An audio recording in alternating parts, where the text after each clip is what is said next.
here on the Rick and Bubba Show. We thank you so much for being with us today. 866-WE-BE-BIG is our number, 866-932-3244, the text line there. And that is up and running, and we thank all of you for being with us. Busy show on tap today as we get things cranked up. Don't forget, the 12 working days of Christmas starts tomorrow. We count to back 12 working days until the big year-ender, and that starts tomorrow. It is Thanksgiving week, so that means it's Gobble Gobble week, and we bring in the other half of the kickoff hour, Mr. Greg Burgess. What's up, sir? Hey. What's happening? Wow. So it's already countdown? It is here, Christmas. my friend. Gee. It is here, my friend. Ain't that something? Just some programming notes. Thursday will be a Rick and Bubba replay, and then Friday I'll be hosting a Rick and Bubba Black Friday best of. And Black Friday. Looking forward to that. Let's have a little weather on Thanksgiving, aren't we? Yeah, a little bit. A little bit. We were talking about that because we're going over to Sturgis, Mississippi, to Johnette and Reg's. Well, that's gonna make your trip fun. Yeah. By the way, Reg says hey. About it, Reg. How you doing, buddy? And gonna run up and grab my parents tomorrow in Huntsville, and they're gonna come down, spend a couple of days with us. Oh, that's awesome. And then we'll head on over Thanksgiving morning. And Reg and Johnette have built the best little entertainment area in the back. It's all covered, so if it does rain, I mean, but it's still going to be covered. That's you can awesome. sit out, and they got a TV out there, so we'll have football on and all that. Area. And so looking forward Watching to the it. Egg Bowl. Oh yeah, well, Egg Bowl's Friday. Yeah, that's true. Yeah, dang it. Didn't they play it on Thanksgiving before? They have, yeah. Oh yeah, we've gone. The family has That's gone right. I on remember Thanksgiving before. Boy, it was cold that day. I think I remember that. Man, that was cold because we went and had a great time, and by the time game time hit, it was in the 20. I mean, it was cold. Made us everybody rethink what we were doing. Yeah, there's nothing fun about that. I think about that sometimes when I'm watching games, especially the NFL and some of these just cold markets, and it's just bitterly free. It's just so cold, and I'm just so warm on my couch just watching. I'm thinking that person is freezing right now, but they just are going nuts. We went Friday. You know what I mean? Oh, yeah, they don't care. You're thinking, how are you out there? What about they have to shovel the snow out of their seat so they can sit down? And I guess if you grew up in it, you're accustomed to it, but you're still cold. Of course, here, like we discussed, the season's nearly over before you get a game that's cold. Friday night was cold, but the wind wasn't blowing. Okay. So, that's the I can think right warm. There. Yeah. And I just thought warm, and I was fine. And I had a couple of jackets on. Yeah, congratulations to the Thompson Warriors. Yeah, back to the I know finals. Enterprise, Alabama, down south, they came up, have a great team, but Thompson won that game, and so congratulations. They make it to another 7A final. Rematch from last year's final, Central Phoenix City and Thompson. So we'll see. And give everybody a little backstory to Phoenix City's head coach in case you're around the country and you have no idea. Yeah. Patrick Nix. That's it. That's right. Bo's daddy. That's it. So if you're an NFL fan and you're somewhere He's in the playing country pretty and you good. have no idea who's what and all that, let's bring it home. Bo Nix's daddy, who's the quarterback for Denver Broncos, is the head coach for Phoenix City. Yeah. And so I know a lot of you in the air that are listening, they go, well, we know that, but some don't, just depending on what market you're in. People. Well, I mean, heck, I'm up there in Michigan listening. Do I know all this? No, you don't. So let's bring it home for everybody. But congratulations to Coach Taylor Burgess and the Thompson Warriors. Yeah, they. It's been of course, season they just blink and it's over. Yeah. But yeah, it's exciting. It's always fun to go to this. How did your game day? How did the whole game day thing? Because when I left you on Friday, you were looking forward to Friday night. Lisa had not been feeling well, so you knew she was going to be at home. And I hope she's feeling better. She's doing a little better. Good. And got some medicine in her. She had all that crud. Which I think does everybody have it? Everybody's had it. Sinus infection, crud, bronchitis, something. And so you went, and were you solo? No, me and Lee. And little Lee came? Yep. And then, of course, what's up, Lee? Kelsey and her parents and the grandkids were there, so that was fun. We had fun. Good. We always get there early enough. You settle. Oh yeah, yeah. I'd like to have been a little earlier, but I was fine. Well, that's all right though. I was about 20 minutes off my goal. Yeah, that ain't bad. No. You never can tell with that traffic. Heck no, man. So they win, and so it's kind of crazy. So for the state of Alabama, you have 7 classifications, and so everybody's kind of has their own day. But what's crazy is that 7A's finished and they're ready. Yeah. But the other classifications still have one more round. They still have one more round. Yeah, 1 through 6 has more teams. Yeah. 7A has less, so they got one less round, which is the old way they used to do. When we were coming up here, it was only 4 rounds. Yeah, yeah. So that means that 7A's already got their day and everything, and it's going to be next Wednesday, the 4th. Yeah, then this Friday, the other classifications are playing their semis the day after Thanksgiving. And how about the state finals are played at Progressive Stadium, where the Stallions play, where UAB football plays, and where the Birmingham Bowl is. Yep. And which so will be featuring one Calvin Wilbur. Yeah, that's right. Looking forward to the Birmingham Bowl. If you are in and around and are like, hey, the Birmingham Bowl sounds kind of fun, that's going to be on Friday, December 27th. Oh, that'll be at great. 11 a.m. We'll see who gets in it. Maybe it'll be maybe somebody that you're a big fan of. You don't never know. They were hoping for an SEC team. It looks like, I mean, it's always great, but an SEC team really pushes it up to another level. Yeah. So.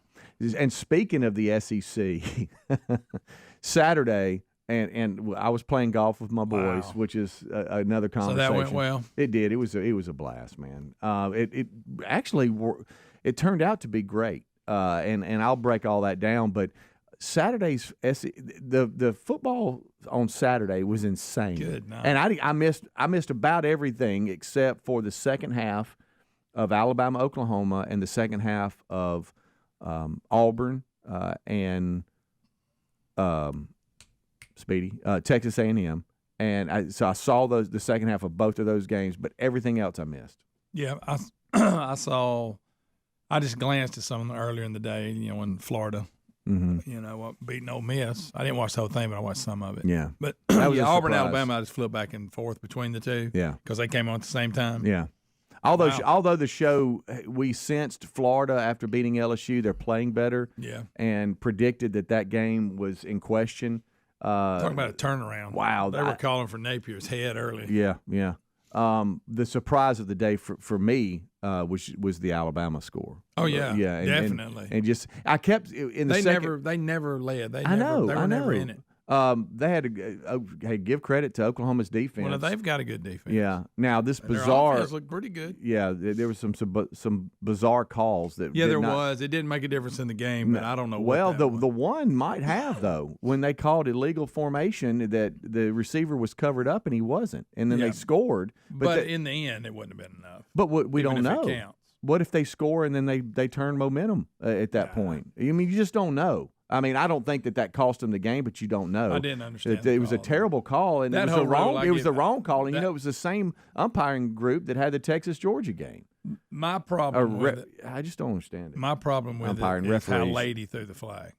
Yeah. If you see that, you throw it immediately. It's like he's looking down the line trying to figure out, okay, let's see. Yeah.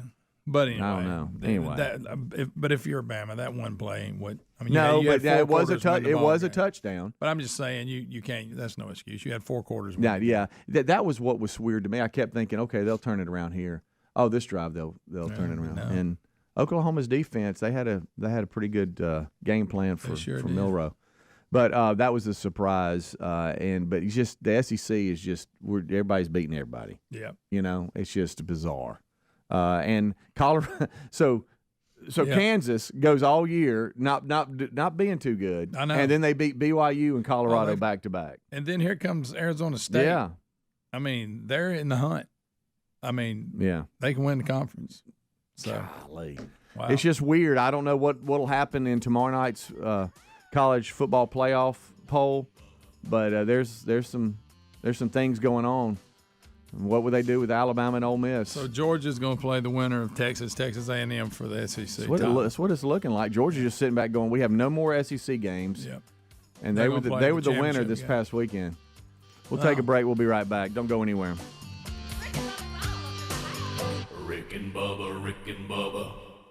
All right, when it comes to protecting your home, it's always better to stop trouble before it starts. That's why Simply Safe is changing the game with Active Guard outdoor protection. Now, it offers a double layer of defense, cutting-edge AI plus real-time monitoring by Simply Safe's agent to prevent crime before it happens. Save 50% on a new Simply Safe system with a select professional monitoring plan at simplysafe.com/bigbox. That's simplysafe.com/bigbox, or find that link at rickandbubba.com. There's no safe like Simply Safe. Our friends at Tax Network USA tell us if you owe back taxes, don't gamble with the IRS. It's a no-win. You need Tax Network USA on your side. Their attorneys and expert negotiators employ aggressive strategies to help settle your IRS issues quickly and in your favor, even if you haven't filed in a few years. They've helped resolve over $1 billion in tax debt for people just like you. Talk with one of their strategists for free. Call 1-800-780-8888 or go to tnusa.com/bigbox. William is one of millions of Americans who uses GoodRx to save on the cost of their prescriptions. My oldest daughter, Camilla, 2 days old, she had to have open heart surgery. All of a sudden, she's on 5 different medications. It adds up at the end of the month. Me and the pharmacist got so tight. She said, GoodRx, save you a lot of money. Saving that extra $200-300 a month. We're able to do all these extra activities, so it puts less stress on our household, and it puts less stress on our pockets. Download the free app or visit GoodRx.com and start saving today. GoodRx user compensated for their time. GoodRx is not insurance, but can be used instead of insurance. No one wants to think about debt, but many of us will get deeper in debt during the holidays. PDS Debt has customized options for anyone struggling with credit cards, personal loans, collections, or medical bills. Everyone with $10,000 or more in eligible debt qualifies, and there is no minimum credit score required, bad, and fair credit accepted. Start planning today. Get a free debt analysis right now at pdsdebt.com/bigbox. It only takes 30 seconds. That's pdsdebt.com/bigbox, or find the link at rickandbubba.com under sponsors. If your approach to everyday aches and pains is to mask them, then repeat that cycle all over again. It's time to try Relief Factor. Instead of masking pain, Relief Factor helps eliminate it with a unique formula of ingredients that helps support your body's response to inflammation.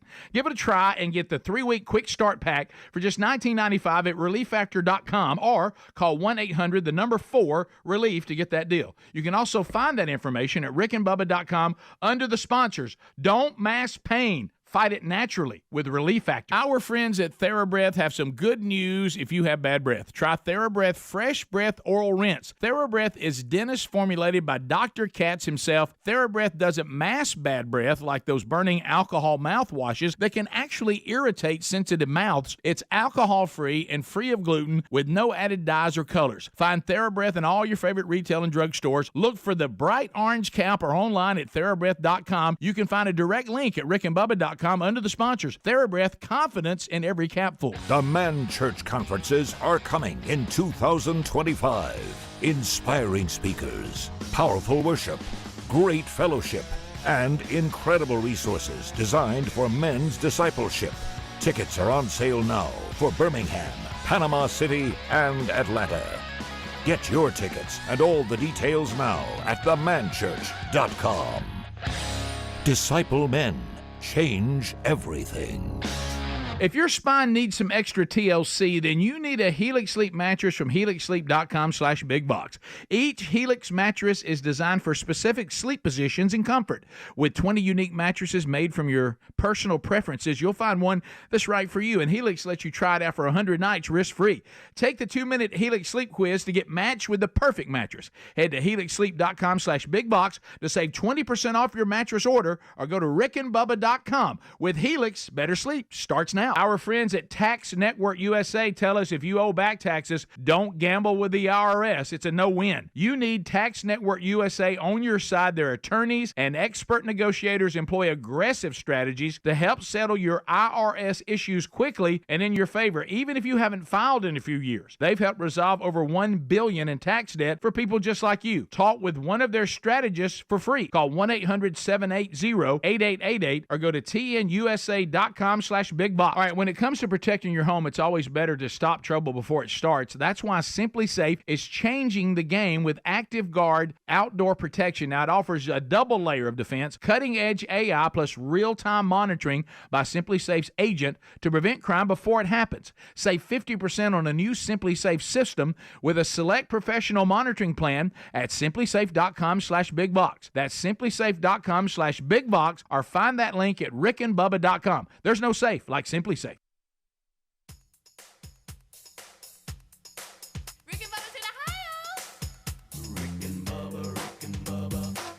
the gravy, please. Rick and Bubba, Rick and Bubba. Ooh, it brings me to my knees. Rick and Bubba, Rick and Bubba. I can't start another. 21 minutes past the hour. Welcome into the Rick and Bubba Show. 866-WE-BE-BIG is our number.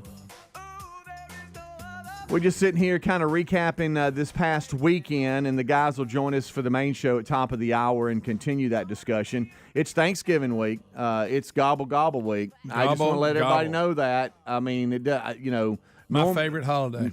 Yeah, I know. You want to tell everybody why? Because you don't have to buy presents. You don't have to buy. Eat. You just sit around and eat. Yep, that's it. You sit around and eat. You don't have to bring presents. And look, it's not that I'm cheap, which I am, but a little bit. But it's trying to decide what to get people. It isn't the money. It's just, what are we going to get so-and-so? We can't get him underwear again, Golly. Speaking of getting, so Tyler's celebration was Saturday. Let me give everybody this real quick. Gobble, gobble. Just a little bit. Just a little tease. I know one Rick Burgess will not play that till Wednesday, so y'all don't email me about it. Start all that. Anyway, Tyler, he won for his birthday, my friend. He did well. Oh, yeah. Mabry's parents got him like this little smokeless outdoor fire pit thingamajigger. Yeah, I don't know. It's really nice. We Saturday after golf, we went back over to their house, and Mabry, his wife, and River, his son, and they had planned such a cool little birthday party, and we pull up, man, and the food, good night. There you go. And the food and the presents for him. He won though. He got we got him. Every dude, every house, after getting married, it's tough when you start to become domesticated, and you start needing every tool you can imagine because you never know what's going to happen around the house. Yeah. And so Terry and I, we went in and we got a new tool. Like a little toolbox, and every kind of tool you could even think of around the house, from a hammer to wire cutters, and then good lithium, cordless drill. You need that, and just kind of set him up. So, I mean, between that and other gifts he got, which his brothers giving him gifts were pretty funny. Then what Mabry's parents. I mean, it was a good day for him. Racked up. But it started when we went to Purcell Farms. Farm links and hey, man, what a golf course! Nice. Golly, one of the best in the country, and it is so nice. I get out of the Tyler's car, and they're screaming, "Stay in it!" to me. The guys that are up front, they love the show. Big shout out to y'all. The hospitality was unbelievable, and it had even though it was cold as early. Matter of fact, they had a frost delay at the course. When we got there, they said, "Hey, we're going to catch up. We're a little behind right now. Don't worry about it. Stay on your tee time when you're warming up." But we had a little bit of a frost delay. It was that cold, but it warmed up. And as the day went on, it was nice. It was mostly sunny and in the 50s. It was so nice. Yeah. But they started giving me a hard time because I was talking about how cold it was going to be and how I was concerned about it. We're old. We can get cold. Yeah, we do. I'm sorry. But we teed off and had a blast, man. Such a good time. Did you play well? I don't know about that. I think I had my moments, but we kind of put it together. Now Tyler plays about 4 times a week and works with Titleist, and so we had to kind of put a game together that was a little bit more competitive, but also realistic to where it would be fun, And so we did that, and we finish up. Now on the back end, though, now we're trying to hurry up and get to his party. And the family's over. Yeah. I mean, Terry's there. Her parents are there. Y'all had a frosting delay. And Mabry's sides. Everybody's there. And so now we're hurrying, trying to get back. Be that was everybody waiting on. Yeah, and looking for deer because it's the opening of deer season. Yeah. And it was right at dark when we were coming out, and so a beautiful area though. And we're trying to. It's about a 40-minute drive back to his house. But we pull up, and food was hot and ready, and great cake. So it was a good day. But like I said, I missed all football. Just lost all sense of what was going on. Oh, boy. And I know it started early. I missed college game day and all that because we were just up doing stuff, getting ready.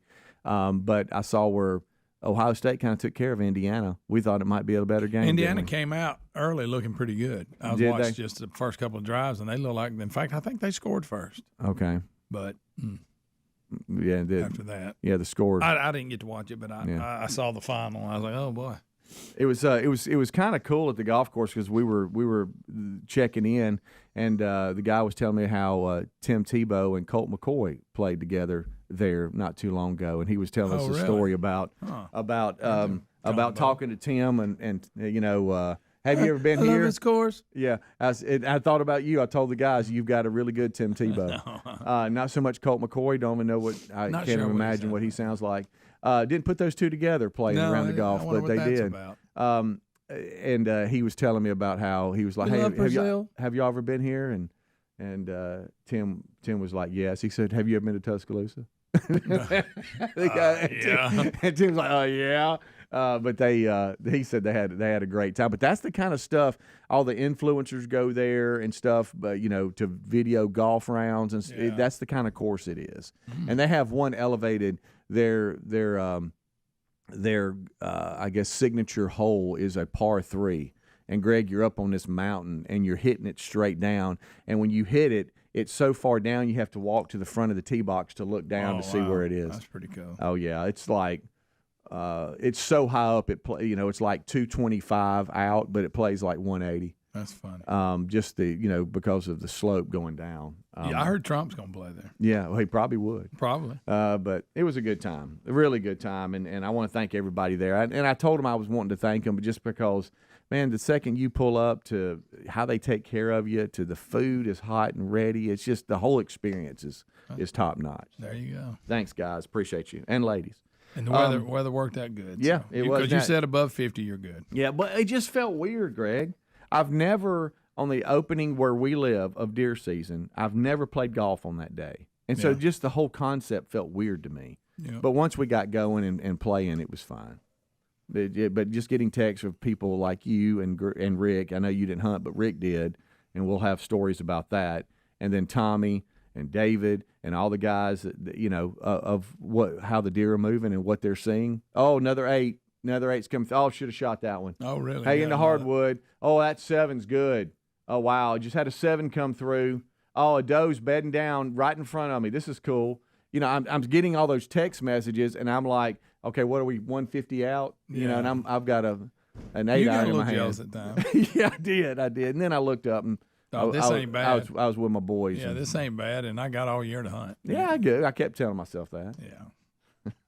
Yeah, you kept. I noticed you didn't hunt. Nah, I never hunt opening day. You never hunt? I hadn't in a long time. I don't know why. I just haven't.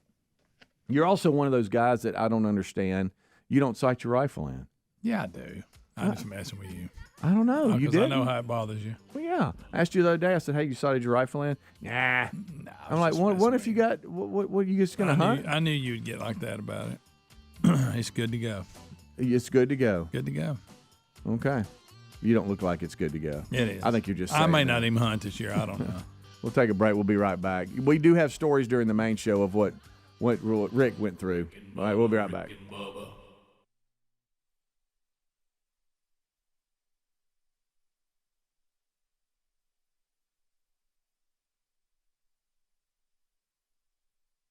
When the doctors at Brickhouse Nutrition announce a Black Friday sale, it's a big event. Now's the time to save a bundle while you reboot and optimize your health. This is the biggest sale of the year on everything. Field of Greens, the life-changing superfruit and vegetable drink that promises your doctor will notice your improved health or your money back. And this special Black Friday sale includes Lean, the physician-formulated weight loss phenomena that helps turn and burn excess fat into energy. Even Radiance, the collagen accelerator, with 4 times more health and anti-aging power than that influencer collagen. Yes, that's on sale too. From weight loss to sleep aids, from creatine to whole food bars, they're all on sale. All you need to do is go to fieldofgreens.com and use the code SALE. Fieldofgreens.com and use the code SALE. That's promo code SALE for this Black Friday deal. This is a different code than usual, folks, only for this Black Friday event. Fieldofgreens.com, use the code SALE.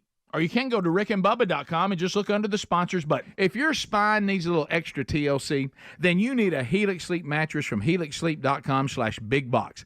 Everybody's unique and everyone sleeps differently. Helix has several different mattress models for you to choose from, and each mattress is designed for specific sleep positions and comfort preferences. In fact, the Helix lineup has 20 unique mattresses, including the award-winning Luxe collection and then Helix Elite collection, a mattress designed for big and tall sleepers, even a mattress made just for kids. Nervous about buying a mattress online? Don't be. The Helix Sleep Quiz takes into account your individual sleep preferences to match you with the perfect mattress. It only takes a few minutes to answer a couple of questions, and once you pick your mattress, Helix knows there's no better way to test a new mattress than by sleeping on it. So you get a 100-night trial, so see how you like it. With more than 12,000 five-star reviews, it's time to head to helixsleep.com/bigbox. Save 20% off your mattress order or visit rickandbubba.com for the link. There's nothing more frustrating than when an everyday item that you depend on doesn't work. You know what doesn't cause that kind of fuss? Raycon's best-selling everyday earbuds. Raycon's everyday earbuds are made to make your everyday a little easier. Every time they update the product, they add new features to make them even more easy to use, like 32-hour battery life and multi-point connectivity that lets you pair with 2 devices at once.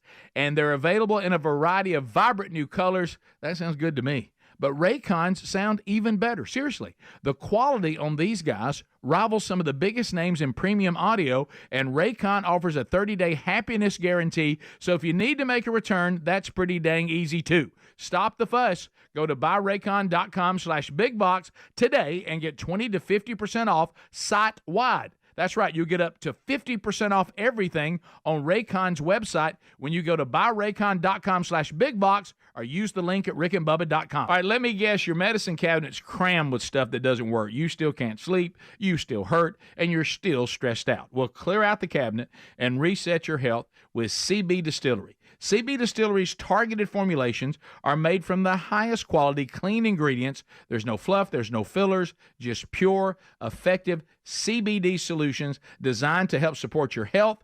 In 2 non-clinical surveys, 81% of customers experienced more calm, 80% said CBD helped them with pain after physical activity, and an impressive 90% said they slept better with CBD. If you struggle with a health concern and haven't found relief, check out cbdistillery.com, but you need to use the code BIGVOX for a discount. Over 2 million customers and a solid 100% money-back guarantee, CB Distillery is the source to trust. Get 20% off today at cbdistillery.com with the code BIGVOX, or find a link at rickandbubba.com under the sponsors. I asked our friends at Tax Network USA about the IRS crackdown that everybody's talking about. Their advice: if you owe back taxes, don't gamble with the IRS. That's a no-win. That's why you need Tax Network USA on your side. Their attorneys and expert negotiators employ aggressive strategies to help settle your IRS issues quickly and in your favor. Even if you haven't filed in 1, 5, or 10 years, what gives Tax Network USA the edge? Their preferred direct line to the IRS and their knowledge about which agents to talk to and which ones to avoid. Now, they're not going to back down until they secure the best settlement for you, which could save you thousands. That's how they've helped resolve over $1 billion in tax debt for people just like you. Don't wait until the IRS closes in. Give Tax Network USA a call. It's free to talk to one of their strategists. 1-800-780-8888, or go to tnusa.com/bigbox, or the link at rickandbubba.com under the sponsors button.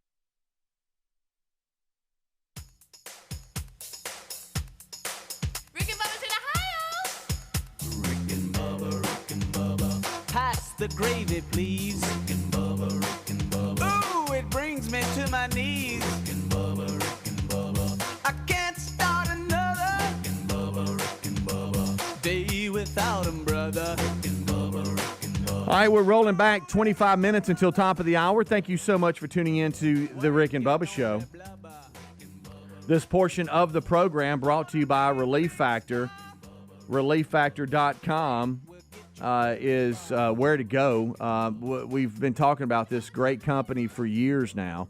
If you suffer from aches and pains, the effects of maybe just, I don't know, trying to do better, or maybe you're just getting older, if you're in that area where it's just like, man, I can't beat this, then check Relief Factor out. Developed by doctors that help support your body's response to inflammation. The difference you'll notice is that it doesn't mask pain. Relief Factor helps eliminate it for good. And what we like is that it's 100% drug-free, too.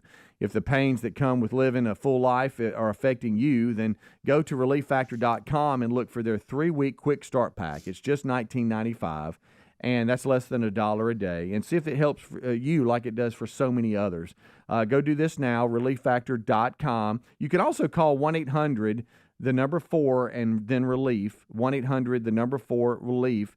And go there and check out the $19.95 quick start pack that way, or you can go to their website, ReliefFactor.com. And while we can't stop the aging, and we can kind of turn back the clock a little bit as far as how you feel and the pain that maybe is associated every day with what's going on with you. ReliefFactor.com, or you can go to rickandbubba.com, look under the sponsors button. All right, so we're just looking back at some great weekends, and now looking ahead to a fun week. It is Thanksgiving week, and so I know traveling is a big deal, and I see where airlines are already going, hey, weather. Hey, everybody, we got a lot of weather. We got things going on. They have warned about winter storms that have passengers on the edge. If you're one of those that have to fly, most people try to drive it, but maybe you have to fly. They are warning about that. And they're warning about something else. And I wanted to ask you if you know, because I've learned this term. Do you know what gate lice is? Do not. I don't like the word lice involved in anything. I don't either. It's never good. No, I don't either. But gate lice. Gate, like I'm opening a gate? Gate, G-A-T-E. Okay. And then lice, L-I-C-E. Which we do not want a part of. No, we don't. We do not. But they, the airlines have announced a new system that is going to help counteract gate lice. And you think, well, what the heck?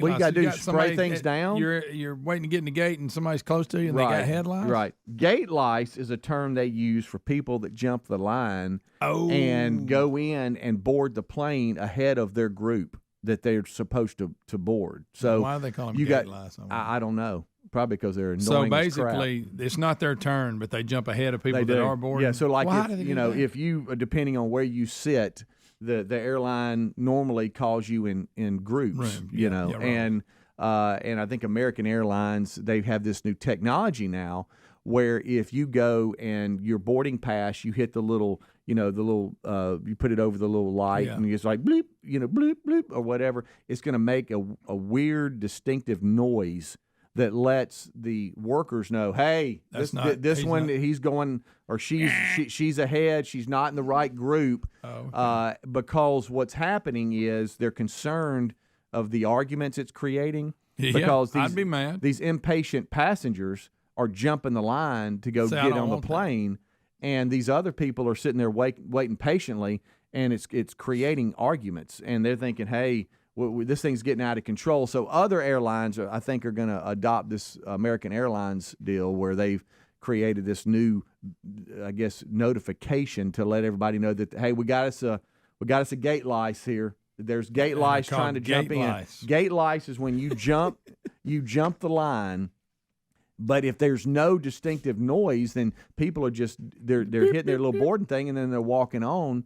But when they walk on, do the people on the plane not go, well, we haven't called for these seats yet? I guess so. But some people, they don't, they have no self-awareness and they have no cold factor, and they're extremely impatient. Let me ask you this, and I know you may be surprised.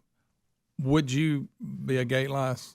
Are you one of those people that if I go, I'm going to take – I'm the same way. I couldn't do it. No, I couldn't do it. I can't drive slow in the left lane even if I'm over the speed limit. If I know somebody's behind me, I want to get out of their way because I feel uncomfortable if I'm you know what I mean? If I'm holding somebody up or I'm doing something wrong. So if I boarded and I knew I wasn't in the right group, it would bother me. It would bother me. Or just cutting in at any line. Any line, also somebody cuts in. Yeah. You're not that guy? No. Right. No. You remember I give you ups, you give me backups. Remember the lunch lights go, hey, you let me in, and I'll let you back ahead of me. Yeah.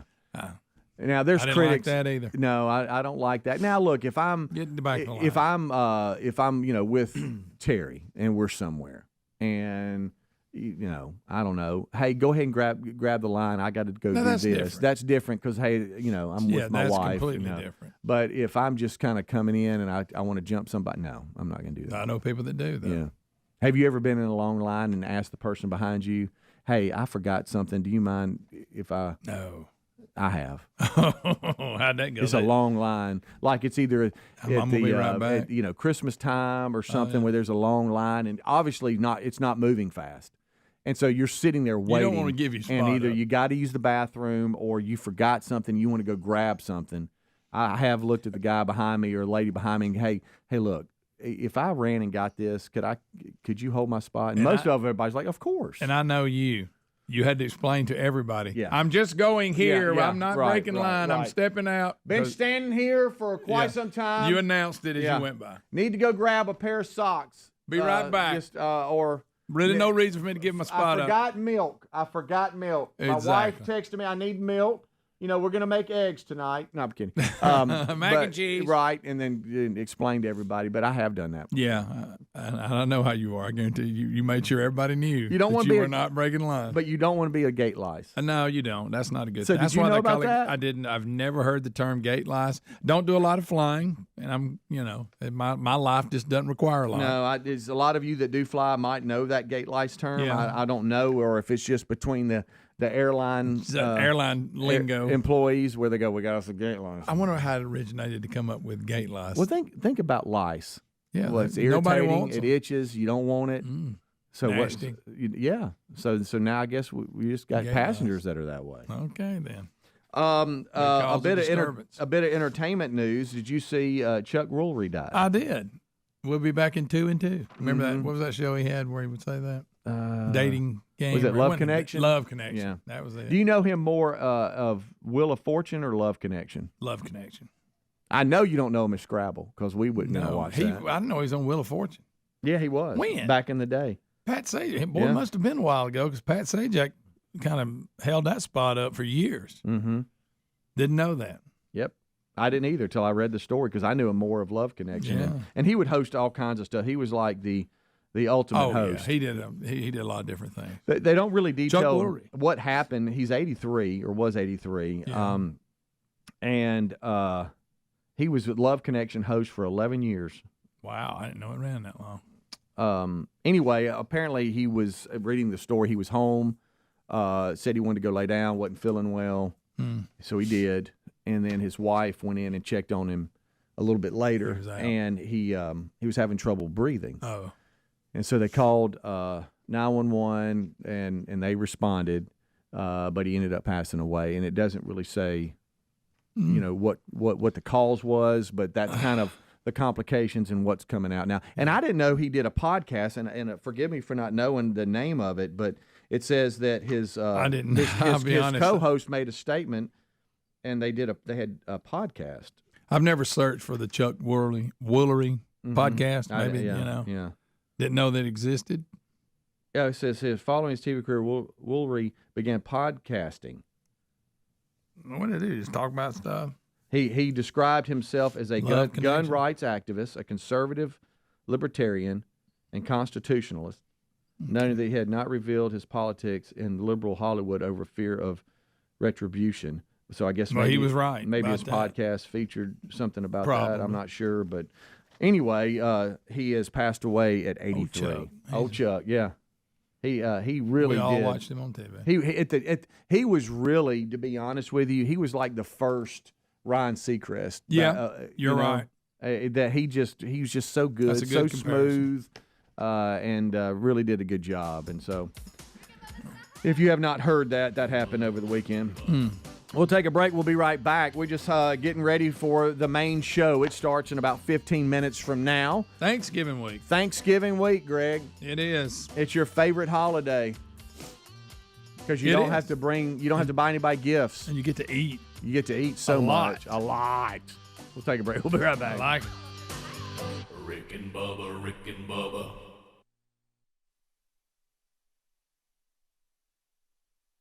Viking, committed to exploring the world in comfort. Journey through the heart of Europe on an elegant Viking longship with thoughtful service, cultural enrichment, and all-inclusive fares. Discover more at Viking.com. And Doug. Customize and save hundreds on car insurance with Liberty Mutual. After that, you can also save me, as I'm currently hanging from the edge of a cliff. To recap, number 1, customize and save. Number 2, time allowing, save me. Shoulders separating! Only pay for what you need at LibertyMutual.com. Savings may vary. Underwritten by Liberty Mutual Insurance Company and affiliates. Excludes Massachusetts. Liberty, liberty, liberty, liberty. The Black Friday weekend sale begins this Friday at Boot Barn. Visit us in-store for savings on top quality pieces. Get $40 off cowboy boots for men and women, $50 off select exotic boots, save on outerwear, and enjoy buy one, get one free offers on select jeans and flannels. We're closed Thanksgiving Day to be with family, and we look forward to seeing you in store during our Black Friday sale. Boot Barn. Unwrap the West. Nothing can prepare you for the epic return of Yellowstone. Sundays at 8, only on Paramount Network. And Philo's here to take you on the ultimate journey back to the Dutton Ranch. That's right, because Philo's the most affordable way to watch new episodes of Yellowstone live. If that's not enough, Philo's also got a whole world of entertainment under one roof, bringing you the best way to watch over 70 top-rated channels, including Paramount Network, AMC, Discovery, History Channel, and more. All for just $28 a month. With Philo, you can watch TV and on-demand TV anytime, anywhere, on up to 3 devices at once. So if your family's anything like the Duttons, you've got one less thing to fight about. You can also save the shows you love, like Yellowstone, and watch them for up to a year. So what are you waiting for? Start your free trial today by going to philo.tv. That's PHILO.tv to start saving more on the TV you just can't afford to miss. And don't miss the epic return of Yellowstone Sundays at 8, only on Paramount Network. Harbor Freight knows tool people like to keep busy. But with our Black Friday sale coming up Thanksgiving weekend, you'll want to free up some time. We're talking deals like our 5,000-watt generators under $800, 17-foot ladders for $99.99, and 40% off Icon Pro socket sets. Whatever you do, do it for less at Harbor Freight. Valid until 12/2/24. While supplies last. Limitations apply. Viking, committed to exploring the world in comfort. Journey through the heart of Europe on an elegant Viking longship with thoughtful service, cultural enrichment, and all-inclusive fares. Discover more at Viking.com. All right, if your approach to everyday aches and pains is to mask them, feel better for a few hours only to have the pain return, then repeat that cycle all over again, it's time to try Relief Factor. And the good news is Relief Factor makes that easy. Their 3-week quick start is only $19.95, less than $1 a day. Instead of masking pain, Relief Factor helps eliminate it. How? Well, it's a unique formula of ingredients that helps support your body's response to inflammation. Relief Factor was developed by doctors and is 100% drug-free. And for so many people, including some of us here on the show, Relief Factor has been a game changer because you just feel better when you're not in constant pain. You'll feel the difference. Give it a try and get the 3-week quick start for just $19.95 at ReliefFactor.com or call 1-800-4-RELIEF to get that deal. You can find that info at rickandbubba.com under the sponsors as well. Don't mask pain. Fight it naturally with Relief Factor.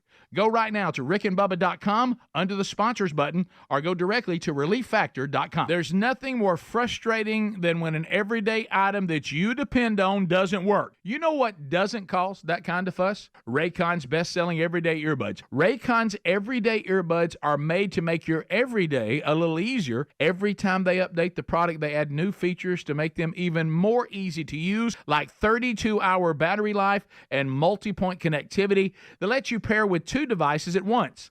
And they're available in a variety of vibrant new colors. That sounds good to me. But Raycons sound even better. Seriously, the quality on these guys rivals some of the biggest names in premium audio, and Raycon offers a 30-day happiness guarantee. So if you need to make a return, that's pretty dang easy too. Stop the fuss. Go to buyraycon.com/bigbox today and get 20 to 50% off site-wide. That's right. You'll get up to 50% off everything on Raycon's website when you go to buyraycon.com/bigbox or use the link at rickandbubba.com.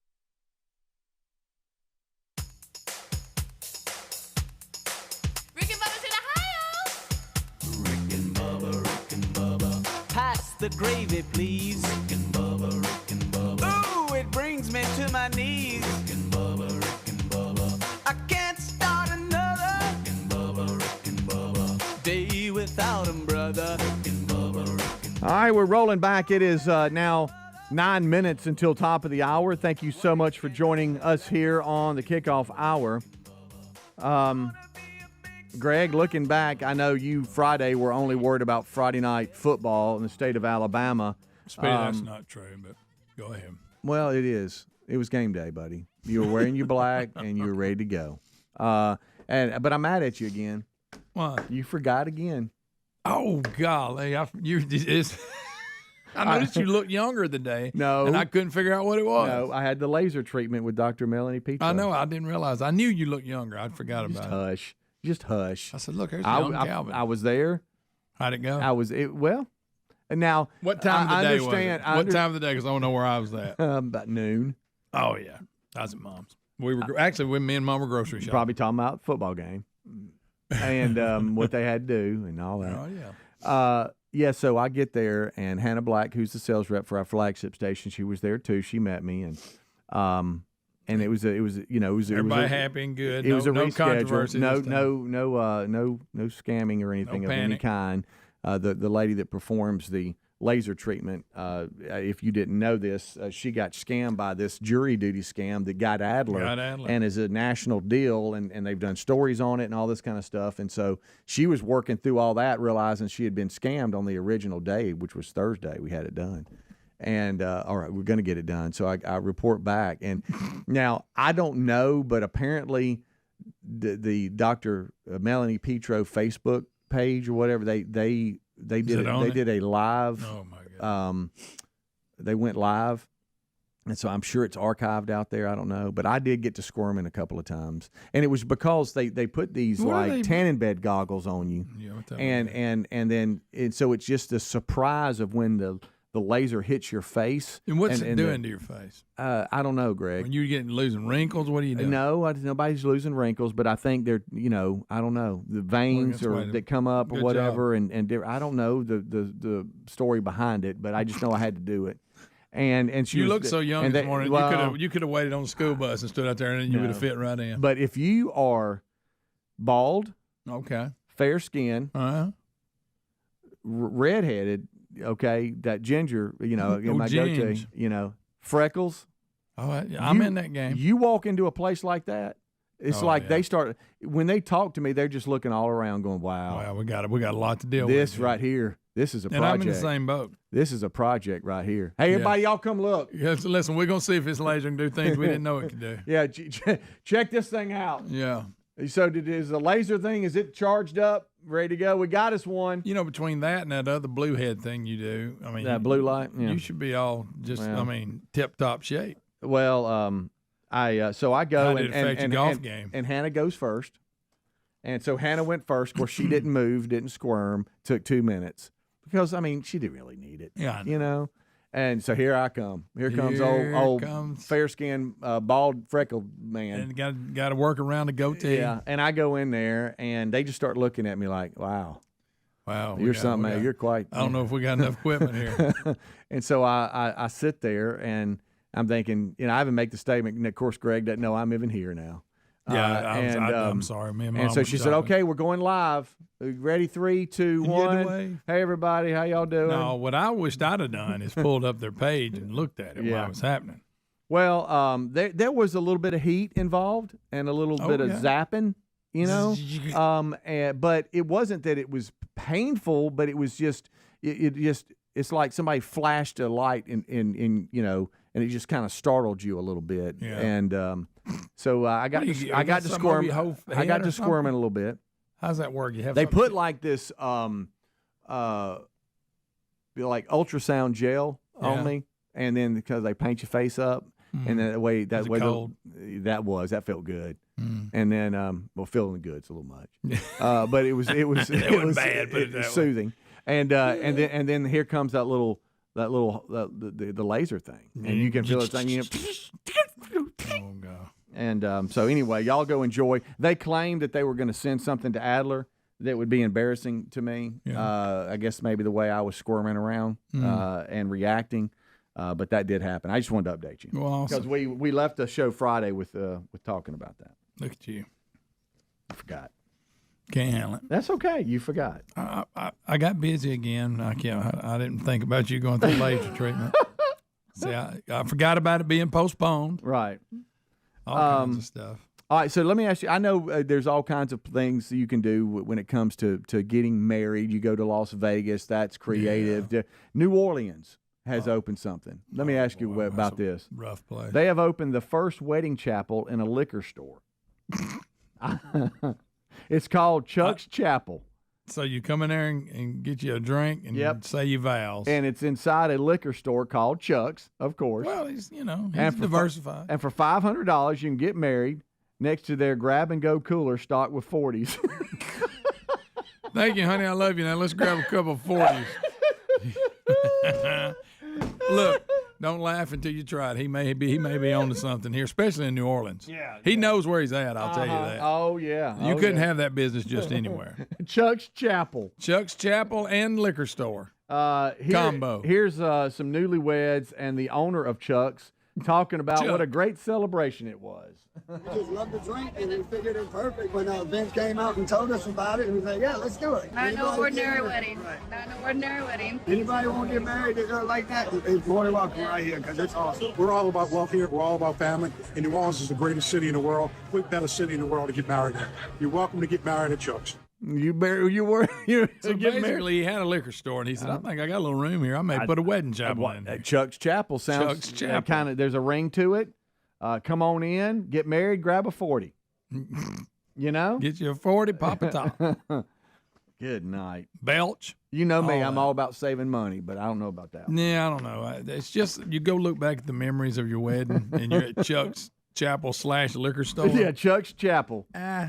Chuck's liquor store. Probably not the tearjerker. $500. Get married, grab you something while you're in there. I wonder how many 40s come with that 500. I don't know. They got to be a few complimentary. It says the grab-and-go cooler stocked with them. Oh, yeah. When's the last time you had a 40? Long time. I was never a fan. That's a lot of can. You know, it's a lot of can. It's a lot of can maneuver. It's a lot. So a lot. It really is. It's hot by the time you get to the bottom. That's what I'm saying. It's really too big. There's no reason for all that. Look, 16-ounce top. I mean, that's a tall boy. That's where you need to stop.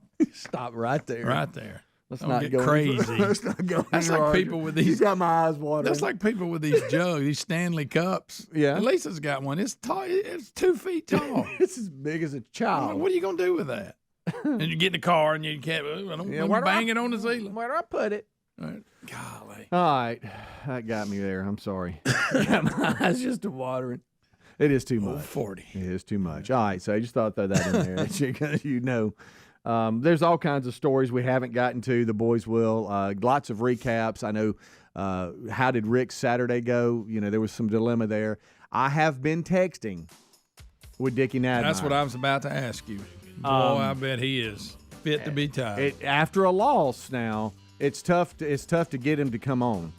But he's promised me he will probably check in today. When, I don't know. You know, last time we heard from him, everything was good. Yeah. They had worked out all the kinks. And Dip and Dan won't return my calls, but I know he's flying high after their big win. After that one. 4 overtimes. We'll be right back. Rick and Bubba.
welcome to another hour of the Rick and Bubba Show.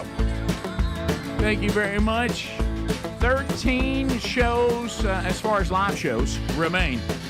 It is the week of gratitude, and we thank you for being here with us. This hour starts with the national anthem.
Here we go, America.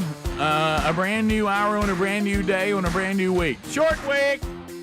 You got 3 live shows this week. We all take off for a Rick and Bubba replay on Thanksgiving. And then a best of Rick and Bubba show on the biggest shopping day of the year, Black Friday. And then back at it for the final 10 shows, Lord willing, coming up a week from today. So let's deal with today. There is a lot to deal with. Now, if you have been a Rick and Bubba veteran, you may have your calendar out and you've been counting working days. So you know tomorrow is day 1 of the 12 working days of Christmas. So be here for gift number 1 tomorrow. Thanksgiving much later this year, so it goes right into the 12 working days of Christmas as well. Yeah. So Speedy and Greg have knocked out the kickoff hour. Adler settles in for the YouTube experience. And sitting right there is the silver-tongued one, the man with a golden voice, professional lunch eaters, man of the year, the inventor of pizza in a cup, Shakespeare's worst nightmare, and the master of the King's English. Ladies and gentlemen, put your hands together for Bill Bubba Bussey!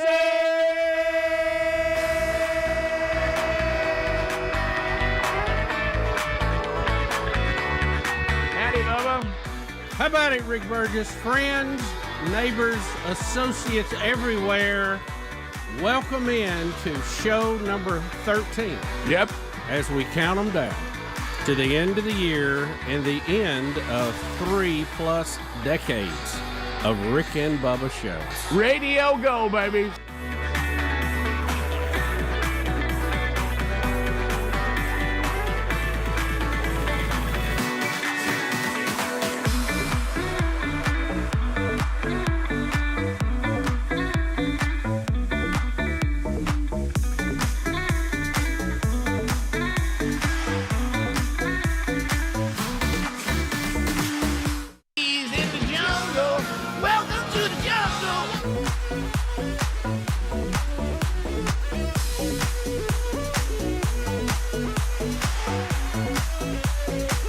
The jungle. And I will tell you that, and we'll cover this today, if you are like us and you're a big college football fan, chaos, total chaos. So we'll review that today. That'll be part of the program during our weekend recaps. We have a lot to cover just personally, but also in the world of college football and also just the world in general. So we'll run through all that today on another edition. And, Bubba, it is Thanksgiving week. It is. How about that? Yeah. So, and Greg has said earlier in the kickoff hour, which I agree, one of our favorite holidays because it's really not requiring anything other than get together and be thankful and eat. Yeah, that's nobody's got to deal with a gift. Yeah. Nobody's got to worry about that. All that we just it's a lot of good food too, and so much of it we only get this time of year. I mean, dressing, and gravy and stuff. Which I'd like to see it a little more often, honestly. Oh yeah. Well, I wanted. At least 2 more times. I'd like to see maybe have it for Valentine's. Oh yeah, Valentine's yeah, could use sure, that. yeah. All they got candy. Yeah, right you now. need something to balance it out. So, and also, and I'm trying to figure out this too. I even got to discussing this a little bit yesterday. So, we usually host Thanksgiving, and everybody who doesn't have other Thanksgiving commitments, or like in one case, our oldest son is actually working, and he's struggling. He's in Santa Barbara, California, doing the $1 Million Quartet again. And he's been sending me pictures of sunny California, saying roughing it through the holidays. But but anyway, so some people can't get there, but whoever can. And I know, Speedy, your family did the Willie Bowl for years. We do the turkey versus dressing, in the turkey bowl. And so there's always this difficulty. And I've already been texted, Greg, by our nephew. Hey, Uncle Rick, are we doing turkey bowl? Better check out weather. And so I said, we'll see how it's going to be. But if it is played, your wife wants you to dress in a way that is Thanksgiving-y and welcoming.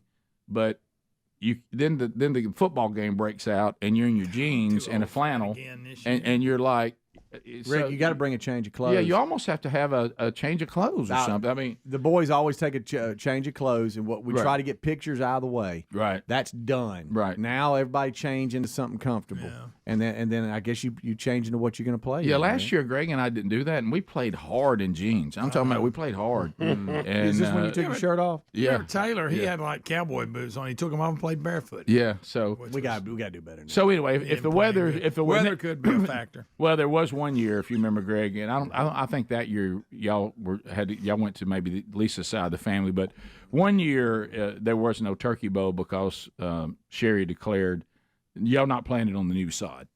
Okay. So we had new sod down. Oh, okay. And so we had to cancel it that year, and that brew a lot of boo birds. Everybody- But Greg, I'm going to tell you what, as much as it's hard for you and I, and let's be honest, when all the kids start hollering, let's go do the turkey and dressing bowl, you and I are not as enthused as maybe we were 10 years ago. Rick. But I will say this. Well, it hurts now. Yeah, it's Hey, terrible. hey, I'll take it over apples and apples, or apples and apples, not apples to giving apples, that. whatever that stupid game's called. Yeah, you're right I'll about take that. it over that, right? Any board game. Because at least you and I can stand off on the side and discuss things while the young people play hard. You know? Yeah, we don't have Had you to get rather after it that had much. you rather have a board game or a card game? Cards. Yeah, I had to. I think. Yeah. Board Board games, games Uno or something. I don't mind a board game if it's something where you go, all right, it's easy to understand, Texas Hold'em. and all that. But like I say, this apples to apples, where it's just your opinion on something. You got to try to figure out what you think that person would think. Right. Yeah, I feel like the apples to apples. Is it apples to apples? Something apples like for that. apples. What is it Yeah. called? And An apple a day keeps feel- the doctor away. It feels something. like it was made by Democrats because Yeah, it's all I can how see you that. feel. It's just all how But, you yeah, feel. there's no right or wrong. No, so I just no. Yeah, I'm like you. That game's way overrated. Yeah. And you remember your dad, who's God rest his soul. He hated That's one of the things about heaven that was great too. No apples to apples in heaven.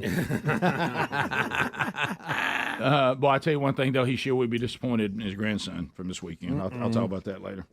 Well, you got. I think I know where that's going. I did see that haircut. Come on, son. I didn't. I had no idea Brody's hair was that short. Yep.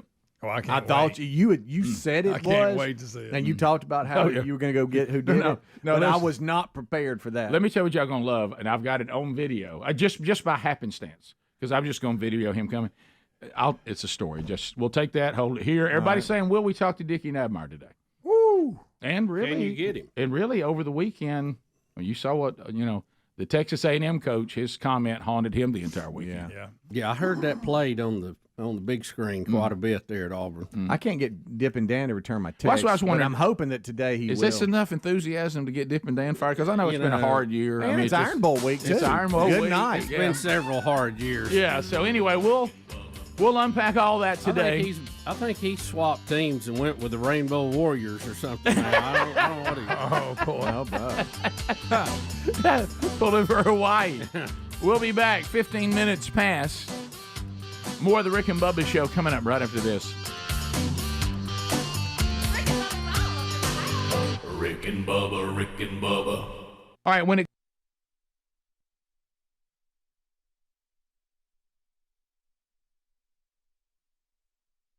A lot of people are calling Bank 9 with this guy. It is definitely a wacky world story. And we got Billy Tatum here. And we got a package. We got a package from WSAZ.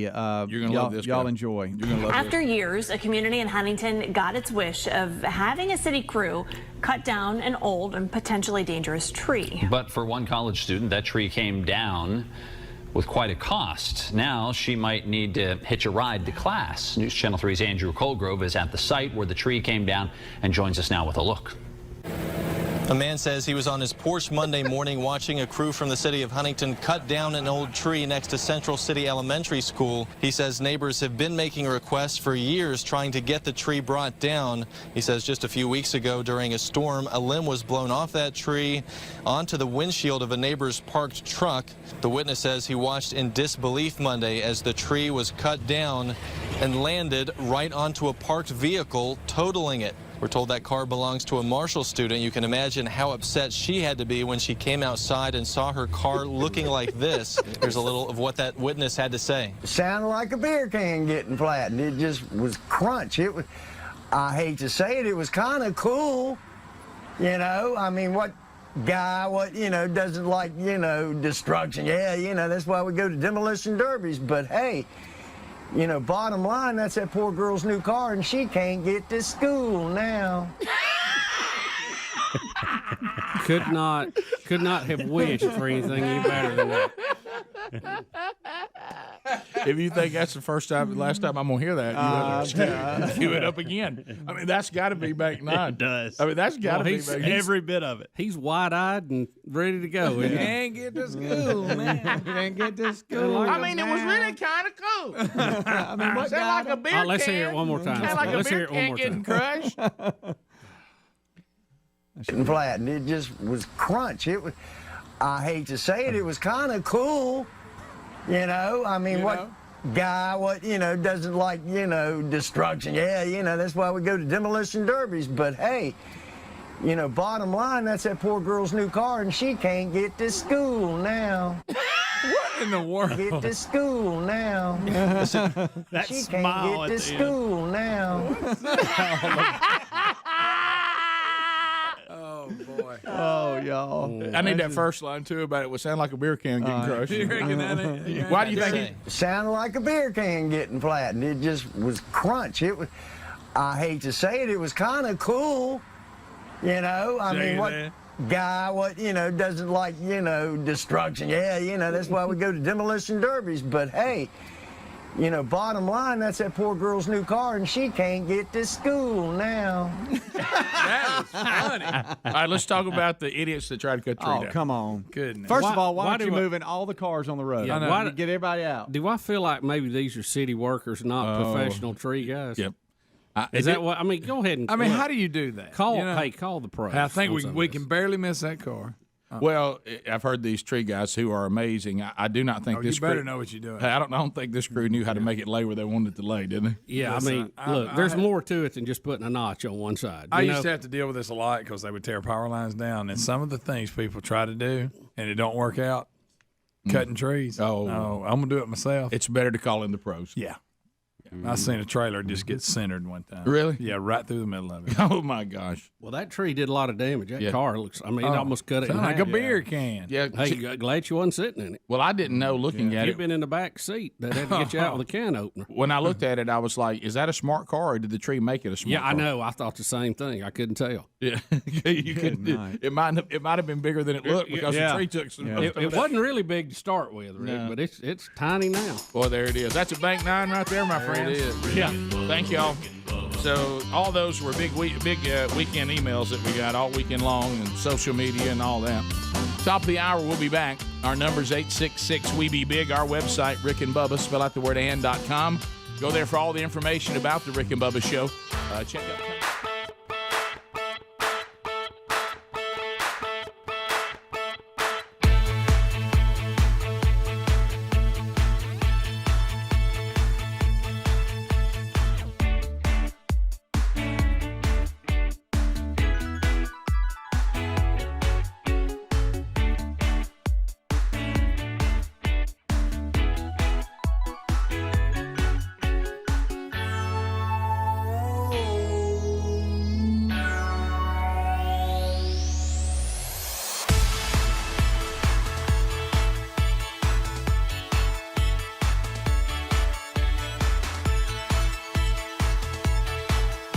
All right, here we go. 21 minutes past the hour. A brand new hour. Much to do on the program today, and your phone calls will be part of it. 12 working days of Christmas starts tomorrow. The Rick and Bubba store, as you can imagine, with Black Friday coming up, still copies of, I think, hard copies of the final Rick and Bubba CD. Somebody run me a zing and shut it down. Hard copies, I think there's still some available. We do know the Christmas ornament completely sold out. That is out. I think we're down to now maybe 20 pair of the Rick and Bubba 3 Decades of Radio Gold socks and tea glasses and things like that. If you're looking for those items before for Christmas gifts, you need to go ahead and grab those at the store. So we do have a lot to discuss. I know the kickoff hour dabbled in it. When you look at the state of college football, chaos. I mean, it's just chaos everywhere. We love chaos. So I will say this: starting over the weekend, I know we'll just kind of, because I think between us all, we saw, some of it. I don't think any of us saw all of the big games from what I've heard conversations with y'all. I did spend a lot of time because it was Camp House weekend with the opening weekend of rifle season. So I just kind of landed at Camp House, and, of course, in my new larger TV after being ridiculed. I watched a good bit of the Indiana-Ohio State game, and I just want y'all to say, if you just see the score, it's easy to say, well, there you go. But honestly, I watched a good bit of that game. Indiana is a good football team. They do have a good football coach. And what happens when you're playing an Ohio State or something like that, you can't give them anything. And Indiana was playing with Ohio State. I mean, they really were. And then all of a sudden the punter drops a snap right in his hands, touchdown Ohio State, and then a fumble, touchdown Ohio State. So it went 7-7 and 21-7 like that. And that's when it kind of got out of hand. Well, not got out of hand, but that now your whole game plan, you're playing uphill. So Ohio State is good. Certainly they probably, watching the game, yes, I think the better team, but they weren't 38 to whatever it was better. I mean, Indiana self-imploded, but that's part of it. Yeah. Because Ohio State, now they didn't make a play on the punter. I mean, he just missed the snap. I mean, right in his hands. It wasn't even a bad snap.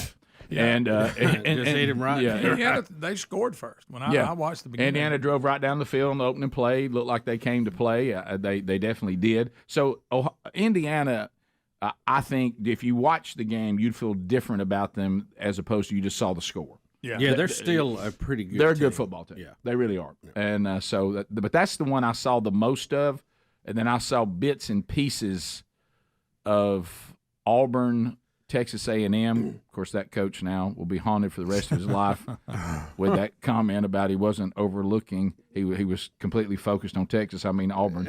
And yeah, you knew the minute that popped up that they were going to lose that game. Well, and you just knew it. As much as we make fun of Auburn and all the trials and tribulations they'll put you through if you're a fan, it really is true that going to Auburn and playing at Auburn, you've just seen it over, no matter how the team is doing, over the years, just bizarre things happen there. Was that why Saban called it haunted? Yeah, right. Did you see Saban's little speech about going to Jordan? He said places and haunted. Herb Street actually picked Auburn to win. I think he was the only one. Yeah.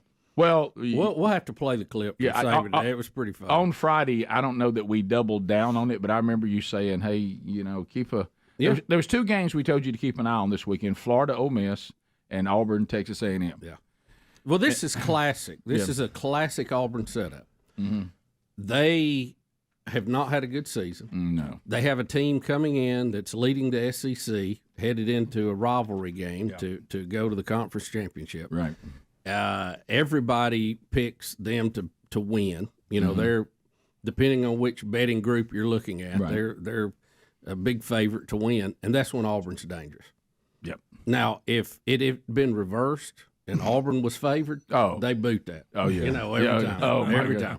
Well, and just so y'all know, because we've been around Auburn, since we were children, none of us thought the 21-0 lead was going to hold. Oh, I mean, no. I mean, that just meant the comeback was going to be more a more vigorous comeback. Yeah, this happened. Sherry was laughing again because Sherry's had to learn how to be an Auburn fan. Oh, She came from a Bama family, which they're spoiled except this weekend. But anyway, so I walked in and Sherry was like, "Well, what's going on?" I said, "Well, Auburn's up 21-0," and she said, "Wow," and I said, "Oh, that'll never hold."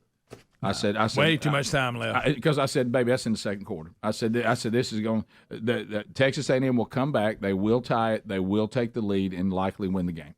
And so all of a sudden, I just went in. I said, "Let me go check on Auburn." I said, "But by the way, A&M has tied it and just went up." and so then I said, "Well, I'm gonna watch and just see because this is it. If Auburn can't get any points here, at least 3, the game's over. This is what I'm gonna watch. Time to go to bed." Got Sunday school in the morning. Got to teach. Not staying up. So Auburn ties it, and when they did, I said, "There's no way I'm gonna let Auburn take me into overtime." And I went to bed, so I didn't see the overtime. Okay, that was crazy. Yeah. Well, I had sounds like it would have been real late too. Yeah, I had an early morning. I had to serve Sunday too. I had to get up pretty early, but I after the first overtime, I said, "I think I'm in. I just can't turn this one off." Yeah. And so I stayed with it to the end. You had a feeling something weird was going to happen. I mean, it wasn't over yet. Well, I was going back and forth between the Alabama and Auburn game because I kept thinking, well, wait till Alabama's about to wake up. They're about to respond, and then they just never did. And I was going back and forth. I watched a little bit of Alabama too, and it just looked ugly. Yeah, it did. Mm-hmm. The AP poll sometimes reflects what the college football playoff poll will do on Tuesday nights, and they have They have Indiana dropping to 10th, Alabama dropped to 13th, and Ole Miss dropped to 15th. But they're still, as crazy as this game is, man, Notre Dame still has to go to USC. You got the rivalry games coming up this weekend, so it's not over. But and A&M dropped to 20. Yeah, they did. They dropped 5 to 20, and BYU got beat again. They've got a big game coming up. Yeah, and Colorado got beat. Suddenly, Arizona State. They're sitting pretty. I know. All right, but win their conference. And there. Kansas keeps beating everybody. They beat BYU and Colorado. Yeah, about halfway through the season, and they've got like a losing record. Yeah, still, even after those wins. So this is one of those things everybody was concerned about the playoffs. So I'm not saying this will happen because a lot of things have to happen. Yeah, but A&M after getting beat in quadruple, 4 overtimes. 4 overtimes. Yeah, they're at 20, right? Y'all just said. Yep. Mm-hmm. Yep. They could beat Texas. Mm-hmm. They're going to the SEC championship game if they beat Texas. Mm-hmm. Yep. Win the SEC, and still get in the playoff. Yeah. So for the SEC right now, whoever wins Texas A&M will play Georgia. Yes. Mm-hmm. That's what's being said. Yeah. So and the winner of that gets an automatic berth. So Bama has no path to the playoff unless they're one of the 7 at large bids, right? Yeah. And a win over Auburn ain't going to help them that much. No, it won't. And they got 3 losses. That's an uphill climb. An A&M win will hurt Alabama because it's going to push them back up into that championship game. So we'll see. Bottom of the hour, we'll be back. More of the Rick and Bubba Show coming up. Rick and Bubba, Rick and Bubba. With Frenchie talking about food and everything, with Frenchie leaving, Carmelos. the one thing I'm known for are the protein balls. I need to bring him a plate of protein balls. No. To have Terry make some. No, we're would he eat them? We're trying to give him things like something you do when you're trying Somebody brought to do better. some to the show that were really good. Remember that? Last week. Yeah. That's he 2 does. weeks He, ago. anyway, he eats. Don't pretty, look down on those. Well, he eats a healthy. He did kind of look Those down are- on that. I just don't. I picture You know what he this. said to the protein balls? Well, let's just do this. You know how sometimes you just need a visual. You need just a scenario. Hey, Frenchie, how you doing? I am good. Yes. Would you like to have some cornbread? Yes. How about some of these black-eyed peas? Yes. Would you like to have some turnip greens? Yes. Butter biscuit? Yes. Would you like to have some of these hush puppies and some fish and some fries? Yes. How about some protein balls? I didn't know we were comparing protein balls to cornbread. No. Well, you said this is my thing. Well, Everybody's giving him their I'm thing. just saying. He says that there's 3 main meals in France with the mid-afternoon snack, and that would be in that little Right. snacking time. I just don't know that it won't come with any fanfare. He's trying to keep you from. Did you hear me? You know, I don't know. He's that- afraid. I he's want gonna you to bring him because I'm going to eat No, them. he might like them, but I it's don't not. It's know. not going to be an American memory. Hey, you know what? Hey, it's not going to be an American He memory. had sausage balls. Kicked right over. Might go back and go. I had your protein balls. Has he, Rick? But Rick, you got to think sausage a balls, culture that has wine and cheese with everything is probably not going to go protein ball. Oh yeah, I don't. Where's he at on pizza? Y'all went that route? He's not huge on. He's not huge on pizza. I know they probably have pizza there. He's about a 6 on Italian food. Okay. Oh, what? Man, I love it. He did get kind of fired up. You love it. Well, That and chicken. But we get it. But What he's about chicken parmesan. but the back to the Never mind, buddy. I wouldn't bring him in if you begged me. No. Okay. Yeah, I just if you said, Speedy, please about bring the this? protein balls in, I wouldn't. well, You're never a shame. I know it's the wrong time of year, even though we eat them year round. But it's a shame that he doesn't have any sausage balls. No, He you're gets right. trying to, He 'cause, needs to- there is You no mean the balls delicious like holiday sausage. treat? Well, there's no balls like sausage balls. Yeah, if we're gonna go balls, then we're going sausage balls, not protein balls. Yeah. Well, I just wanted to see. I just wanted to see how you liked them. What's wrong with? There's nothing wrong with that. I'm just saying it's not going to be an American memory. I didn't know. Tell me about your trip to the United States. Speedy had me protein balls. That was French Gary. Was he throwing the goat too? Speedy got me protein balls. The protein balls. They're one of those things to look at them, you go, those aren't any good, and they're cold, but then A they're protein ball is something you do because you need to. Let's quit Speedy, talking he about them. I ain't basically bringing said- them Hey, in. here come the Speedy, protein he balls. basically said, Oh, get your get the own. kids in here. Hey, get your own exchange student is basically what he just said. Terry was making Does this- protein does this- balls last night for the boys this She's week. they play in tournaments. They're functional. no. Hey kids, everybody get home early. Mama's making protein balls. No, I'm just. They don't. They're not in tournaments Protein right balls now. and milk. She throws them in the refrigerator, and if they want a snack, they just go grab a protein ball. Mom, and eat can we it. have chocolate chip cookies? No, protein balls. Oh, Hey, guess what, Rick? golly gee. Well, you ain't got to worry about it. You won't have any protein balls. my buddies get chocolate chip. What is this boys? Don't know. I'm trying some new ones. I like that one. It's all part of the 25th I'd like to see anniversary. it come back. The old and the new.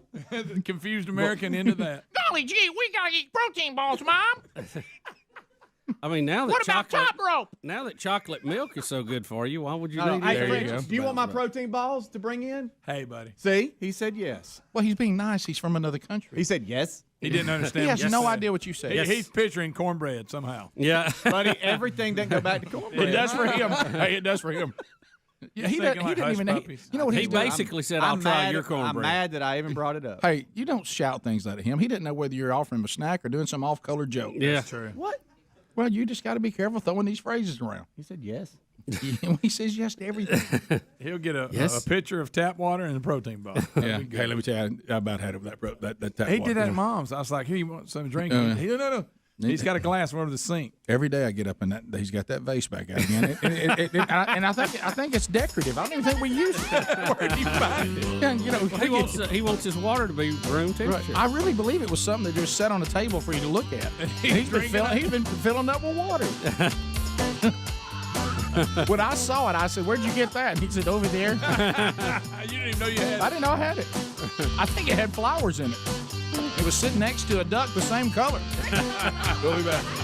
Rick and Bubba, Rick and Bubba.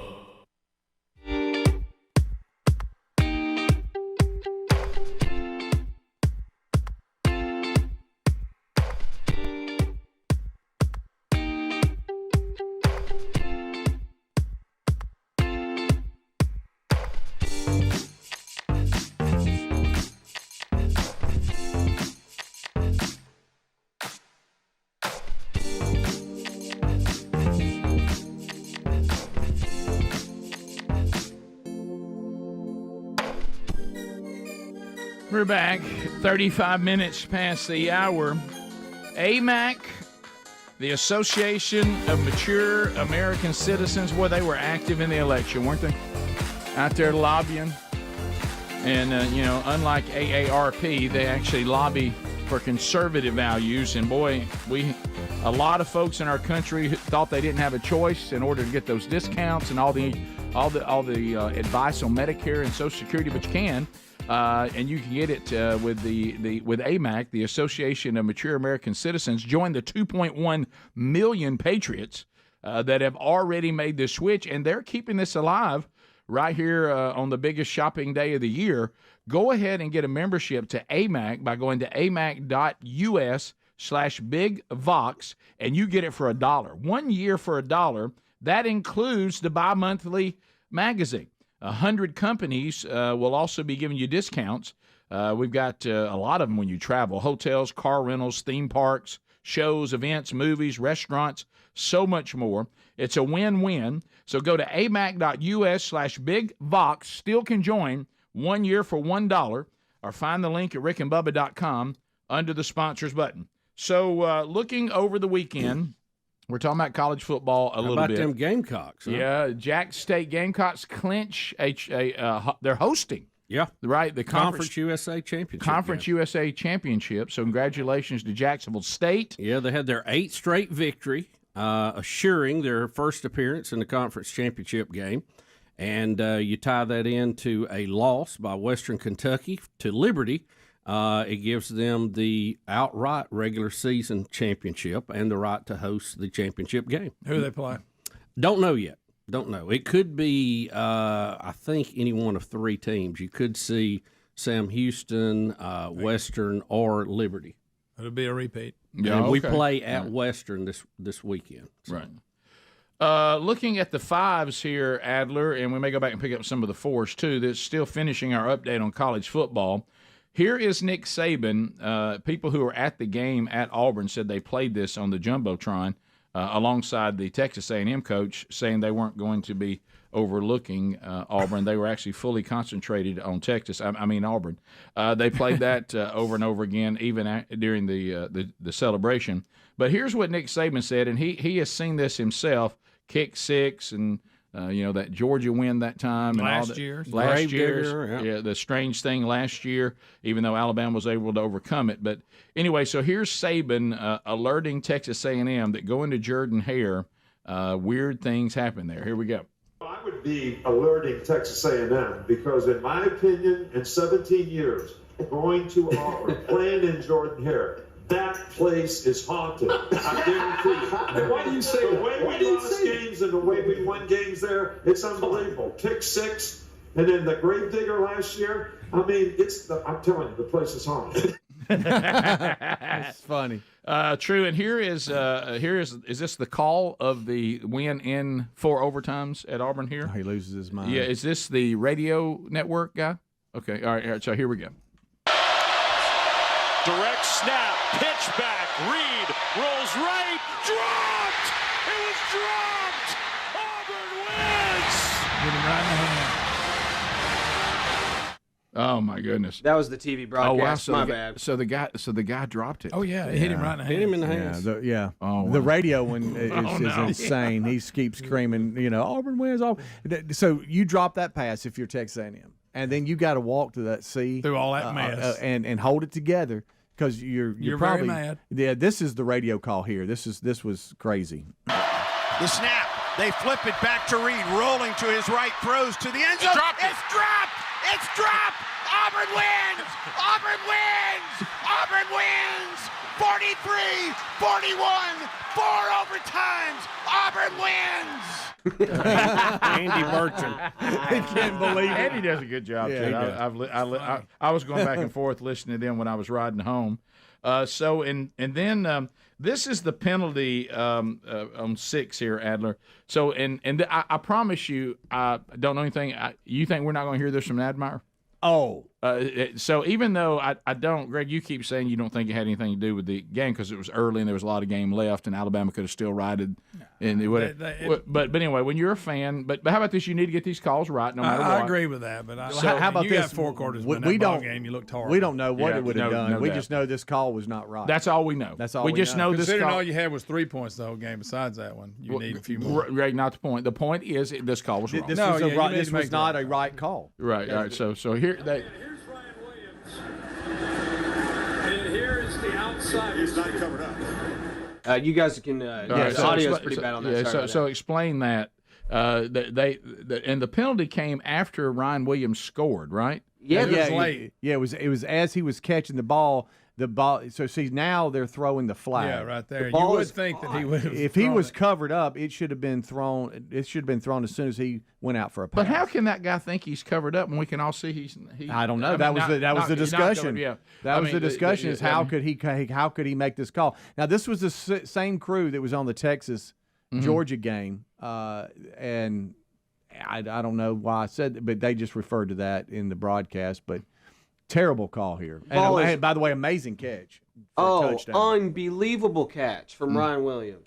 But I mean, even the DB, I know what the rule's for, so the DB knows who's eligible and who's not. But it's obvious the DB was trying his best to cover him. It's not like he got fooled. Well, because he wasn't covered. Because he wasn't covered up. That's why. Because it was a bad call. Yeah. So that. And what does that mean? I mean, people out there going, "Well, what do y'all mean by that?" It's my understanding that there's certain people that can go out for a pass. No, that's right. But I'm talking about on the line, off the line, all that stuff you and I've talked about forever. Yeah, look, this is one of those groups of rules that I think we ought to do away with. I don't think it's an advantage for anybody. I'm one step forward, I'm one step back. Right. To explain the late, now, I may be wrong here because I'm not real familiar. Maybe he threw it late. Maybe it's not a penalty until they throw it to that receiver. Okay. You see what I'm saying? Like if they don't throw it to him, then it's not illegal. Yeah. You know what I'm saying? Until he becomes part of the play. Then you go, oh, well, he was covered. He's a very important part of this play. I guess I got to throw that flag now. So let me ask you this: what would have made? You know what I'm saying? If they don't throw it to that receiver, if you throw it to the other ones who are considered eligible. On that side, Ryan Williams is on the line. He has two guys either side of him that are a step back. Mm-hmm. So what does the referee think he's I think he thought he was the inside receiver, maybe. I don't know. And I think you're right, Greg. Maybe once he touched the ball, then it's a penalty. Because the call was illegal touching. That's what they call it. Yeah. So what you're saying, though, you're saying, all right, let's go back. Okay. I'm just saying that. You see what this receiver did. See, what's supposed to be? What do they think supposed to be? I think you're right, Speedy. I think when the play went, he looks down and thinks he is he. Because you see, watch him. He didn't even go out. Mm-hmm. He just goes out and starts, with I don't know what the guy was thinking. That's off the line. What should have been? What did he think was illegal? I don't know the rule about who's covered up. I don't understand the covered up rules. I don't know what I don't either. I don't know what the guy thought. Matter of fact, the expert, referee they had on the call, he's like, this baffles me. I don't know why he called. But what is the reason that's the wrong call? Right, I don't understand. I'm covered. I'm not covered. I've never. I don't understand on that. I'm side. on the line. I'm off the line. I know you can only have so many people on the line, and you'll see a lot of times the guy on the line will step back. And the guy back will step up. Right. They'll swap. You can only have 4 people in the back. Got that? Yeah. So, but I don't. What's wrong here? I don't know. Yeah, that's the part I don't get. I mean, even if it's the right call, what determined whether he is covered or not? And back to your point, Rick, all 3 of those guys were covered by defensive backs who stayed with them wherever they went. Yeah. So there was no advantage. None of them said, "Oh, this guy can't catch it, so I'm shifting over." I can understand if a guy's running free, and nobody covered him. They said, "Well, we didn't cover him because he wasn't." He wasn't eligible. Right. And that didn't even happen. I don't know why you. I don't fully understand. But see that. Again, that's one of those technical rules that I think really are kind of ridiculous. If we're going to keep adding rules, let's take some away. That'd be a good place. See, I was unaware that he had to touch it for it to be, a penalty because I thought if he was covered up and he ran down the field, then he would be an eligible man downfield. Could be that too. So I thought, well, it should have been thrown quicker. Or did they call it? They didn't call it touching. They may have called it illegal man down. I don't know. I just know that they assumed he was covered up or something. Yeah, well, you're right, Greg, and they're saying it on the text because it being covered means you're now part of the offensive line. So that means if you went downfield, you're an illegal receiver downfield. That's what I thought. Yeah. And so it should have been thrown. It should have been thrown sooner then. But the end of the line is eligible, right? Yes. Yeah, I guess. I don't know. On the line itself, if you're the end it would guy, be, so you're eligible. So it would be the inside guy to Ryan Williams that would have been on the because he's clearly he has stepped up. If the inside guy to Ryan Williams was on the line, then I think that would have been a problem. But he wasn't. And that's the point. And that's why it was not a right call. Yeah. Right. So anyway. Yeah, chatters are saying that the people in the chat are saying that Greg is correct. It's an incorrectly called penalty, but what was called was illegal touching, so it wouldn't have been called until Williams touches the ball. And then they're also saying that the ref had money on the game. Right. And others are saying these refs are part of the NCAA's new DEI program. We'll be right back. They're going to be GONE. Rick and Bubba, Rick and Bubba.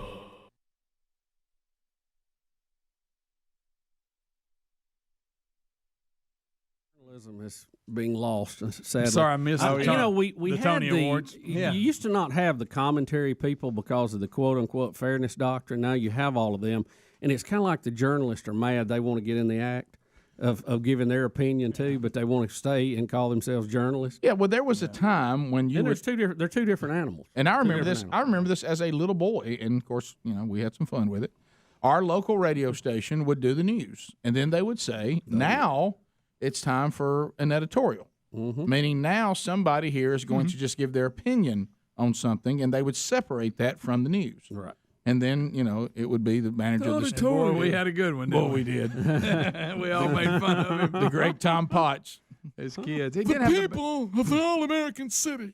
And, a very intelligent man, just his voice was a little Well, yeah. It was. Did you think you had to say that? I did. Yeah, Because I could really tell. don't know if he was or not. But the TV stations. Right then, there was a moment that realized you're from Calhoun County, Yeah. and he probably has family there, Yeah, and they're there it listening. is. And it was a moment of Baby Ellis, who calls this. But I do- There was a moment in your heart for a minute where actually I saw just a second of it. There was almost Well, he had to I be, wouldn't say shouldn't he? I wouldn't say it was full blown concern, but a smidgen of concern about hurting the feelings of Tom Potts' family. There it was. It didn't last long, and it was just there for just a spark. But when I'm you just saying. declared he was an intelligent man, Well, you don't. wouldn't he be? Well, Greg, No. Greg, these are radio people. Maybe not. You think there's a requirement to be intelligent and be in radio? Look around. There were two things that we hated about it. We were kids. You ever dealt with people we worked with over the years? I was mad because we weren't playing music. Right, And I was having to right. listen to Tom Potts Right. and his voice, and we all could do Yeah. it, and we made fun of it. The people of the All-American But you know, City. the TV people stations do it of too. the They- All-American City. They'll call it an editorial. Usually the Who's general the guy manager. with the red round glasses on one of them? I've seen him. It comes out on I one of the don't TV know. stations. He's got these really weird glasses. I ain't seen him. Nobody. You know why I don't have to watch editorials anymore? The whole newscast is an editorial. Well, there's that. Yeah. But they. Okay, you caught our me. point You was. caught me trying to be nice. God, well, I saw it. It was All right, he's a dumbass. Kids in here. We don't know that either. Greg, Baby Ellis is listening. Baby Ellis is listening. His fault. It's not my fault. I just said I saw a glimmer of insincere concern. You know what I mean? You almost for a minute cared about the Podge family. You're doing it this week. That's it. Did Easy more. you hear me? Did you hear Bubba? It was just strange to I say. know, I know. It's almost like when Bubba let that snake pass. You just don't see him. No, it's not. There's only been one, Rick, in history, and I regret it to this day. There you go. You had to go too far the other way. I'm sorry, kids. Uncle Greg. got Rick, you upset. did it. It's your fault. You pushed How's me. that my You fault? pushed me on I've my been own blamed for property. your behavior my whole life. I was fine until you called me out. But I was right. Yeah, you were 100% right. The people of The following is a WDNG auditorium. Here's station manager Tom Potts. the people of the All-American City. The Addison City Council today decided. Yep, that was it. And we were mad because we I'm couldn't like- hear Manfred Mann's Earth Band playing Flying by the Light. You know what I remember thinking one time? This is keeping me from hearing Dr. Hook. Why am I not hearing this? Who's this man? Why is he talking, Mom? On our AM rockin' radio. I know. Gosh, those were the days. wasn't it? They were. I loved it. I did too. We had a ball. Do you remember when they let all the DJs, they pretend they were in a race, and you guess which one was going to win? I picked Johnny Joe Dark. I thought, man, today's the day I get Betty's barbecue free lunch. Yes, sir. I picked Jim Knight. Golden years. You know? Oh, yeah. Knew Jim later on. That was funny. sure. I didn't know him then. I knew him later on. Oh, I remember being a kid. I went to school with his children. Yeah. who were also very intelligent. Yeah. What do you think of him, Greg? No, I'm kidding. Hey, those are some nice radios we They had were back good then people. too, wasn't He went on to be a pastor, by the way. Oh, yeah. Jim Knight. Oh, yeah. Say something about that. they? You know, hey, those radios we used to listen to were nice. Oh, wasn't yeah. You know, I remember about Jim Knight is he would jog around the track while He we were sure practicing. would. He liked to jog. Yeah. Wish Dad would have known he was a pastor. Yeah. I don't think it mattered. Rick, I don't think it mattered. I remember thinking to myself, Ooh. Not good. Wow. hey! Who's that jogging? Okay. My Dad loved Jim Knight. I apologize. It seemed to for affect his behavior much. He liked He didn't like him as a guy. He liked From a him. distance, he couldn't pick him out. Is he still with us? Good guy. Oh, outstanding. Gosh almighty. 15 minutes past the hour. The people. Who's that jogging during practice? The following is a Rick and Bubba auditorium. We'll be right back. More Rick and Bubba next. Rick and Bubba, Rick and Bubba.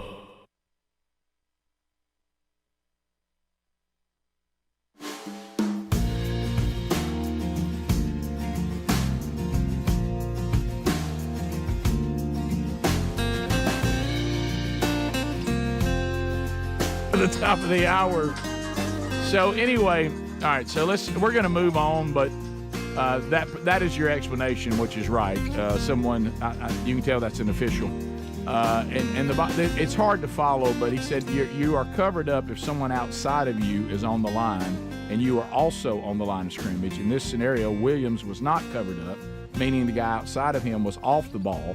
The only person covered up on this play was the tight end, who is not eligible. All three wide receivers are eligible in that formation. So there you go. So it's all how many people you have in the backfield, how many people. The fact that they said we want all three of them in the backfield, then the tight end now can't go out. Now the tight end's not eligible because he has to stay on the line of scrimmage and block. Yeah. Silly, right? This is also where people who can manipulate this, and I look out, Greg and I were talking about when it happened to us one time when we played high school, and if you can pull it off, it is almost impossible to defend, and that's the tackle eligible. Yeah. They set it up that tackle's eligible. Uh-huh. If he's athletic at all and catches the ball, he's going to be wide open. Yeah. so anyway. Are they saying the inside guy was not far enough back? Is that no, the tight end looks pretty on to me. I'm trying to look for some scenario where it makes sense. Well, I just don't see it. I bet Nabmeyer's got a scenario for you. Cheating. Trying to cheat Bama. All right. Who's that, Angel Hernandez? Gosh, that's good. Also, then you go to Arizona State, BYU. What a crazy. And this Arizona State story is just kind of, nobody's keeping an eye on it. Here they are about to, in the final minute of the game against BYU, we got the quarterback running the wrong way, a premature goalpost tear down, and a Hail Mary attempt, all in one game. Yeah. So this is when they're herding them back into the stand. The goalpost, don't forget, is down. Already down. Arizona State thinks they've won the game. Look how many people are on the field. Oh, my goodness. And they beat BYU. Now, and they have to get everybody off the field. Y'all said 12 minutes it took? It took 12 minutes to get everybody off the field, and they couldn't really get everybody back into the stands, so some of them just stood there with the players on the sideline because they couldn't get everybody back up. Yeah, so from the looks of that, if they did it in 12 minutes, that was pretty good. And Arizona State, in my opinion, they should have just put the ball in the end zone. They did a really weird job of trying to run the timeout, and then the quarterback the quarterback's trying to scramble and run the timeout, and so he throws it off into the sideline, and when it lands, they said it was a second left. Yeah. And so they had to clear everybody back. Which is the one where he looked like he threw it straight. I wanted it to take a long time. Yeah. And so it gave BYU a chance. So here's Dillingham. Crazy. Here's Dillingham, though. His wife is already on the field with him, the coach at Arizona State, and he's telling the official there's no way there's 1 second left. Lots of yelling here. Okay. Yeah, I mean, it's y'all. They're looking at the replay. Do you realize how many people are on the field right now? This is unbelievable. And they're looking, and they're all up in the referee looking in the. Look, there's no way. Look, he's like, there's no way there's a second left. He's so mad. He's so mad. They did it. Like the students standing there with him. And listen, and I would be the first one to do this. Go, oh my goodness, it's 1 second.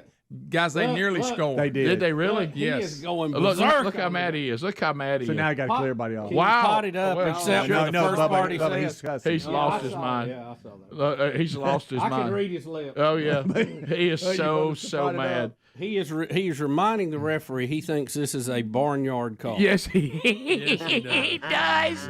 And you're saying BYU threw it to the end zone and never scored. Rick, they called it at the 2. Called it at the 2. No, they did. Yes. Yes. Face. You know, and I would have been the first one to go eyes on that. He does. He mad. What Arizona State's doing makes me feel better about Mississippi State losing to them early in the season. Good. But anyway, he loses his mind. But I really do think they could have done a better job of running it. Look at that right timeout. there.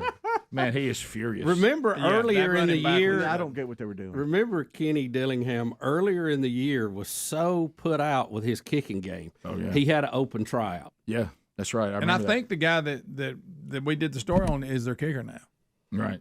Because he was turned down, and then he put out on social media that he wasn't on the roster. Well, they've got a different one because the guy I was listening to, the college jumps from game to game. They said, here's a kicker. He was a walk-on. Said that, he's back on now? I don't know if it's the same guy, but they were saying this was not the original kicker they had. So. All right, so to the Kansas. Crazy story, man. A lot of that this year. Kansas and Colorado. So a couple. Now there was a couple of plays in this game that were very strange. Do we have the shot on the quarterback's legs here? We got the big hit. Yeah. On Shadur Sanders. This is dirty as man. I mean, yeah. we saw this when we were out playing golf. Watch what this guy does to him. All right. He clearly goes. Oh my goodness! World. He clearly goes down at his knee. Wow, y'all. Oh yeah. I mean, that's just dirty. Yeah, and he had done let the ball go. It's Yeah. gone. Yeah. The ball is gone. Did they call roughing the not passer on expecting that at all. Did they? I don't see how he's not thrown out of the game. Did they pick up the flag? They threw the flag and then picked up the flag? Did they not even call a penalty on that? I don't know what the call was. I just saw the play and how dirty it was. And if you can't see it, Shadur was out scrambling and threw the ball, and the looked like linebacker came in, shoulder head first, right at his knees. Wow, trying to take him out. And the ball's long gone.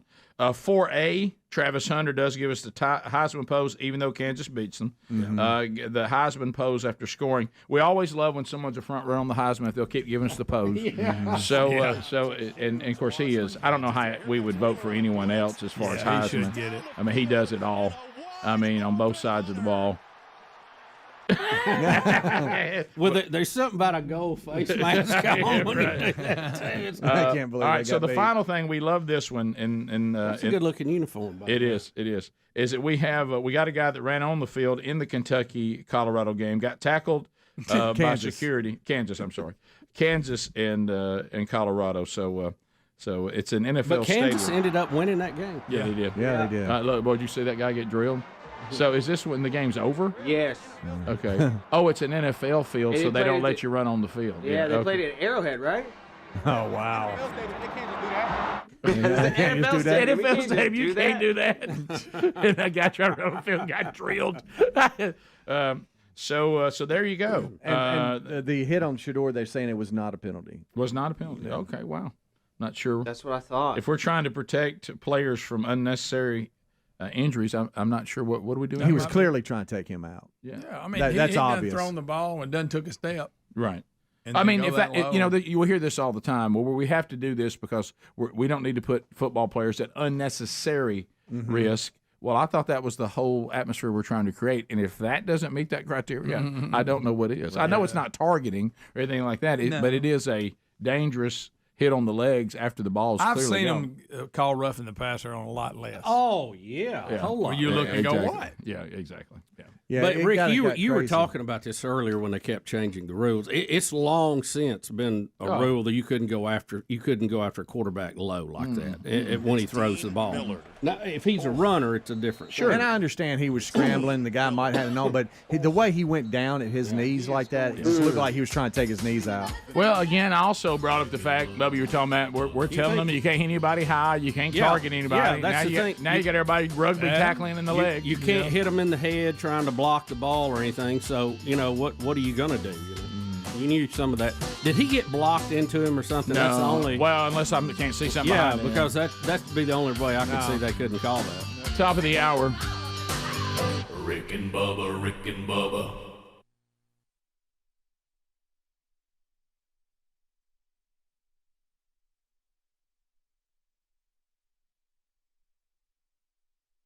Hey, here's a great opportunity, okay, from Hillsdale College. When you think about your time, it's one of those things that you want to be a good steward of your time. It is the most precious commodity that we have.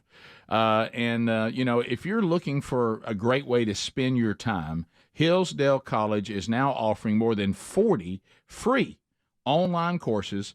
And I'm going to tell you something. When you look at, here's a great one. This would be a wonderful study, and it's free.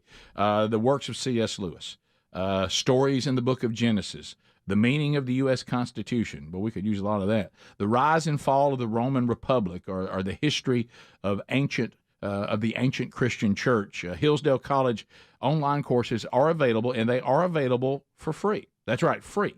Also, there's a really good one. American citizenship and its decline. This is a Victor Davis Hanson 8-lecture course as Dr. Hanson explores the history of citizenship in the West and the threat that it faces today. So Pick the one that you want, and it'll be a great way for you to spend time. So all you have to do is go to hillsdale.edu/Rick Bubba to enroll, and there is no cost. It's easy to get started. That's hillsdale.edu/Rick Bubba to register. hillsdale.edu/Rick Bubba. Jenkins' mama again. Hey, Jenkins' mama. Well, good morning. Hey, Jenkins. How you doing, Hey, Mama Jenkins. Hey, Mama Hemp. Jenkins' mama. Now, what you mean again? Well, you've called before. Yeah. No, I haven't ever called. I've emailed. No, you've called. Or someone called pretending Someone called to be. pretending to be. Either that or we've. I think we're in trouble. Yeah. Oh. Either you don't remember? I think she just emailed us. I don't know. No, I do remember. No, we talked Someone to her claimed on they the were air. her. Remember, because she was asking why he wasn't calling anymore, why we don't take his calls anymore. Mom. She goes, Oh, maybe. that's true. That's true. Okay. I was trying to help her out. And I was really concerned. Okay, for that's saying all right. I Jenkins' forgot mom. about that call. Okay. I forgot about that. So we're all slipping a little bit. So join the club. That's a woman for you. What's on tap today? Well, Jenkins doesn't call anymore. He's really, really busy. But, y'all always gave him a hard time about his cannabis. Mm-hmm. And, You mean can it be cannabis? Mm-hmm. Yeah, that's true. And I just wanted to, put a plug in for the fact that, he didn't ever grow it, and he wasn't a pothead like y'all always made him out to be. Now Jenkins' mom, we didn't give him that hard of a time. We were just joking around. Yes, you did. But anyway. Well, you got them mama goggles on. Yeah. I got something else to talk about. Mama goggles. Mama goggles. What you got today? Okay, so the fact that, there's CBD oil is out now, and I just wanted to, say that he was right on point, with what he was talking about. How and that dare was about all the, the benefits of it. But the main reason I called is because the other thing that he was the most passionate about was midwifery. Oh, yeah. Midwifery. Have your baby at home so your neighbors can see. And raw milk. Fired up about raw milk, Yeah, too. unpasteurized milk. Midwifery. Raw milk and me, midwifery, cannabis be. So he and his wife had to go to Tennessee to have their first two children because midwifery was illegal in the state of Alabama. Correct. That's right. Well, they are expecting their third, and they will have this one at home in the state of Alabama because midwifery has now been legalized. Congratulations. That's great. Good for you guys. He got out there. That's a win. That's a win. That's a win for the Jenkins family. Do they give his wife like a stick to bite down on for the pain? Yeah, if you do that, how does all that happen? What do you mean? How does all that happen? Well, I'm telling you how do they manage the pain or do they just go They let it ride, deal with it? Yeah, she doesn't lean on a tree in the yard, does she? Well, no. The thing is, Well, the midwives can go get them several different ways. Have you ever seen that Netflix series, Yeah. Midwives? Yeah. You ever watch that? They got a few different. My goodness, into that. they'll get it out of there however they can. They got a few methods. Every now and then they'll go quarterback. Well, I know. Let Mama Jenkins finish. Rick, not in a shotgun. Old pro set. Yeah, let Mama Jenkins finish. Mama Jenkins, go ahead. the thing is, from what I understand, because this was all new to me too, and I was a little nervous about it. In fact, I was a lot nervous about it to begin with. However, if you do your labor as it was God intended, if you wait until God, sends the child and you go into labor naturally, and you don't do the Pitocin, and you don't do the inducing of the labor, that's what makes the labor so difficult. Now, I'm not saying it's not difficult. Oh, sure. Yeah, because God said there would be that difficulty in that. Yeah, he was pretty clear about that on the fall. Omaha. However, it's much more manageable. Thank you for that. When your body is ready. What number's to the give mine? birth. No, look, there's good and bad with it. I don't really have any problem with midwives at all. What I'm saying is, though, but the only risk you take something goes wrong. If the baby is something is wrong and the baby needs attention immediately medically, or the mother.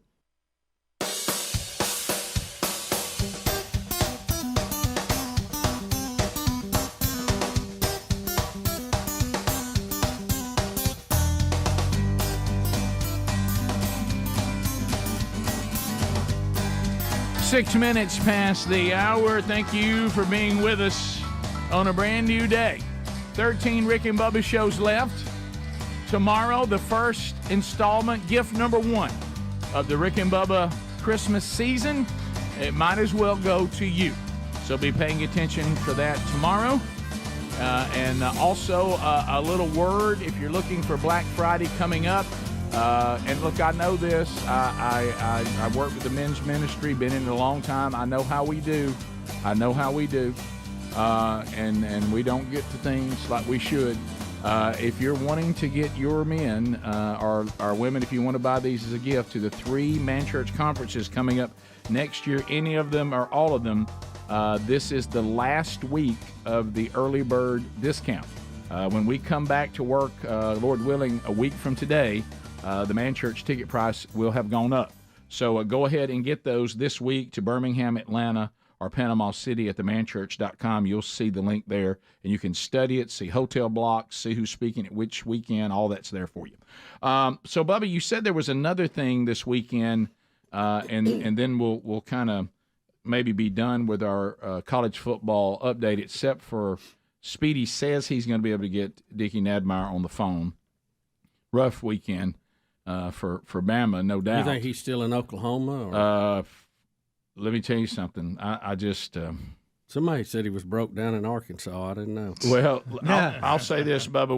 You remember we talked to him after the Tennessee loss. Yes. The Vandy loss, and it's over. Okay, you talked to him this much in a season in a long time. No, because usually it's the same old thing. Bama wins again. I mean, my goodness, how many times we want to hear him talk about how great they are?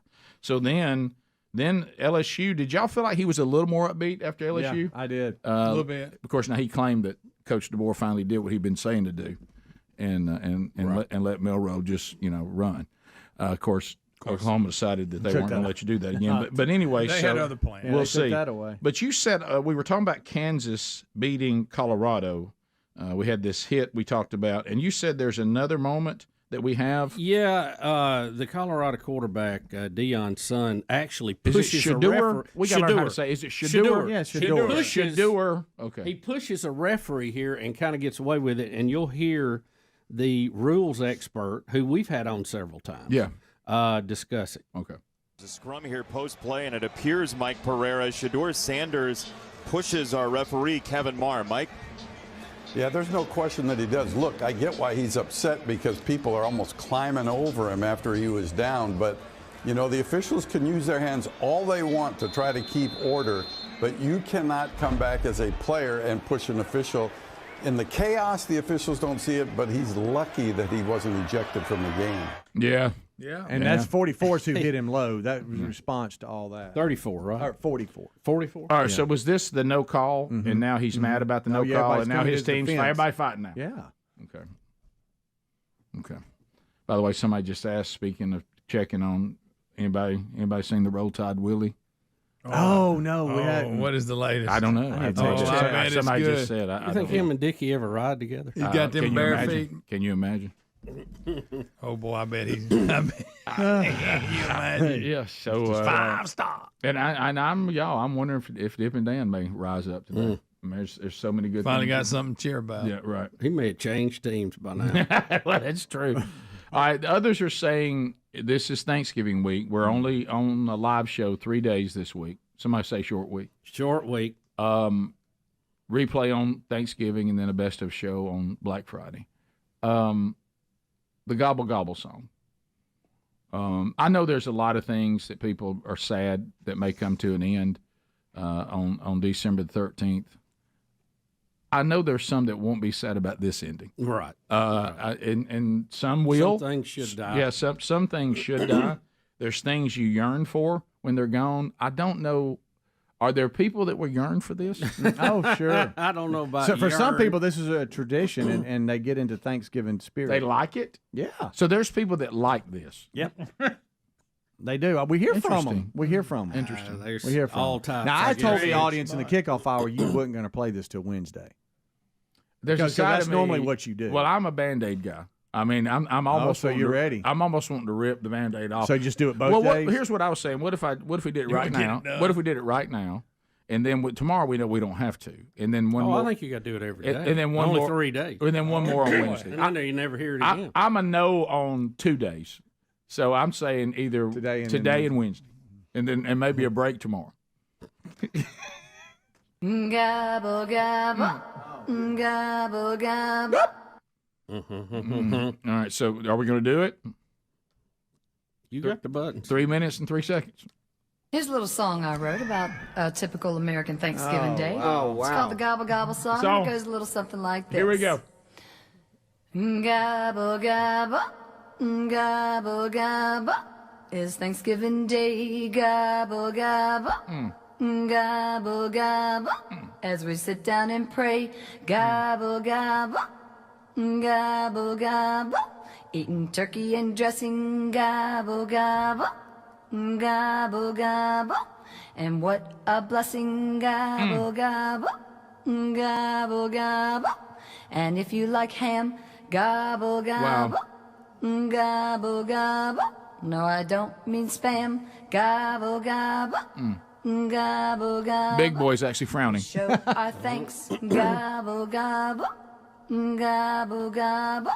On the wishbone we yank. Gobble, gobble, gobble, I've gone to my gobble. happy place. And the pie for dessert. Gobble, gobble. 2 minutes. Gobble, gobble. Oh, it can't hurt. Gobble, gobble. Gobble, gobble. And then we are full. Gobble, gobble. Gobble, gobble. And that ain't no bull. Gobble, gobble. Gobble, gobble. We turn on the tube. Gobble, gobble. Gobble, gobble. As we need to get lubed. Gobble, gobble. Oh, what are we doing there? Gobble, gobble. Getting lubed. To sit in the chair. Gobble, gobble. Gobble, gobble. Honey, fetch me a beer. That does not rhyme. Gobble, Does not rhyme. gobble, If she gobble. rhymes, then she doesn't. Football's on TV. Gobble, gobble. Gobble, gobble. At least it's free.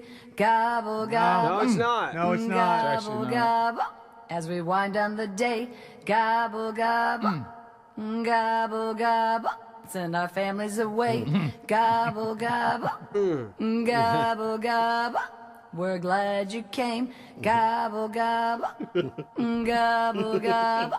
Next year just the same. Gobble, gobble. Gobble, gobble. And I say goodbye. Gobble, Oh, my. gobble. Gobble, gobble. To all you nice folks. Gobble, gobble. The rhyme scheme is gone. The rhyme scheme is gone. Cause you know I am. Gobble, gobble. Hey! Gobble, gobble. Just all full of jokes. 24 seconds. Gobble, gobble. She has to start whispering here. Gobble, My eyes are bleeding. gobble, gobble. Oh, man. Gobble, gobble. Come a little closer. Gobble, gobble. Bring it on in. Gobble, gobble. Bring it on in. I feel like Otis Day. Break it down. Bring it on down. There it goes. Okay. Thank you. I'm with you, Adler. It's one of the things I've studied the most over the years. Did she just grow weary of rhyming? I guess so. I think she just wanted to drink. It's like I'm rhyming, and I'm tired of rhyming. I mean, it's I'm done with that. We'll do. She had a narrative that she had to wrap up. So many loose ends to tie up. So many intricacies, you know. We'll take your phone calls next. America, your response to either that or anything else that we've chatted about. 866-WE-BE-BIG. All lines are open. We'll hear from you when the Rick and Bubba show continues right after this. Rick and Bubba, Rick and Bubba.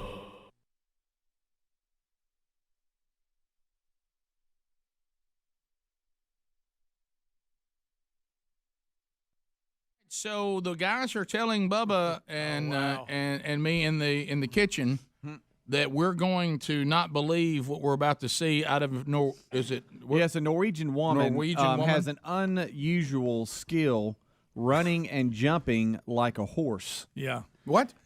This is something that that was brought to our attention, I guess, late last week or over the weekend. It's in show notes. And we watched it in the kickoff hour. It's unbelievable. And Adler's got a kind of a weird tie-in to this. Well, doesn't he have a weird tie-in to everything? So on radio, I apologize. You're going to hear us. Now you two haven't seen describe it. this. No, Rick and Bubba. You two have not seen this. it. Okay, I You're can't going wait to see your You're reaction. going to see a woman pretty that looks impressive. like Any need for this? It's got like just music with it, but it looks like she's doing, I guess, kind of a fast bear crawl for those of you that can't visualize, but she's galloping like a horse. You said that she runs around like a horse on all fours? Yes. She can jump obstacles too, like the steeplechase. Yeah. What? She even jumped a picnic table. Let's have a look. And we're going to start with her walking down a little trail. Yes. That's nothing. Y'all ain't seen anything. No, she's warming Should up. we be watching this? Yeah. Now, here she comes. She's running. That's her? Yes, watch. That looks like a horse. That's a person? Rick. That's not true. Rick. That's a person? Stay with it. Stay with it. Rick, oh, different gallop. Oh, my God. What are we doing? Rick, now this could go bad. Easy. She doesn't have lower back trouble. That's not true. This is some kind of camera game. This isn't real. Look at her jumping. Y'all, no, this is not real. It can't be.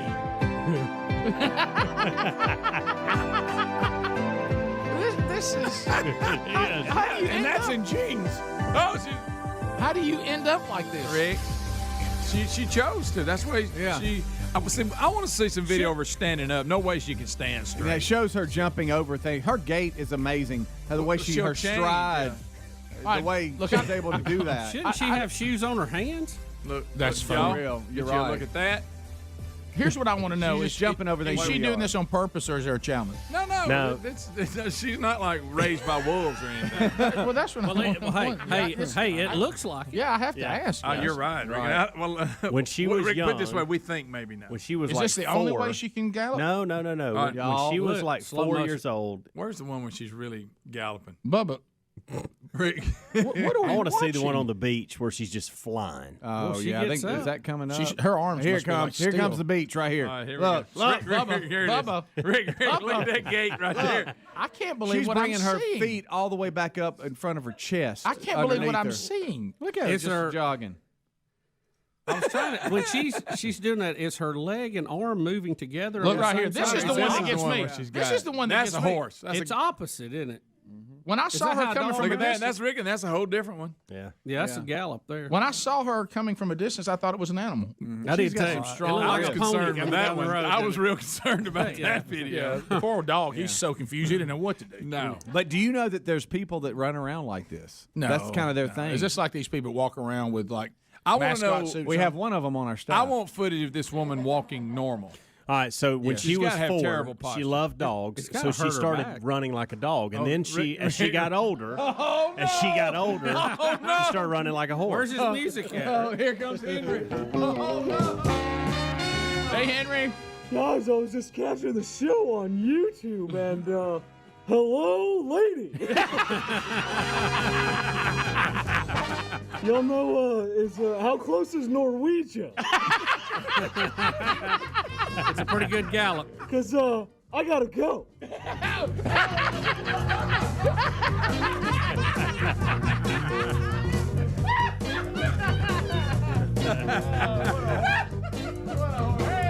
Oh, gosh. Wow. Is that not bizarre? No, that was very, very strange. Oh, y'all. She's I amazing. thought like over the weekend, we'd have the hot dog eating contest, which I can't even watch anymore. Boy, grosses me out. it may have been grosser than it's ever been. It was the. I looked up and just saw it for a minute, and I thought, what a bad movie. This is on in a restaurant. Yeah. Somebody turn that off. That's disgusting. No, this is unbelievable. Y'all, she's just She's running running around. around. has to kill your lower back. It looks like an animal with a human head. Rick, if the coach tried to punish her with bear crawls, it wouldn't bother her at all. no.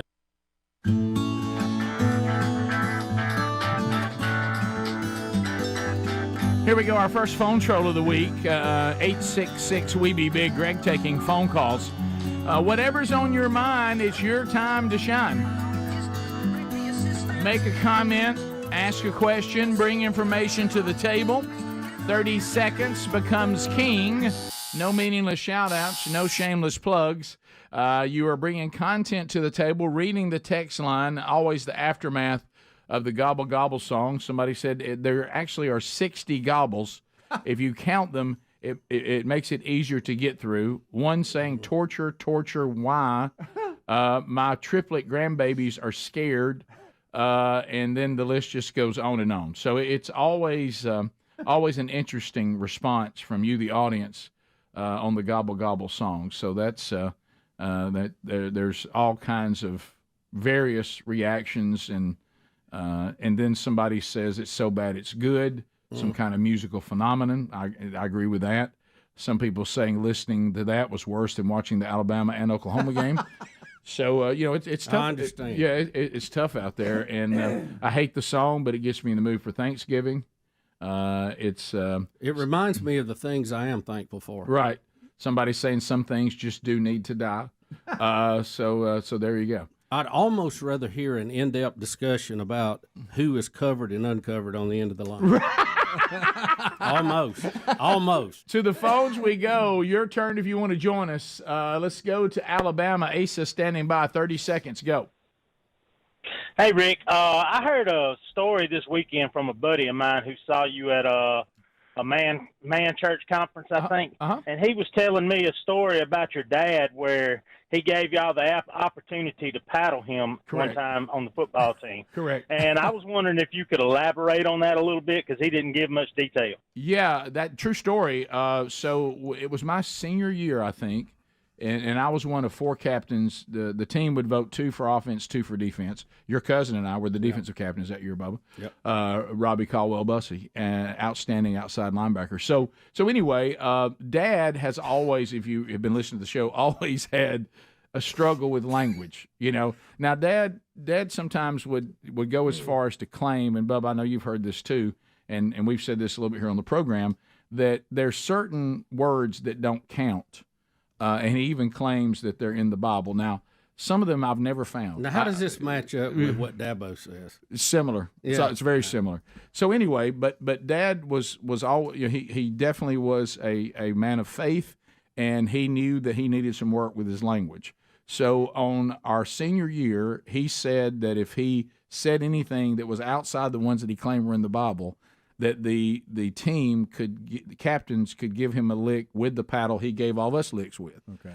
And did you catch him? I couldn't believe. I even went to the number 4 slot, but I knew I was still going to get my shot. Mm-hmm. So I remember Greg was looking at me like, what are you going to do? And I said, well, I'm going to light him up if I get my chance. Absolutely. So it was about mid-season. And the other 3 captains had all come. They were afraid of him. He'd already done it 3 times. And they barely tapped him, including your cousin. Just a little tap. And I said, what are y'all doing, man? This is a chance of a lifetime. And so finally my day came, and I knew that I was going to get my shot, because my time came on homecoming week. And he hated homecoming, okay, and everything to do with homecoming. He hated all the distractions. He hated that we thought the team was one that we could mow over.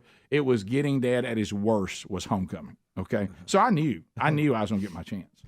So sure enough, he said something he shouldn't have said. So the anticipation on the team, because now I'm not just a captain giving him a lick. I'm also his son. So I've had that paddle in all kinds of different ways, okay? Yeah. On report card day, everything. So he got in there and had them old coaching shorts on, Bubba. I'm talking about.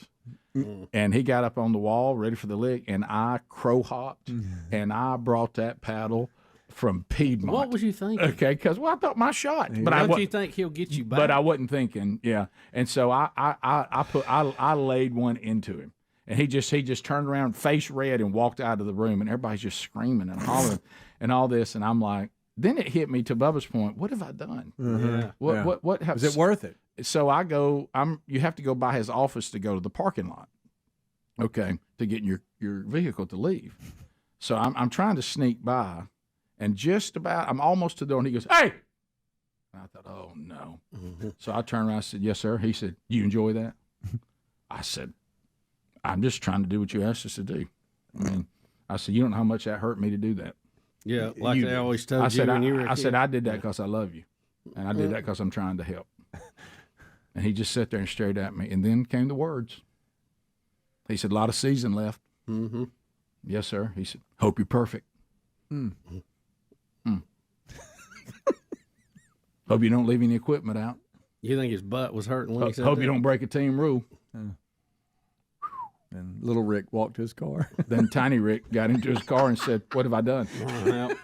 That was a miserable season. And, of course, I didn't make it. As a matter of fact, I didn't even get through that game because that's when I did the end zone dance. Oh. So he told me he would make sure that I never enjoyed dancing again, and not just because I'm Baptist. He ran me, and he hit me with that paddle and got even. And to this day, I dance. Now that he's gone, I'll dance freer. But but I mean, it was just wow. So anyway, like you said, Bubba, it was a. Do you really want that moment of satisfaction for all the misery that you've created for yourself? I don't think so. But it was an interesting moment in my relationship with Dad. Let's go to Burke in Leeds. Burke, go ahead. Hey, Rick. I met you last year at Leeds Valley Church. You came and preached for us. Yeah. But I wanted to tell you, and I told Greg just a minute ago, that I was Remy Mall's music minister at Midfield First Baptist. Oh, yes. And she was in my choir, and she introduced me to your show at 94 when they joined the church. Oh, yeah. She'd She tell and you about Tori the show. were sitting back in the pew. Yeah, she was a lovely person. She was in my choir. I just loved her to death. She was a dear, dear person. Yeah, no doubt about that. It's like I've said before, when we all get to heaven, we'll be doing her yard work. But now she's going to let you know about the show. Remember, like your mom used to do. Oh, yeah. And, hey, now have you ever heard of my grandson? He's got a show. Yeah. So she was a good ambassador for the show. Brian in Alabama. Brian, go ahead. 30 seconds. Yeah, Brian. Minion checking in here, and I'll try to get this in for you, Rick, in the next 30 seconds, okay? Okay. Gobble, gobble, gobble, gobble, gobble, gobble, gobble, gobble, gobble, gobble, gobble, gobble, gobble, gobble, gobble, gobble, gobble, gobble. Seemed like 45. It really did, didn't it? You've cut people off before. Well, that was 30 seconds. Nobody called it out. I've seen you do it. I've seen you cut people off. What's the opposite Eddie. of timeout? Yeah, right. Cut short. Cut short. Eddie, go ahead. 30 seconds. Yeah, man, that gobble gobble song. I tell you what, I can't stand to listen to a radio station that's got static in it.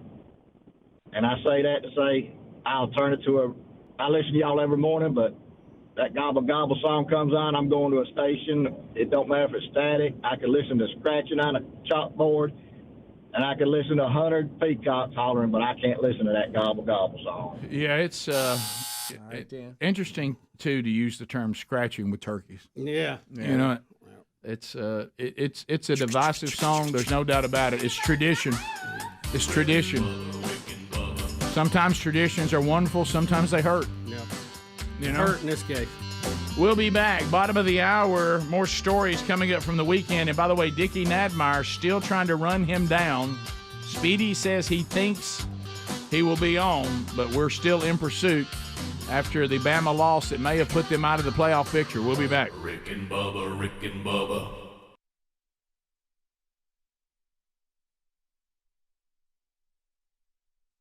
I don't know how to break this to everybody. If you do not vet it's not immoral, it's not evil to vet a border when people are coming to your country so you know whether they're sick, you know whether they're terrorists, you fill in the blank. And that's not an immoral thing to do. So if we're going to have a discussion on, hey, where in the world did measles come from?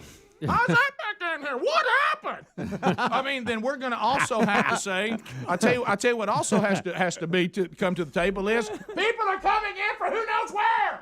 I mean, that could possibly be it. It could, right? We're worried about our own citizens not being vaccinated. What about people coming here that we know are not vaccinated from who knows where? They could be coming from Measles City, USA. Hey, the measles are back. somebody got polo too. You know, and you're just like, I tell you what, where'd the hooping cough come from? There's people hooping. And I tell you where it came from. It could be that we let people come in here from who we don't know where they came from, and they're not vetted out. Couldn't that be part of it? Do you know doesn't too? sound complicated to me. Rick, do you know too? No, and we this- need to let them in. They might get us sick. Well, we never thought of that. But they ought to be able to come in here, by golly. Well, then don't complain when you got the hooping cough. They're here. Cough away. You know what's You got also measles. They're here. disturbing about this? I tell you, it's probably Jenny McCarthy. No, it could be that. Do you realize in the year 2000 they declared measles dead in this country? There were no cases. Completely eradicated. Well, I wonder how it came back. What the H happened? Are you for border control? No, I think people are to come in wherever they want. Who are we to deny? What is that? What are you? Why are you being evil? Where'd the hooping cough come from? I came But back. think about it. Let me say this. Oh, this is good. And I'm going to calm down here because I don't need to have a heart attack. Give me confused, Rick. Give me confused, Rick. What's going on? Your eyes when you do that. Bubba has said, too, the new glasses have made my eyes bigger. Yeah. When you open your eyes, it amplifies them even more. Yeah. So listen. And you don't open them much. Confused, Rick. But anyway, Say so what the H one more time. what the H is going on? You got to have your shoulders up. That's all. I would explode if I had Speedy playing the tuba and him doing this at the same time. Hey, love wins. Love wins. I don't want to live in a country that loses. All right, Chris Farley there. All right, so, but let's go back to this again. If you believe, this is it. This will solve it. This is it. If you believe that your own citizens that have stopped vaccinating their kids contributed to this, then you have to believe the border contributes as well. You can't have both. It's I mean, you can't have absolutely one. both. You can't say I'm anti my own citizens, but I'm fine with these people. You can't do that. If you want to be consistent, say I don't like these people not vaccinating their kids, and I don't like there's people coming in here that we don't know where they're from. We think those two contribute. You can't pick one or the other. But the liberal media will. But the liberal media will say, I'll tell you what the problem is. And these people probably go to Christian schools. Yep. And they probably homeschool. I got news for you. I'm not afraid of those people like I am people coming from who knows where. Yeah. I'm not afraid of either. I'm just saying that. But if you want to be concerned, you got to be concerned about that other situation too. You can't have it both ways. No, you can't. I tell you, I'm mad. That's Jenny McCarthy. It's probably her fault. No. I mean, Looks like a completely different person. I know. Where'd the hooping cough come from? And then once you start, it's hard to stop. Yeah. Well, I'm just. That feels good. Yeah, right. Does it help? It does help. You talking about confused American? That's one of my favorite. That's confused Hey, American. have we really gotten that stupid? Yes. I mean, that's just Speedy, mark Rick, it from down this point forward. for the night before Christmas. Yeah, well, He was on there last year. Christmas? Where'd that come from? Twice the night. Anytime we have a question like that, we're going to call in confused American and let him see what he thinks about it. Greg, the dang measles are back. They said somebody at Fort Payne made a chicken sandwich. Where'd they come from? What's Jenny McCarthy doing at Fort Payne? And her unvaccinated kids. Rick, be in the left lane driving slow and about 20 cars behind you, and you don't know why they're behind you. What's all these people doing coming up on my bumper? I'm doing 48. Trying to keep it in between the lanes.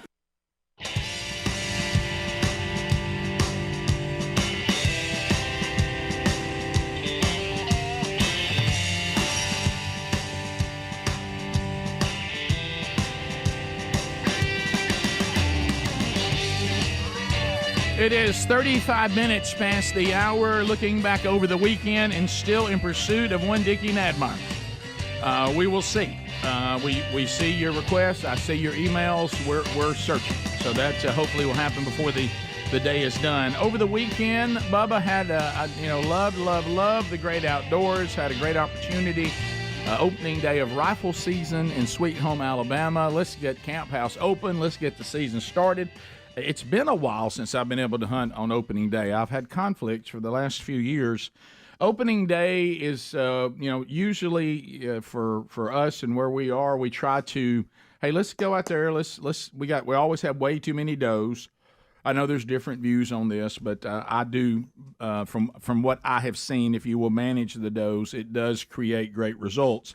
When you get overrun with them, it just the bucks don't have to work, and then everybody's, the feeders are getting you spend a lot more money on feed, and there's just and you don't want them to be overpopulated anyway. So let's go out and everybody get some meat. I had a guy that I met that had never been hunting before. He was coming in the afternoon. Did the Hunt Show guy come? The Hunt Show? Yeah, Hunt Show Jack. He never showed up. I went to Piggly. I thought that's who you were talking about. I sat in Piggly Wiggly parking lot forever.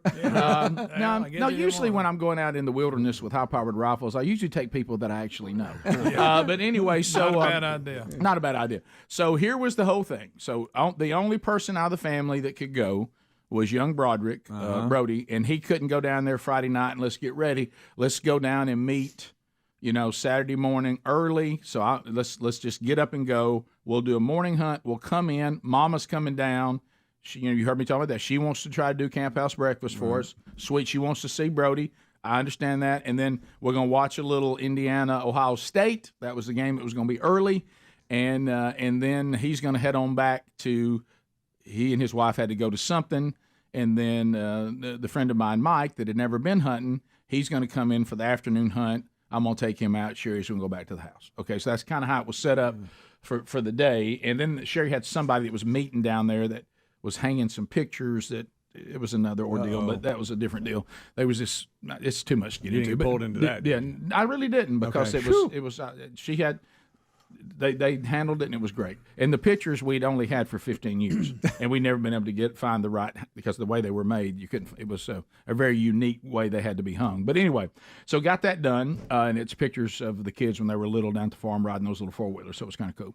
So anyway, so the deal is, Greg, and you know this, you chime in, Bubba, you've hunted with Dad, Speedy, you've hunted with Dad when he was with us. My dad, we were taught you're going to be in the woods pitch black dark. Bubba has embraced this. Bubba bought into this. He practices this. We're going to be there sitting for at least an hour. Yeah, I want it to sit still an hour before the sun comes up. Okay. Well, and young Broderick knows this. He's been raised in this. Okay. 5:30, we're headed out. I mean, okay, we Central Time. So that ain't early enough. So he got there. Well, I was trying to come up with something that I thought was doable for him and having to drive down. He hits me. I'm rolling. It's already 10 after 5, and he's at least 35 minutes from me. Oh no! So I know then, and I don't know what Dad can see from heaven. I don't know. I know then that we're going to end up going out as the sun is already up. So here is me after I have dropped off him at the stand. I want you to look, and this is me talking about him. Look how light it is. All right, so this is look. All right, so here it is. All right, so I'm actually headed out to my stand. Just dropped off young Broderick. Of course, the sun's coming up, and I clearly said 5:30. We need to be rolling at 5:30. Hey, you know what, Dad? I'm sorry. I don't know what you can see out of heaven. Sorry, the sun's coming up. I'm sorry, Dad. So Did you see? How about the sky behind you? Yeah. Yeah, bright. Oh yeah. So you need sunglasses. So we sit down, and we both, he more than me, where he sat, he started seeing deer from the minute the sun came up, deer, turkeys, just by the gobs, and I was like, we need to take those, and he even saw some young bucks and all that. Take a doe. You need to take a doe. Well, he kept going. Dad, I don't know what's going on over here. I mean, I don't know if the wind's wrong or whatever. And I said, there shouldn't be a wind problem there. He goes, they really seem skittish. And I said, what do you mean? He said, yeah, everything that comes over here, they're real skittish. This goes on for hours. Skittish. I don't know whether they're coming out, standing in the woods, about 8 of them. Now they're turning around. They won't come out. And I'm like, oh, okay. Well, I don't know, buddy. I'm just, if you can get one, get one. and we need to get a doe on the ground, and so we're communicating back and forth. Then of course, we get Moultrie Mobile, and I see a picture from one of the fields we did not go to. A monster buck walks out at 6:37. Sure, just walks right out. Just, I mean, and that's standard. Of course, it don't help us because we're not there. Okay, so that was a little much to overcome. Yeah. So the morning hunt ends, and we saw lots of deer. Brody's going to exaggerate on how many he saw. Yeah. But Brody will not shoot, and he talks about that they are skittish. Now, notice something when he's walking toward me in this next video. See if you notice something. All right, here we go. So there comes Brody. You still got your light on your hat? Oh no! Have you left it on the whole day? How was your hunt? It was great. I saw at least 20,000 deer. You're right. And 40,000 turkeys. And yeah. Am I on FaceTime or is this a video? What are we doing? We're doing a video right now. Oh, okay, great. Yeah, okay. So you're the filmmaker. I'll be the filmmaker now. Oh. That was a dirty Santa gift. So he has been sitting there all morning with the headlight on. I'm surprised he saw anything. Yeah, that may be why they were skittish, son. You were shining a light out through the shooting house. He's been sitting there with his headlight on the whole time. He went in. Well, first of all, it was so bright when y'all got there. Why even turn it? Well, I asked him that. He said, but when I went into the shooting house, it's dark in there. Okay, got and so I wanted to get my stuff out before I opened up the windows. And he left it on the entire time. So now we get into discussion. He says that his childhood is why he would not shoot a doe. Short hair. All right, so here we go. Notice the haircut. So why did you not? We need to take does. I know you saw some young bucks. Don't want to shoot does. Why would you not take a doe? I was exposed to Bambi at a young age by you. I had a doe there at the end, but it seemingly the doe had triplets. Oh, they're weaned. There were weaned. Yearlings around. They're weaned now. I'm not going to take a mother around the yearlings. So you're saying Bambi's the reason why we don't have meat yet? Yeah, so it's your fault. So, I know what he's talking about. He said I just couldn't shoot one stand there. And I said those babies are weaned. I know, Rick, but they're still looking for their mama. All right, so when was the last time, guys, because we all remember this with our kids and all that wonderful time, and I look forward to when Adler gets to do it. When's the last time you took somebody out that has never been hunting before and never taken a deer? When's the last time you did that? It's been a while. Been several years. So me too, and I really don't have the setup. And so I was kind of it'd been a long time, because just like when people come to the show, remember how we always say, for us this is nothing, we do this all the time, and then somebody's sitting down over there and you see them get nervous, and you're kind of like, oh wow, so to them this is not normal. Mm-hmm. Well, I had forgotten, and it was wonderful, the process of somebody who's never. So what I met a guy named Mike, and so he is one of the trainers that works with Sean at Thompson Fitness, and so he and Sean rotate, and do the little workout stuff that we do. So got to know him, and one day we were talking, and he said, I didn't grow up in that culture, and he said, I have always wanted to go out and deer hunt and kill a deer. He said, I feel like that's kind of a rite of passage for men that I've never gotten to do. Kind of like show hunt. That's correct. Kind of like Jack. But anyway, so he is, he's like Blake, my oldest son's age, in his early 30s, or, and so it wasn't like I was taking a small kid out. Yeah. But anyway, he's a grown man. And so we get out there, and so I've got the binoculars, and we're watching. And I had forgotten about this, guys. I had completely forgotten about it. And all of a sudden, does start coming out, and I said, all right, Mike, here we go. And like that, and all of a sudden I hear, and I said, and I look over, I said, you all right? He goes, I ain't never done this before. And I said, okay, so we talked about the gun. You're comfortable with the gun. Oh, yeah. All right, so here we go, Mike. Here we go, Mike. He goes, and I had not heard that in a long time. Look, and I was like, okay, now she's facing you. Don't ho. All right, if she turns, take that one right there. If she turns. Okay, there it is. Or she's turning my mic. Okay, just Mike. So anyway, so he pulls the trigger and he puts her right down. And I was like, all right, and I'm high fiving him and all this kind of stuff. And he's like. Look, he's still trying to come down. Sitting there. He goes, hey, I got to come down. And I was like, he goes, I didn't know it was going to be like that. And I said, yeah, I'd forgotten about that. You remember that. And I told him, I said, now with does, that'll soon pass. With bucks, it never will. No, right? Y'all agree? Like you see a bunch of bone coming through the room. It'd be awful. But I forgot it. Okay, Mike. Okay.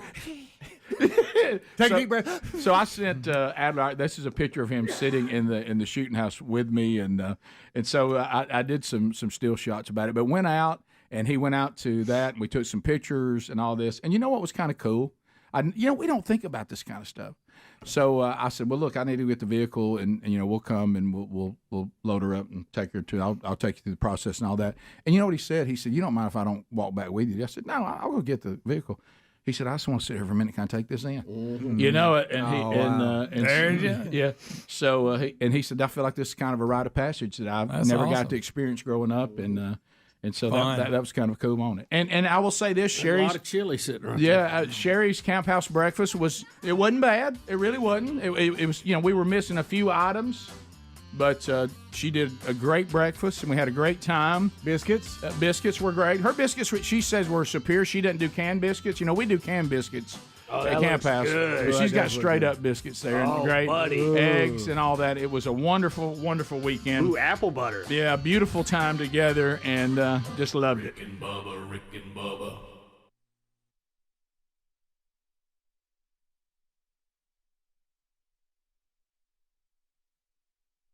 Chris in Florida. Because the others would ordain that. Right. Chris, go right ahead. Welcome to the program. Hey, guys. Hey, I had a would you rather scenario that Helms might appreciate. Okay. Would you rather have $10 million or have 10 wishes, but you can't wish for money? I'm going with $10 million. Greg didn't even. That was quick. Now, That was quick. Is this I net can or get most gross? of my wishes with that. Here's the thing, though. Yeah, if you get 10 wishes, though, you can get things that is more valuable than the $10 million. Nah, I'm good with $10 million. I'm going 10 wishes. If I got a wish for world peace and all that, if I got to waste one on that, No, Greg, no. That's funny, That's though. so real, though. That's what I love. We all have to waste one. Rick, I'll go with just peace in Alabama. That'll be fine. Well, now you've ruined the army. Don't miss that you said waste one. Like, Everybody says that. world peace. Yeah. From where I'm sitting, I know. Right. Yeah. It's just funny. Greg, well, what was funny about that? The guy was. I'd wish for health, and because you can't buy that at any price. Well, here's That's what. a good point there, Stent. You're right. You're all over. Something about That's you with a good turtleneck you on changed saying my that mind there? about it. No one's asking the obvious question, and it was the first changed my thing I mind. thought of. How much jack am I making? I mean, am I poor? Am I? Yeah, what am I making before I choose the money or the wish? To Helm's point, then you say, "Hey, I want a really good paying job." Well, does that fall under wish? Well, he said you couldn't wish for money. That was his only stipulation. I wish behind for a it. good paying That's for a good job. So I good paying could job, wish for a yacht that's worth Okay. $30 million. Yeah. Can you then? I sell can it? wish- turn around and sell it. I All can right, wish I'm for changing my 2 mind. yachts and then sell one of them and keep Absolutely. one. I'm not going to wish for a great paying job. I've already got one. Yeah. Yeah. I could ask for like hunting land and a lake house and Hair. a condo and. Oh, wait a minute. Yeah. I wouldn't. Never mind. I'm in the wish thing now. Get me a nice head of hair. You want to rethink it? Yeah, I got to get my hair back. Oh, yeah. Ooh. Yeah, good old head of hair. Yeah. Might even add a little to it. Greg, easy. Let's take it. Let's stop right there. Put the brakes on. Did you start looking over here? I can feel you looking at me. Feel the heat. I'm Feel back the to heat. 10 million. This is so much fun. Greg's going back and forth. Gosh, I got 10 of them. I'm back at wishing. Let me get through these 9. Let's hold world peace. Yeah. Let's see where if I got any left. If then I I'll get to throw at 7 and I got it covered, I'll throw world peace out there. Oh, man. Oh, gosh. But you got to be careful. You know how every movie I've ever seen, though, they'll trick you with those kind of broad statements. Oh yeah. You know it. You better be specific. You remember that movie? Yeah. Where the guy had the wishes and everything kept blowing up on him. Yeah. What was Oh, the yeah. name of that? Yeah. Bedazzled. Yeah. Every time he wished, That he is went a back. funny movie. Like he made a by the mistake, like you're talking about having a paying job. He turned out he was a drug lord. way. Yeah. You know, and of course he was running for his life the whole time, but he was making a lot of money. Yeah, that one. Elizabeth Hurley played the devil probably as good as you could play the devil. We continue. Wish I was smart. It's somewhat Wow. Underground. No, that's coming up next. We have to get to That's that. coming up next. I segment. caught myself He up. said he Just wished stop. he was smart. It needs its own segment. Stop. Greg, you Stop. still got Wait a nine minute, left. wait a minute. That was one of my wishes. That Speedy was smart. Bubba, me too. Wore too many clothes, getting hot, huh? Hey, turtleneck's trapping it in. I tried to leave Montana at home. Let me tell you something. You wear an indoor turtleneck. My wish was Speedy was smart. Go back to that. That's so funny. Because you're on top for just a minute. You don't stay on top long in here. Yeah. Didn't shave hunting season. Look, now, We got more turnover in here than the White House. everybody hit the. Hey, look! Everybody hit the floor. There's just fire. There's shots firing everywhere. Can't get it up quick enough. Look, he's struggling. Well, he's. Hey, Speedy, back to the wishes. Let me tell you. Speedy, I'm I'm going back to out Greg. Two things. I'm gonna start. I'm going back. I'm back on wishes. I am too. I'm gonna temporary ban you from saying anything. And I'm go- Guys, he's rolling his Get to sleeve the shirt up. weekend. Just get to the weekend. And I'm also banning kimchi for ever being brought to the studio Yeah, again. boy, that smelled terrible. Like I a dead did- rat in It there. smells like somebody gutted a hog or something. Look, I was in there. just What in the straightforward. I world? love Adler. Good gosh. He's one of my favorites, but the kimchi it cannot be brought Yeah, back. you know, Rotten cabbage. you got to keep it in your office. You're right. I can't imagine what it smells like when you break wind now. Oh, I bet it's. Oh, Well, it's I bet fermented, it's Rick. I violent. think he's high. It's keeping him from taking a shower. It has to be refrigerated. Yeah, you got to take it home, buddy. Well, okay, if we're banning smelly things, I can ban Greg's rump.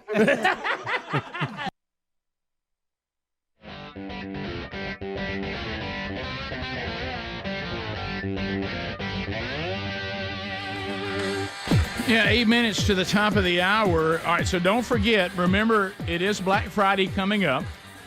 And so Field of Greens is participating.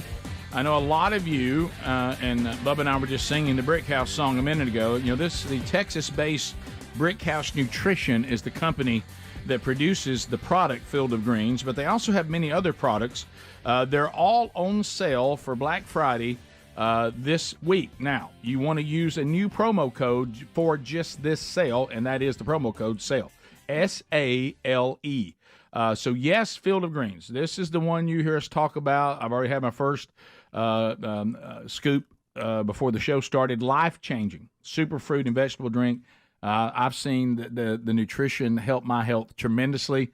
My doctor loves it. Your doctor will love it. As a matter of fact, if your doctor doesn't love it, you get your money back. If he doesn't notice or she doesn't notice.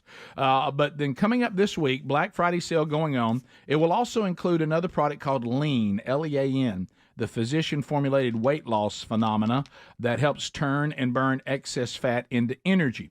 And they have the whole food bars, so they have creatine. If you'd like to find out more, go to fieldofgreens.com and use the code for this week, SALE, S-A-L-E, and that's gonna save big. We're talking 30% off this week. Okay, so make the move now to Field of Greens, or just use the link at rickandbubba.com under the sponsors button. So I know also, so wonderful weekend. Enjoyed that. We've talked about a lot. I know, Speedy, you wanted to go hunting for opening day. Yeah. But your oldest son, Tyler, had his birthday. Happy birthday, Tyler. His wife wanted to have a birthday party. Yeah. Nothing wrong with that. No. But then they threw in, let's go play golf in the morning. Right. Which took you out. It did. It did. How did that go? It was a lot of fun. It felt weird. I think it was just more of the tradition of trying to hunt on opening day, and we're not hunting. We're going to play golf. I think weird. Trying to kind of reason that Mentally- out a little mentally bit. take that You in. know, like we're piling in my truck to go meet him with golf clubs and not rifles. It just felt different. There should be camo. There should be Something. scent lock. Yeah, there yeah. should be, yeah. But we went to Purcell Farms, which is a very high-end golf course. It's very nice. And it's kind of funny because John Kaiser is a big fan of the show and works there. And so when we got out of the car, he knew we were coming. and had heard, about, hey, we're playing on opening day of deer season and all this kind of stuff. So we got out of the car, and he was screaming, stay in it. And the hospitality was so great. And it actually turned out to be a really nice day. Because there was a freeze. How early were you playing? It was 11:30 tee time. And Okay. so there was a freeze warning you could have early. hunted early. Okay. So the freeze kind of delayed the tee times a little bit, but this is kind of their marquee hole, this par 3 that sits up on the mountain, and you hit down to the green to the point where, guys, you hit it and you have to walk forward to the tee box to see where it lands. It's really kind of neat. And so the guys were like, Dad, all the influencers, they always video this hole.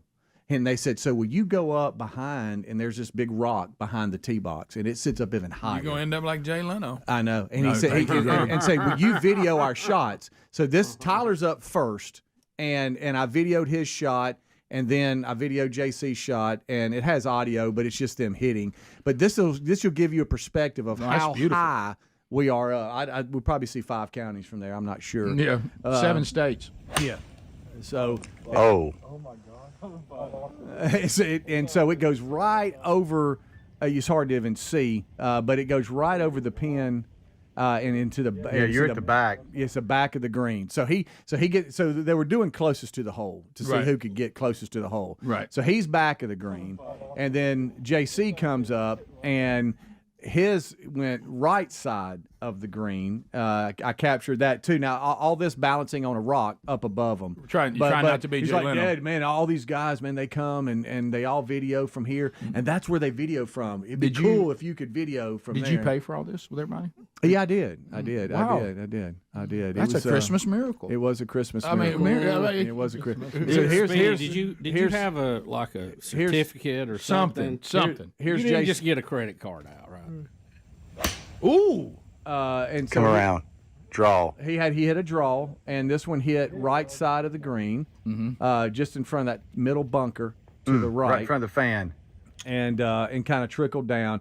But then one Reese Wilburn, he came up and he got closest to the pin. No, he did not. He did. And I bet with these two, they were probably on him. That's a little bit of an upset. Isn't it? The whole round, we're raising on each other. Now Tyler, he works with Titleist now too, and he plays about 4 times a week. There you go. Right there. And so, right there. And yeah, there's something. I know y'all are always trying to find something. There it is. Enjoy a video. No. And here's Reese. And right where Reese's ball sounded like he hit it better than the other. Yeah. And his ball right where the tip of the shadow is of the tree, about 10 feet shy of the hole, he got closest to the pin. You can't beat it. Now you can't beat an electrician on the golf course. So we get up before the first tee off, and we're like, all right, what are we playing today? Because we've always got to play some game. Oh yeah, sure. Now part of it is you can split up and play two on two, or you can everybody's on their own. We declared it was 3 of us against Tyler. Best ball against him. All right, so I think we ended up winning by a stroke, but it was 3 against 1. Wow. It was a lot of fun though. But closest to the pin, Reese, tell me he rode that all day long. Oh yeah, he did. We went down there. Baby brother gets something on you, he won't let up. No, he's the boss. We had a lot of fun. A lot of laughing, and I said, "Do we laugh at everything now?" And of course, everything's I got chicken legs and I'm bald and all that. You're like, can y'all get more material? Yeah, like, oh, Dad, yeah. So, Speedy, what did 4 set you back? What would that run? It was hundreds. Oh, yeah. But I mean, it was a lot of fun. So a great day. It was a lot of fun. Great But day. yeah. Well, 11:30. You're right. It actually turned out to be great. Now I'm gonna tell you, early Saturday morning, it was still cold. Yeah. It was still cold. Yeah, it was. But on the back end, so now, the golf round never takes the time you think it's going to take. Never. Ever. And so now we're late for the party. Everybody's waiting. So now he's getting from his Can't wife. eat till they get here. He's getting from his wife. Well, I guess we'll go ahead and eat. Oh, no. I'm like, oh, no. So we come barreling you in worried there. about that? I were was worried concerned about it that. the whole time. I was worried about it. Yeah, And when they said, hey, we got a frost delay, but y'all go ahead and get ready. I was like, there we are. We're already behind. That did it. Yeah. Now But we're thank you, chasing. John, for the hospitality. Y'all were great. Thank you, buddy. Top of the hour. Rick and Bubba, Rick and Bubba.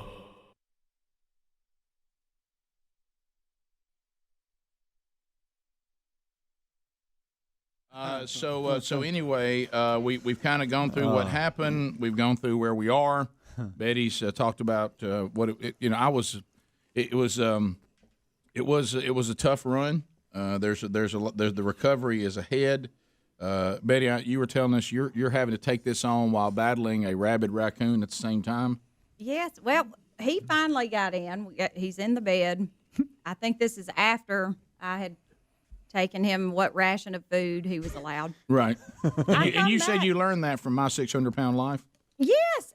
Well, have you seen that? Greg watches it. Greg this loves lady it. died finally. They were passing food to this lady through the window. I mean, I'm like, quit feeding. Yeah. I know. I'm I like, scream at the if you can't television. get out of bed, Right.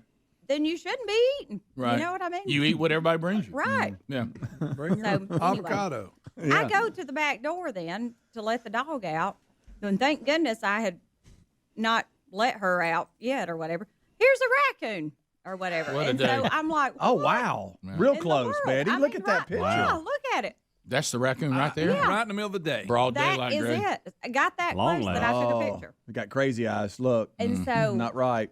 I go back and tell Bill, that raccoon is at the back door. He's and either so- somebody's pet that's got away or there's something up with him. That's not Somebody's good. pet. I don't know. Who gets a raccoon as a pet? A lot of people have. A lot of people have them. Just They do John does. not. Yeah. Just John, come over and get that thing, get it out of there. Seriously, Here at home, well, play come with on it if with you yours. want a pet. You John, need to feed it just marshmallows, John. baby. You know, Rick, I will have to tell you this through all of this, and I mean this. I don't want to get too serious here, but you know, Betty is a wonderful, wonderful lady, and I'm very honored to have her as my wife. As we just celebrated 30 years, last week, and she's a godly woman. She walks with God every day. She is a Proverbs 31 lady. And, you know, there's so many things I can say. She's beautiful. She's sexy. Oh. We have a great time But together. she's going to let you eat. But the thing... Wow. You just ruined it. You did it again. He did it again. You did it again. Good night. Look at that. Good night. Look at that. But the thing about Betty that I enjoy maybe the most is her sense of humor. Yeah. And we were laying in the bed. I was in excruciating pain, and she was very aggravated. And we both got to laughing so hard last night when we were reading about what to expect when you sleep with a growing point. Oh my God. And we just, Expect I mean, not we to both sleep. we both just had tears in our eyes. sure. We were Y'all just laughing turned so the hard. television on, so let's just find something to watch. Yeah. Oh, yeah. When we finally figured out what remote to use. Yeah, we that had took a minute. Yeah, the den Yeah, remote right. back there in the bedroom. So, you know, not being able to move around, this is not a good time to have that when you're battling a raccoon. No. You gotta be quick on your feet. Look, Yeah. Betty, I'm concerned about this raccoon being out in the middle of the day. If that thing had run in the house, I don't know. It Oh, would have been a boy. 3-ring circus for sure. I Yeah, know. let's not let it. Yeah, do what that. if it got? What? Yeah. I mean, I know. I don't know what to do. Well, I you- think I'm going to have to Oh, call he's a little John. bold. Yeah, he is Or- bold. He is. Have you ever watched Old Yeller?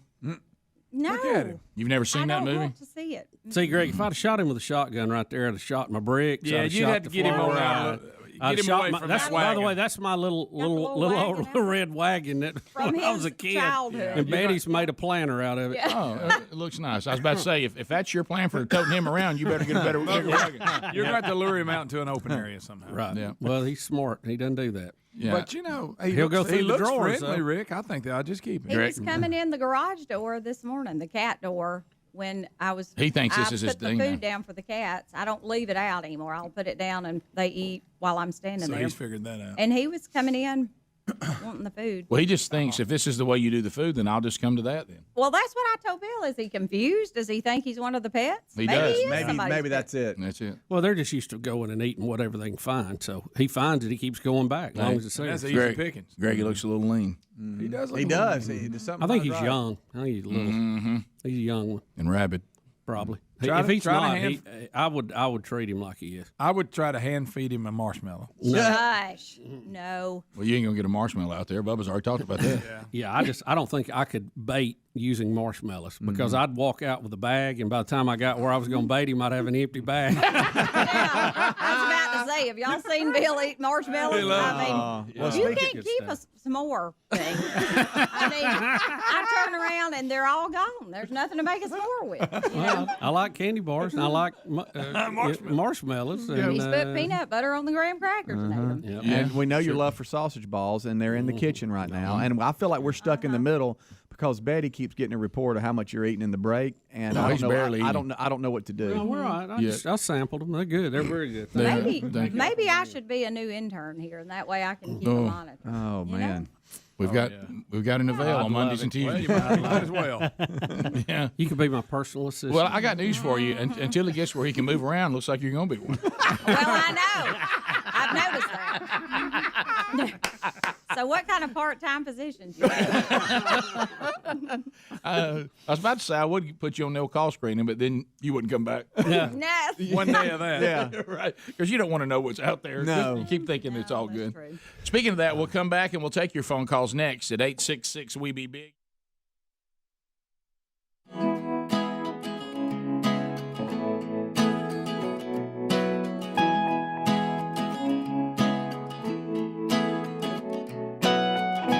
Or use the link at rickandbubba.com.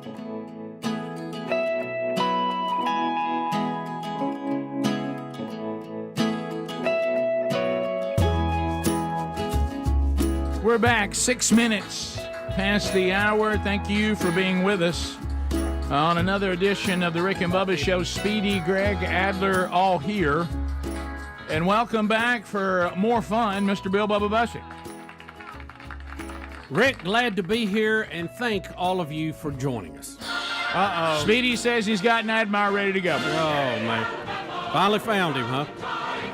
I know this has been a tough week for him already. What a season, huh? Yeah. I mean, he hadn't had to deal with 3 losses in how long? How many seasons? 25? It seems like it. Yeah. Dickie, are you there? Hello, Chad. Oh, there he is. Dickie, where are you at? As Luke Combs said, Bubba, there ain't no love in Oklahoma. Are you still in Oklahoma? I may never leave. I just stand there and remember when the Bama program went downhill. Wow, not even a touchdown. Yeah. Went all the way to We got Oklahoma one of the for a most field goal. explosive players in football history, Jalen Milroe. We got Milroe, and he is one of the best, and you don't think that Oklahoma's going to try to stop him. They're going to have some schemes. You might want to have something else. You need to use him as a decoy and to beat them where they're weak. That's common football, Bubba. You know that. Roll Tide. Dickie, how long has it been since you had to deal with 3 losses in a season? I know for Albies, this is a big deal to only lose 3. Alabama can go 5 seasons and maybe lose 3. I don't remember the last time, and if we don't do something, and I mean do something now, I mean, I want all of you boys to know we're living in a day today that the best football team in the state of Alabama is the Jacksonville State Gamecocks in Jacksonville, Alabama. I think you're right. I think you're right, Dickie. I don't make you. I think they got the best offensive line, no joke. Yeah. Well, no doubt. We take them at Bama, can't protect him. So what happened, Dickie? I mean, you know football. I mean, for them to shut Alabama down in their high-powered offense to just 3 points. I mean, you did have one play that was a little sketchy. You talking about cheating? Yeah, that one. That one. Yeah. When they tried to cheat us, they afraid we're going to get back in the game, and they cheat us. Yeah. What'd you think about that, Dickie? Everybody's against the Tide. Oh, you live with it as a Tide fan. Everybody cheats against you. You live with it. I mean, then you'd add a whopping 10 points. Yeah. Oh, has Greg got something to say? Yeah, there's old Greg. You know, he survived a real close call there with the Thompson Warriors. He's back today fine. Oh, Greg's got another Warrior victory. And, oh, look at Auburn. Auburn done something for Greg. Roll Tide. Yeah, watch them blow a 21-point lead. Yeah, sure. So, Dickie, will Alabama make the playoffs now? I know you're an expert on this. Nope. Oh. Let me just say this right now. Please, Lord, I hope Bear Bryant is holding Harvey Updike in his arms. That's quite a visual. That is quite. I hope he just took Harvey's eyes from heaven and turned them away from this debacle. Let me tell you this, Bill Bubba Bourgeois. If something were to happen, some godforsaken who knows, and somebody invites Bama to the playoff at the 7-team out large, we don't deserve it. Turn it down. Don't even take it. Don't even take it. Will you go to a bowl This game? team don't deserve to be in the playoffs. Do you want to go to a bowl game? Nope. Bowl's out He's too. out. You don't want to go to the Poulan Weed Eater Bowl or something? Oh, look, let's all pack our bags for the Birmingham Bowl so we can see Speedy. No, Stop right. it.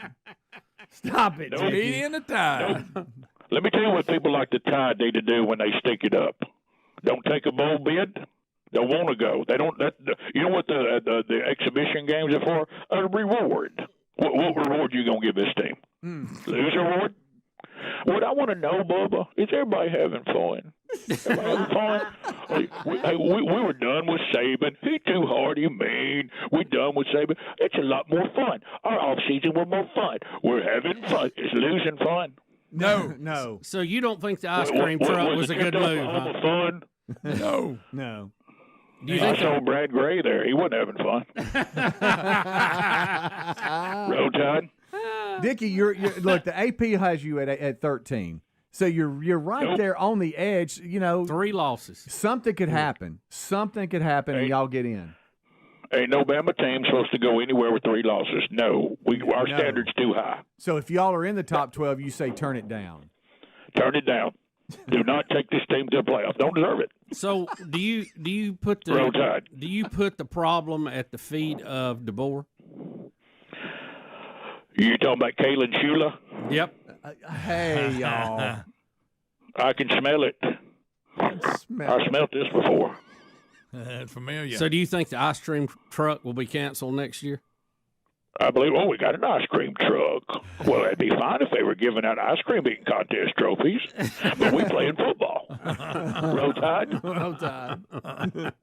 Phyllis is so upset. Phyllis is, she can't even. She laid down last night and put the Bear 315 car tag off my truck under a pillow. No, wow. We got to do something. Of course, we got to get to Bryant Museum. You know we do that after losses. Yeah. And we just got to remember our champions. Can we get Saban off the lake and get him back? Is it too late?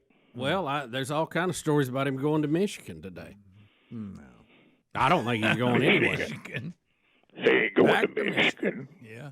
I tell you what, Kalen DeBoer can go to Michigan. and take his family with him. Dickie Nadmeyer. Send him on the road. That last name, I can smell it. Boar. I know it's boring. That's right. All right, Dickie. Let's be honest. I got my little hoodie on the sideline. Do you think anybody in Alabama is afraid of Kalen DeBoer? Stop. Anybody afraid to go to Kalen's office? Oh no, Kalen's mad. Roll Tide. All right, Dickie, are you in for the long haul? Are you headed back for the Iron Bowl? No, what? I was just asking that's the big one. if you were going to enter the portal. Throw the records out. Throw them out. Wad them up. Throw them out. This Bama team don't deserve Nadmeyer money. Oh. So you're not going to the Iron Bowl? I'm going to take my Iron Bowl money and we're going to Gatlinburg. Roll Tide. Oh, I can't believe you won't be in Tuscaloosa this week. Dickie. We're going to Gatlinburg, and I'm going to sit there and cry my eyes out eating taffy. So do you think Alabama will win this weekend? Nope. Oh, he lost the team. He lost the team. No, I mean, it's over. Wow. He lost the team. I mean, you heard what happens. I mean, we need something to happen. I don't even know. I don't mean any ill will toward these kids, but I mean, Kalen, he ain't the one, and we better do something. I mean, now. You're not going to give him a little bit of time? It's his first year, Dickie. He's had time. He's got 3 losses. There's your time. Well, didn't Saban, what was his first year? Didn't he have 3 or 4 losses? Yeah. 5 losses? I don't like anybody doing this Saban first-year garbage. Saban inherited a piece of junk. Then he turned it around year 2. Yep. Kalen DeBoer inherited Saban. Totally different. I have to agree with you on You that. can't win with Saban? You can't win with a Saban team? Roll Tide.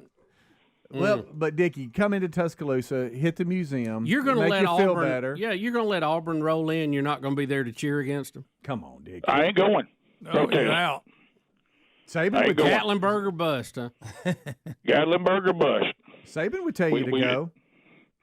I wish so bad. I really do. I wish so bad they were having that concert in Coleman this weekend, and we just go to Rock the South and we drink ourselves silly, and we would scream out, "Hell yeah!" Oh, it'd be a perfect weekend, wouldn't it? Whoa, wow. We got to do something. Well, Dickie, I hope you make it back from Oklahoma or celebrate Thanksgiving in some way and change your mind and go to the Iron Bowl. Maybe. What have I got to be thankful for? If somebody wants to give me something thankful, tell me we let the boy go. Thanks for that. That would make a great Roll Thanksgiving. Tide. I'd be thankful. Oh, I'd be thankful. Wow. Is the whole family with you? Ruined Thanksgiving. Yeah, oh yeah. Yeah, I know. So, Ruined it. So you're not going to get with everybody? Or, I mean, is the family. We all- already be in Gatlinburg by Thursday. We're going to Gatlinburg, and we're going to have to hide away and wait till the next season. Okay. Oh wow. All right, so that's it. Come out. I ain't going to the Iron Bowl. I ain't going to some exhibition, Tulane, Birmingham, whatever we're going to. I ain't going. You're not going. Okay. Done. All right. Wow.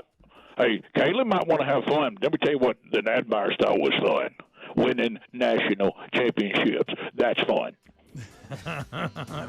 More fun than an ice cream truck. Well, I know Dickie this has spoken. I know this wasn't pleasant for you, but thank you for going on with us, man. Be safe. Roll Tide. Nadmeyer out. Wow. Wow. Sounds so Nadmeyer dejected. is out. Yeah. Man, tough year for Nadmeyer. Rick and Bubba, Rick and Bubba.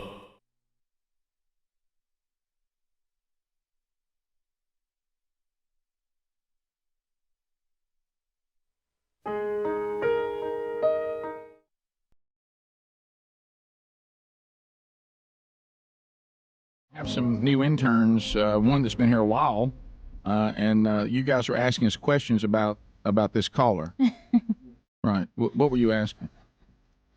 We just wanted to know who he was. I don't really mind that much because I think super fans isn't really something I want to get into. I think if football can change your mood this much, then it's something that you're putting way too high up on your list. And So y'all didn't know that? I mean, he's been calling the show for years. see, and I've listened for a little while, but I guess I don't know. I guess since it was just on the way to school, I wouldn't listen for like the whole 5 hours or whatever. Have y'all I ever didn't. met him while y'all were here? No, No, sir. no. I I've never hadn't. seen Do you him. think he's too over the top? He needs to let go a little bit. Hey, I don't know Dickie personally, so he might just really enjoy football. Oh, hey, But- Sue, you're sweeter than me. He sounds a little loco in the cocoa, if you know what I'm Oh, saying. wow. Okay. Okay. So y'all have no idea who it is. You No might. idea. I don't know who he is. We just heard him on the phone with He you guys. sounds like he really gets into this. Now, Drops of Jupiter, you've been here how long? This will be my second semester, so like a year-ish. Yeah. And you've No idea. But in my defense, when I was here last spring, it wasn't like football season. Oh, okay. So Yeah. True. That's a good and point. also, So y'all want to know how we met him? I'd love to know. Right. So you no idea. No, No, sir. Okay. also in Wait, the I feel defense like of we're the. being set up a I little know bit. a little bit. It's okay. I got I don't it. trust I got y'all it. anymore. In the defense, Not gonna make it. in the defense of the interns, sweet Haley Sue, Sweet she Haley Sue, she is a goodness. faithful fan, devout listener, Right. and the fact that she had school at a certain time when Right. perhaps this Dickie person called, it's not her fault. Right, that's a good point. I, on the other hand, am not from this here area. This here so- area. This here. That's And she's really, getting more honestly- Southern the longer she's here. Yeah. Well, I'm you know, letting some people Yeah. don't even have maps. Yeah. So don't. we They don't. Like Dr. Ra and we all so you guys want to know the history we have of the and do you think this person's over the top with? Yes. He sounds a little bit, Yes. but maybe he just thinks it's really fun, and that's good. She's But so nice. Now, did you screen him when he called? Did y'all answer the phone? I hadn't. Huh? I was You letting in didn't? golden ticket. I think did Adler? I didn't. I think Adler Adler did. did. Now, You Drops did. Yeah, he of did. Jupiter, He gave us- where are you from? Just so everybody has a geographic idea. I am from West Palm Beach, Florida. It is an hour north of Miami, so way, way down there. Right, long way to go. Yes. Got it. Yes. So okay, well, we didn't know y'all didn't know the history of it. Mm-mm. We thought That's right. that you, especially working here, and especially you, because he's called. Daddy for calls me. years. Your daddy never Yeah. told you about it. A super fan. I guess not. I don't know. I feel bad. I feel like a fake now, but no, I don't know who he is. I just don't. I mean, out of all the amazing things that are talked about on this show, if that's the one thing that we as interns aren't as educated in, I feel like we're doing pretty well. No, you're doing great, You know? no doubt. I kind of tune out some of the football talk too. Right, some of the football talk. Just a little. Okay. Did you? I would just like to point out: was there anything different with the last segment than normal? Maybe you noticed. Like that you might have noticed going. Good question, Helen. Well, since I'm from here, I know that this is like a saying hey to people, but every 3 seconds, roll tide. Just a little, just slipping it roll Just tide. him saying roll tide off. Just slipping it in. But nothing else. No, I mean, y'all didn't about, notice anything else about different the studio. in Anything here? different? Oh, I don't know. Nothing during the last segment. Nothing. Did you look in here last? How do you segment? think I feel about this super fan? I couldn't see. You couldn't see me. I don't. No, you sure could. I wonder why you couldn't see me. Oh, you left. Do you not like Yeah, him? you weren't You here. don't like him. Speedy was the- Speedy took Speedy, your you were in spot. the You don't front. like him. Yeah, I Oh did. my gosh! Wow. Look Okay. at DLJ. Okay. Yeah. I was wondering. I was like, So- maybe he had to go to the bathroom or something. I don't know. But you were going on keep talking. purpose. So, Just keep talking. Everybody just be quiet. so Speedy, are you a fan of this fan? Or Is you that- just like is that to why hang you on? Well, no, chose? Rick doesn't like him. Well, Rick had stepped out, so I needed to go run See, the Rick's board. in Albany, and he doesn't like him. Yeah, say my. So my- he refuses to talk to him. Right. I won't talk to him. Do you not like to engage with those that don't appreciate your team? I do That not. can kind of make you Okay. close it off a little bit. You, You know, should maybe honestly- be more open-minded. Don't But you think? honesty is the best policy. So the fact that you can admit that, Yes. Right. It's- Yes. Right. that's good. Rick. Well, hey, I mean, I want to tell you something. I mean, I like the tide, and I'm going on that cruise. And I'm going to tell you something. I can't wait. Oh, it's him! What? What? Oh my goodness! Back 22 minutes now past the hour.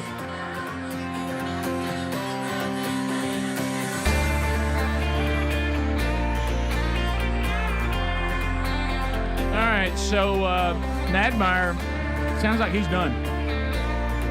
Did he really say he's not going to the Iron Bowl? That's what he said. Going to Gatlinburg. Do you think the loss? I don't believe that for a minute. Do you think Auburn winning and Alabama losing the same weekend was is that him? That's yeah. all emotion. Honestly, that probably doesn't happen too much. No. So He's not going to Gatlinburg. No, he'll be back. It He had- won't be able to stay away from Tuscaloosa. But I mean, he's hurting right now. He's but hurting. Midweek, he'll get that Iron Bowl feeling. He'll be headed off Tuscaloosa. It hadn't dawned on him yet that Gatlinburg's in Tennessee. You know, after so stuff like that.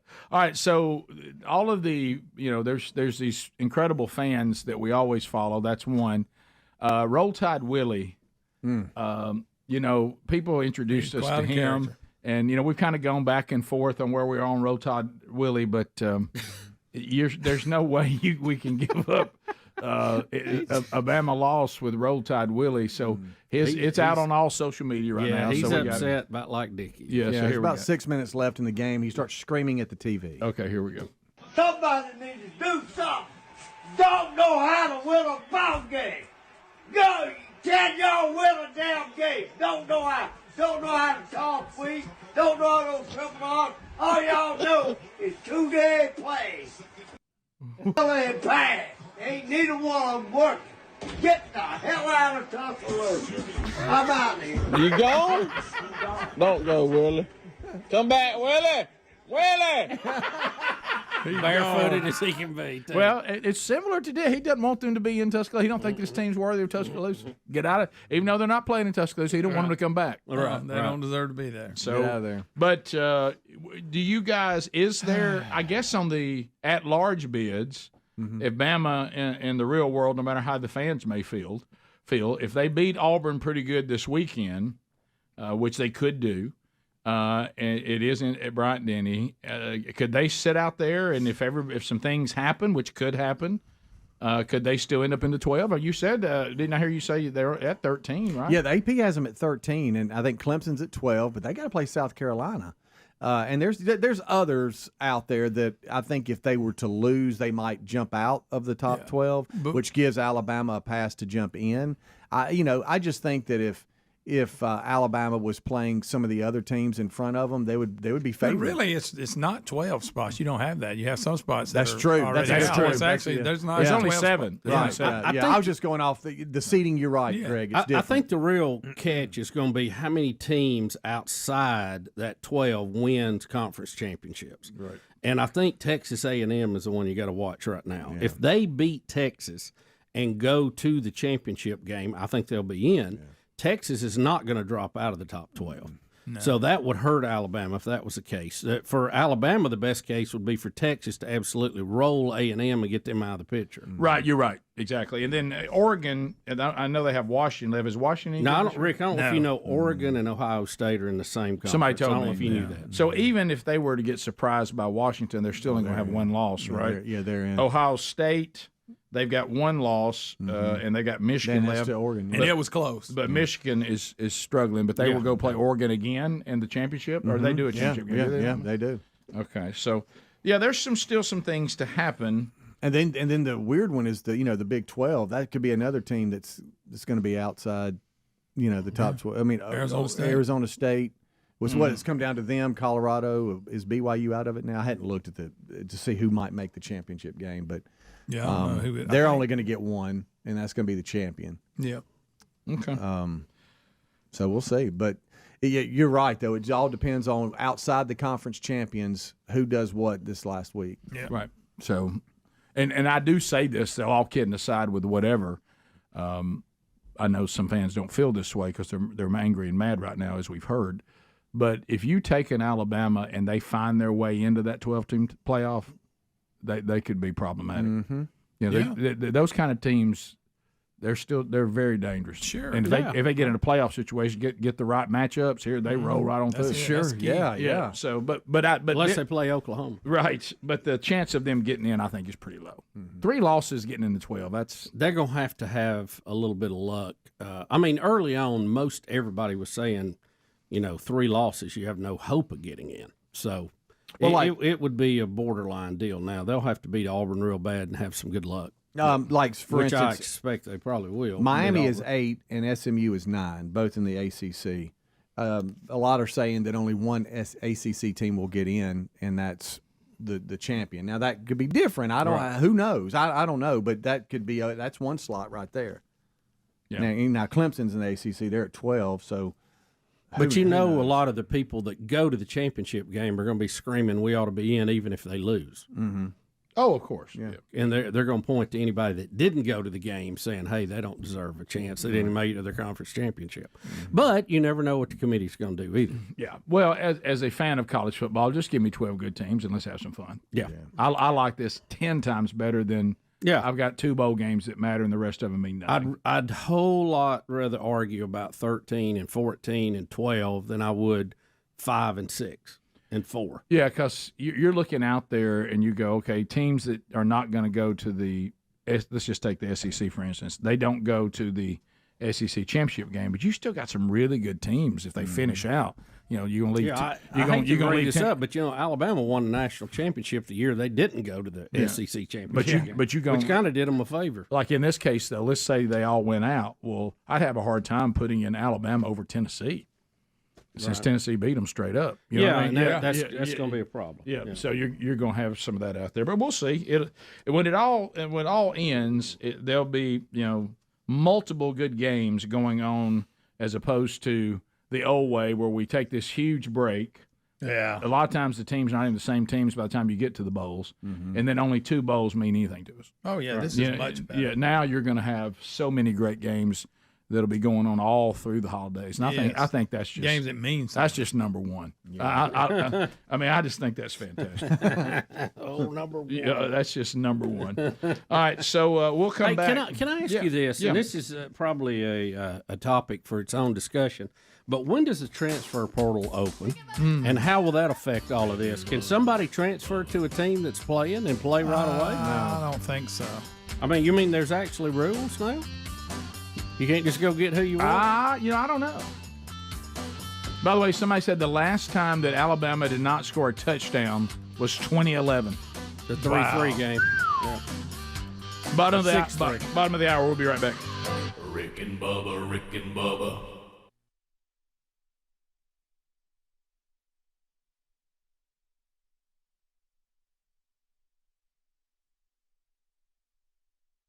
Guys, I think I did some good yesterday. You know how sometimes you almost bring on the good. Right? You almost feel like there's a time that you get an opportunity to maybe make a difference, and so we have it's pretty much a weekly routine at our house. We have a dog, and the dog, from time to time, because they're dogs, they need to be bathed and they need to go in for their checkups and this kind of stuff. And fortunately, our vet is, literally, is that even a mile? Maybe a mile from our house. So it's pretty simple. Usually on Wednesday, Sherry takes the dog in for, let's get a bath and the way the fur is on the dog, it might need some sort of grooming from time to time and all that. And then the thing that I know is going to happen, and I certainly don't mind it. It's not my favorite, but I know what's going to happen is I'm going to get the text, on your way home, can you pick up the dog? And I would love to see you pick up the dog. Here's the thing. I think yesterday I made a difference. Okay. I was Wednesday. I think Wednesday I made a difference. I really do. And and I realize, don't try to see if you can just make a point today that everybody needs to hear. Because what happens is I walk in, and I have to, first of all, be now thrown into the middle of pet people, and most of them are very, very serious about pet world, and they're all carrying on weird conversations with animals and all of this. Weird voices. And so I walk in, and the young lady, who's very kind, behind the counter says, "Well, hello there. And who are you here to pick up?" I said, "I'm here to pick up Buddy." And then it happens, and I was ready for it. What is Buddy's last name? Right. To which I said, and now I get the attention of the entire place. It's just full of animals. I said, he doesn't have a last name because he's a dog. Would you like my last name? Did you? I did. Which makes sense. I said, he doesn't have a last name because he's a dog. I said, but Rick, you're gonna hurt his feelings. I said, but I have a last name. Would you like to have mine? And I'm the one paying for it. Yeah, and Buddy doesn't have a opposable thumb, so he can't pay for this. So the human being who has a last name, I didn't say that, but so I said, but I did say he does not have a last name because he's a dog. I said, but I have a last name, the dog's owner. Probably will put it all together. And she said, you should be able to find him. So then, this is where I think I made a difference. And that was one point. And it was now around me, there's just picture dogs on leashes, just running, jumping up on couches, just all sniffing each other's butts, peeing in the floor. Sure. And so then, growling. So then, old lady trying to hold hers back. You got the one dog that doesn't like the other dogs. Oh, yeah. Most of them act right, but there's always that one. Yeah. The cat people hiding over in the corner. Oh, yeah. So then, cats in carrying cases, and they love that. Yeah. So anyway, she says, very kind, wonderful person, but isn't he a member of your family? And I said, no. I said, he's owned by the family. I said, because let me tell you about members of our family. We don't make them sleep on the screened-in porch. No. We don't tell them to go take a dump and pee in the yard. No. The family members don't get treated like that. That's they got all kinds of stuff. Right. We also don't drop family members off here to be kept during the day, to be groomed. You know what I mean? To be, I said, I never bring my kids here for y'all to give them a bath because they can bathe themselves. Yeah. Or we would. You know what I mean? Are you still in front of everybody? Yes, at this yeah. point? And I was trying to say. You're just ranting. I was trying to say. I said, and I did. I said, my point is, animals are wonderful, but they're not humans, and we don't treat animals or act like they're human beings. They're not. We don't treat the animal the same way we do human beings. If we do, we should be arrested. You know, I mean, can you imagine me saying, "Hey, have you taken the kids out so they can go to the bathroom?" And they're not going to do it in the house. Hey, go out there and let the kids go out one more time, and then give them a biscuit, and then leave them out on the screened-in porch to sleep. Yeah, you might be. That's called abuse, right? Yeah. We wouldn't do that. No. And see, it's okay. It's not abuse to treat Buddy that way. You know why? Because he's an animal. That's actually a He's pretty good with it. It's a pretty good. It's a pretty good gig for Buddy. Pretty good setup. But Buddy's It ain't got like you got him on a chain on a stake in the yard. Hey, look, let me tell you, Buddy's got a great gig. I looked at him last night, and he's sitting in there watching TV with us, and he's got it made. There's never once has Buddy cared if he had a last name. Has he ever Was cared? he on his little pillow? Oh yes, behaving just like a champ. And you know what he was being? He was being a pleasure, not a hassle. And with a new haircut. And he smells good. Yes, you know, smells all powdered up. Yeah, ready to go. Yeah, normally we wouldn't. We just wouldn't do the things to our children or to family members or to people with last names that we do to Buddy. No. So and you know what? At one time, I kid you not, Rick, I'm not. give Buddy your last name. That's Buddy Burgess. By the way, I think I hung up there. 35 minutes past the hour. Thanks for being with us today on the Rick and Bubba Show. Thinking about, here comes Black Friday. Then you got Cyber Monday coming up. Rick and Bubba's store has been active, but let me tell you, if you're looking for a great gift idea, buyraycon.com/bigvox. Yes, Raycon gives you amazing deals on premium audio every day of the year. Now, right now, as you might have guessed, they've upped the savings with their special Black Friday and Cyber Monday sales. They're already happening, so take advantage of them today. You don't have to wait till Friday or Monday. Simply put, they're doubling down on their amazing value by offering our show fans, the Rick and Bubba family, 30% off site-wide. Now, you know that the Raycon Everyday Earbuds that we love and so many of you love, they're already about half the price of the competing brands in the same space, premium audio. But now, we have put on top of that another up to 30% site-wide. Check it out. Raycon's Everyday Earbuds come with active noise cancellation.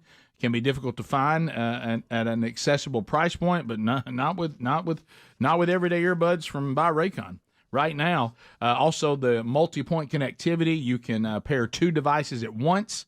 The quality rivals some of the biggest names in premium audio, but about half the price. And now up to 30% off site-wide. It's underway now. You don't have to wait till Friday. You don't have to wait till Monday. Go to buyraycon.com/bigvox. Get that Christmas list done at up to 30% off across the site. buyraycon.com/bigvox or rickandbubba.com under the sponsors button. So, Bubba, a couple of stories over the weekend. One of them we have video with and a story. The other we can just discuss. But Bishop T.D. Jakes suffered some sort of medical emergency during church while he was in the middle of a sermon. Congregation, of course. I mean, they were kind of shook by watching this take place. And it says that it seemed the emergency hit him mid-sermon. It said he's 67 years old. He's shaking, can't control himself. And this is at the Potter's House Megachurch Sunday. The capacity is about 8,000, and the crowd was seen reacting to the episode at the time. And they've come back and tried to let us know that everybody, of course, started praying for him, but that he experienced a slight health incident. Yeah, you can kind of see the decline in this clip. Yeah, right. He Slight? He says something about his congregation, which is really, really sweet, and then you can kind of see him start to struggle. Have you ever gone to a hospital to visit somebody and you thought you was going to encourage them and they encourage you? That's what preaching is like. You think you're giving out something, but you're getting back more than you gave. So he's kind of, I love you, he says, what he says.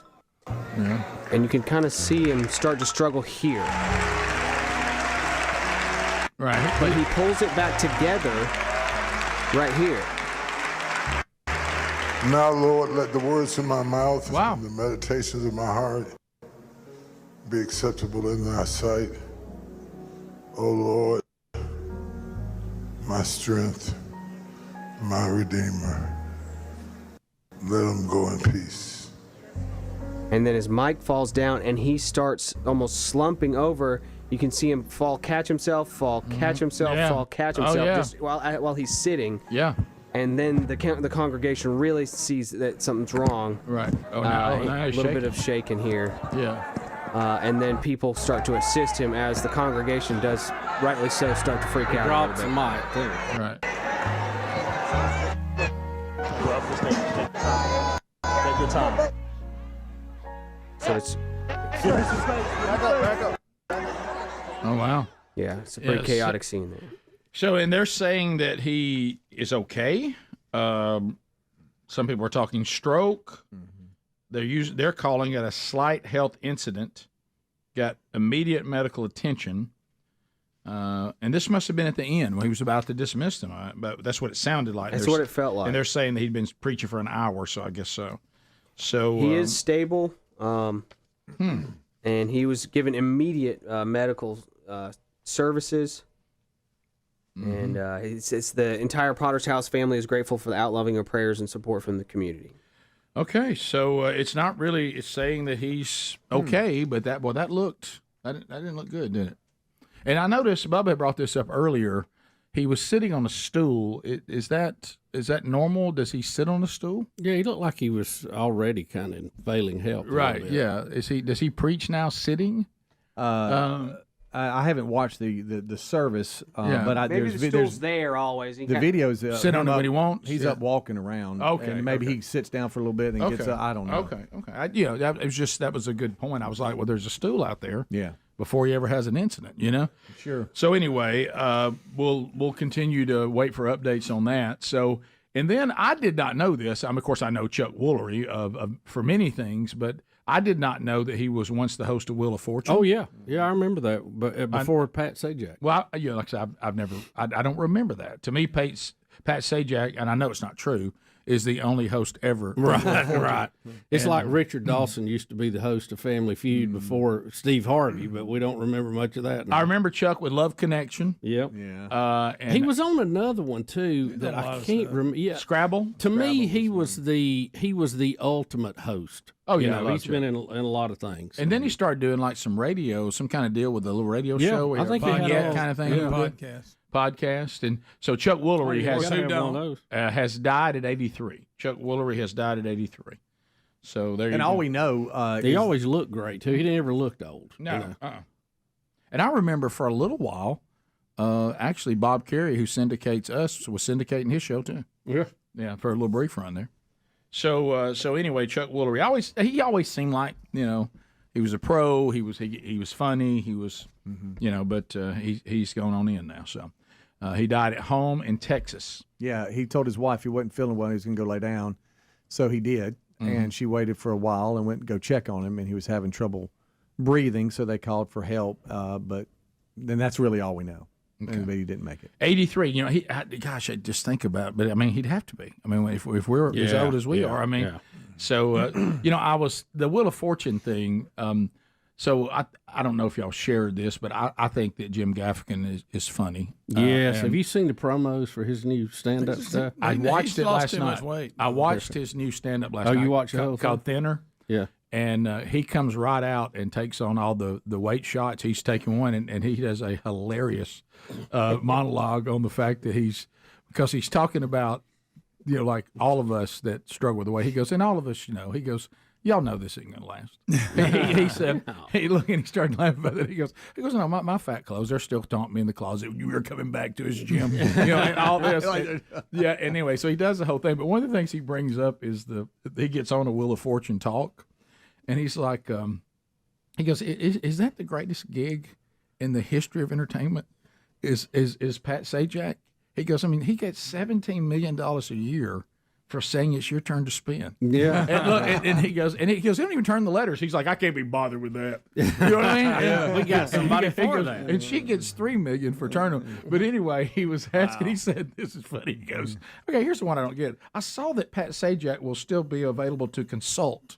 He's like, consult? He goes, what? Does he walk out of his office and go, any new letters? No, Pat, still 26. All right, I'm going back to my office. Yeah. But this is pretty, I don't think this is the funniest Jim Gaffigan special I've ever seen. Yeah. He goes down a road a little bit with some bobble jokes that I'm kind of like, But I mean, there's nothing dirty or nasty or anything in it. But he's because that's not his thing. But it is funny though. There's some funny moments in it. Anytime he does his life with his 5 kids, and he hit that pretty hard again, which is funny. Where he's talking about, the word got out that he was taking a shot.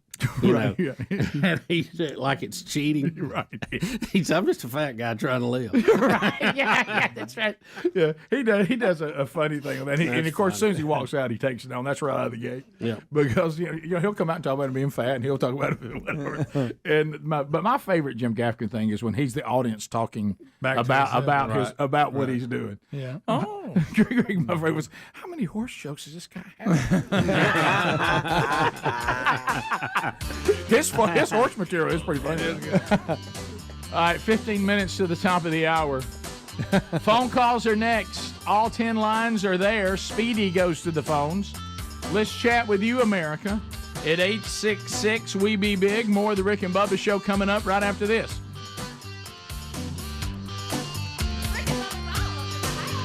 Rick and Bubba, Rick and Bubba.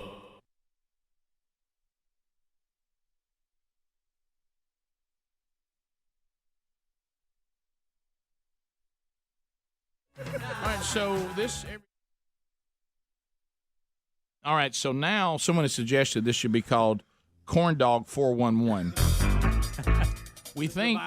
I think I can now clear any Dawson. Yeah. I think we have cleared both Dawsons. Well, we've done the investigation. We've investigated. We found involving Adler. We found in the trash can what would normally not be the type of a container that the mini corn dogs were brought. Okay. It was a smaller container this time. But we wasn't sure what was in it or had been in it. Had been in it. Right. So we had Adler take it out of the trash and eat the crumbs. We made from him, the trash. We made him sample the crumbs out of the trash can to identify what was in that box. Yeah. And when he ate the crumbs out of the trash, he as soon as he ate them, he goes, "Those are corn dog crumbs." Oh boy. So Bubba, I think we're back to you ate them all. I don't think I ate that many. All right, well, here's what I don't understand. When we were talking about this, is there no one who says, "Oh yeah, I ate the last one, then I threw the container in the garbage can"? Nobody remembers. I'm that? gonna tell you this: I got like 2 or 3. I ate 3, and when I got them, the box was nearly full, and it wasn't that long after. So whoever ate the last ones had to have ate a lot of them. Bubba, how many you think you hit? I think I ate 6. That's a low number. Which means that means 12. Yes, that's a low number. 11 or 12. 10. I would say 9. Bubba, tops. Absolute tops. Bubba, 9. those little mini corn dogs, you could eat 6 of those and never knew you even did it. No, because usually, let me tell you what involuntarily. I had 3 trips. Okay. And I had 3 trips. I think you're skipping a trip. I had a couple 30 pieces. I had 2 or 3 pieces of chicken in each trip. Little Asians. I put the sauce in the container also that I was eating out of. Yeah. And I had like 2 corn dogs or 3. I couldn't have had more than that. It wouldn't have fit in there. Okay. 9. And I don't. The corn dogs are not the main meal for me, and they're the side meal. That's me. I so may 2, ate 3 trips. It's either 6 or 9 tops. See, my Pull deal. something else out of the trash. Let Adler sample it. Maybe Like and I may have eaten one in there while I was just talking. Oh, see, now we're in double digits. Yeah. But that would be. I'm talking about absolute max. Tim Spencer with Buffalo Wild Wings, who was kind enough to bring us the food today. Tim, what happened with the corn dogs? Rick, I really, truly am sorry for bringing on a national crisis. Yeah. But I cut back on the corn dogs this time and brought some cheesecake bites. Which I'm hammering as we speak. And they're good too. Golly. And, I guess there was no communication. I just brought a smaller box of corn dogs. I have learned my lesson. It's never going to happen. No, Tim, it's not. Tell us this. How many were in there? Yeah, no, it is your fault, We're Tim. trying to figure out who ate a big pile of them. Tim, I'm going to cut to the chase. This is your fault. Tim, how many were in there, you think? I'm not there any longer. Y'all talk about whatever we need to do. Tim, how many was in there, you think? There was probably 25 corn dogs in there. Maybe 30. Bubba could eat that and not even blink. Bubba ate half of them. You admitted half. Bubba, you ate half of them. I was 9 to 10 at. Well, that means you ate 15. That's almost half. Yeah, but still, that's not all of them. Yeah, but it's a big hit. I ate 3. I know I ate 3. I just remember the box scene. Hash Brown Let's try to count Hero. them up. Hash Brown Hero had 5. He had 5. That's who ate them. Chad had 5. All right, let's go back to. Let's count them I up. had Chad, 3. five. I had 3. I had at least 3. Rick, 3. Yeah, 3 or 4 Speedy, for me for 3. sure. I don't know what I didn't count though. Greg, what'd you have? 3. 3. I remember it. I hate admitting this in front of Rick. I'm not a corn dog guy. I don't You eat had corn 0. dogs. What about you, Hash Brown? Did he say 5. 5. What about Adler? Adler? I had 0. Yeah, I don't think Not counting them out of the can. Yeah. Greg, here comes the number. Now we don't. Greg, here comes the number. Tim, stand by for this number. Tim, how many were in that box? About 25. I was 25, 30. I had 1. Tim had 1. Tim had 1. Let's get that Tim down. had 1. Natalie did Natalie, not. how I many didn't did see. I didn't see Natalie get must into have had a it. handful Did Dawson of have them. any? No, No. he didn't. No, Natalie ate a he did not bunch eat of them. them. No. She was tearing them down. No. All right, what you got, Bub? Well, I hadn't done it all. Tim, is it 20 or 25? No, she said 25. He said 25 or 30. Big handful. At least 25. So it doesn't come in a pre-count. No, you, sir. you just okay. No, sir. So we don't know exactly. But you're the number, guessing do at we? least 25. He said 25 Let's to say 30. 30 to make it His last statement was 25 to 30. Yeah. Yeah. And I'm well versed Oh in wait, corn dog. wait. That's No, true. Natalie Man, said Natalie said she had 2. Okay. All right, add 2, Natalie. All right. So there you go. There's 5, Rick, I think 8, we got a case if Tim didn't bring 11, enough corn dogs. 15, Well, I'm going to address that here in a minute. 15. Especially So, if Bubba's in the room. Especially with Bubba without all me, around. we can account for 18 of them. I Without thought you me. said 15. Oh. No, And that's 5, 12. 3 12 is- for you. 5 and 3 is Okay. 8. 8's 11. No.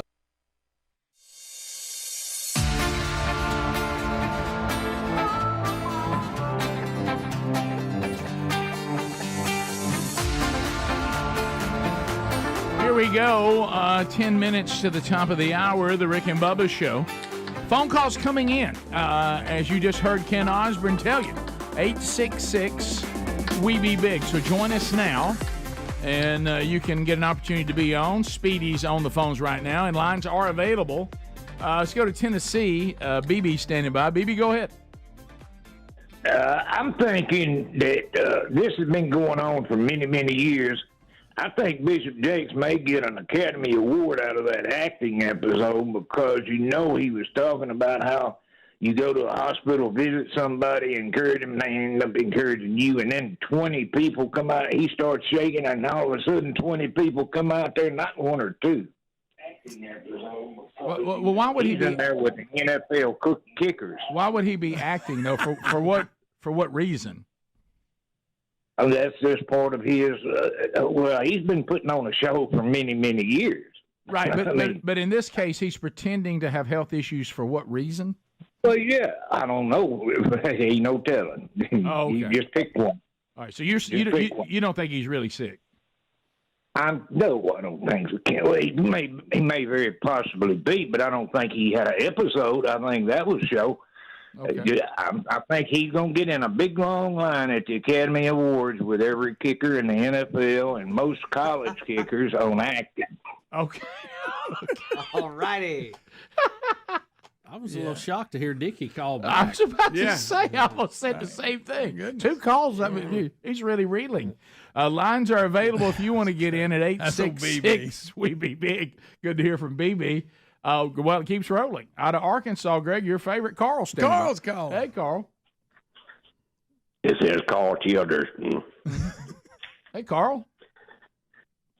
Want to call wish y'all boys a happy Thanksgiving. Thank you. Thank you, Carl. Me and Frank went hunting for turkey the other day for Thanksgiving. Know it's out of season, but we went anyway. Right, yeah. Shot me a nice one. Thing is, they kicked me out to Winn-Dixie. That's terrible. Uh-huh. I did. Have a good day. I did. His eye thin. Oh, he's got him. He's got him. It is ironic though, isn't it, that like we had this Saturday and we were hunting. I mean, we must have seen 50 turkeys. It felt like. Yeah. It's like they know. And it's like Thanksgiving, and I'm like, so isn't it odd we don't hunt turkeys in Thanksgiving season? It is. It's very Isn't there a strange. fall And season I know. in Didn't some you? parts Didn't of you? the state? Didn't you one time have a guy that was going to harvest one for yes, Thanksgiving? you remember? had to I'll tell you him who. what? You remember who it was? Yeah, I know. Yeah. So we were He out. just claimed to be a pilgrim. Well, he had not hunted much, and he texted me and he said, "Hey, I'm going to take a turkey," and I'm like, "No, you can't take a turkey." He's like, "Well, Thanksgiving's like it's like next week. You taking that deer rifle, won't be nothing left of it. And I was like, no. He goes, I said, you really can't. He said, you can't shoot turkeys in November? I know. And I said, no, you can't. You know, if you're not up on the rules, that would seem That does seem odd. A bit Well, confusing, considering it's yeah. on, every advertisement. And, Right, yeah.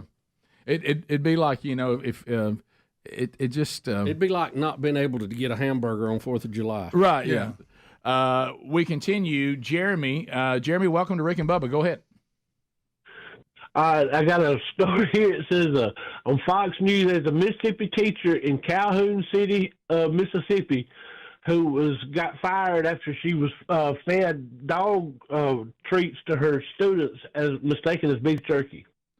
Well, I mean, wait a minute. Did she do it on purpose, or did she really think? The story doesn't say. It's on Fox News. It says at least 8 children consumed at least one bite of the treats on Wednesday, according to Dr. Lisa Lang for the district superintendent.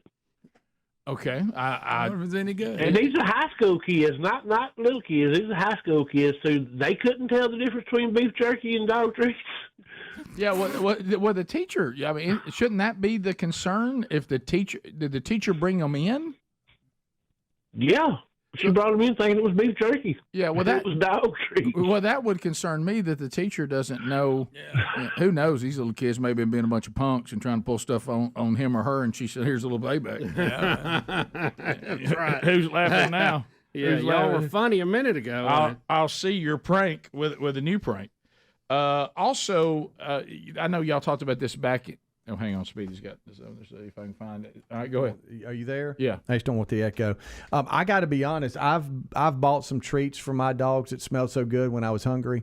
It's enticing. You ate them? I haven't gone there. I know that Greg has, but that was a drinking game. Right.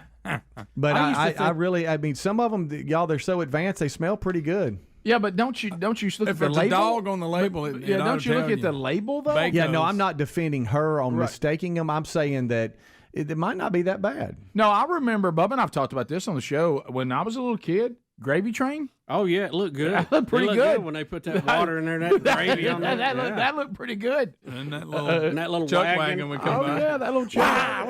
Yeah. I was thinking to myself, hey, you know what? That gravy don't look bad. No, not at all. To Florence, Joe is standing by. Joe, go ahead.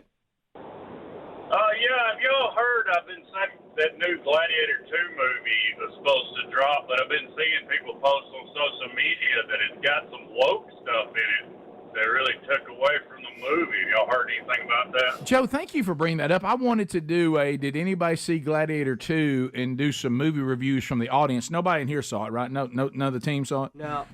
So, yeah, no, I have not heard that. I haven't heard one thing about it. But, as a matter of fact, I just forgot up to that moment that it opened this weekend. Yeah. So, if anybody saw it and we come back. We need a report on it. Yeah, we need a report on whether it was in count. Bubba, here he is, your favorite, show hunting Jack. There he is. Jack, where were you Saturday? You double-crossed me. I met with young Broderick earlier in the week.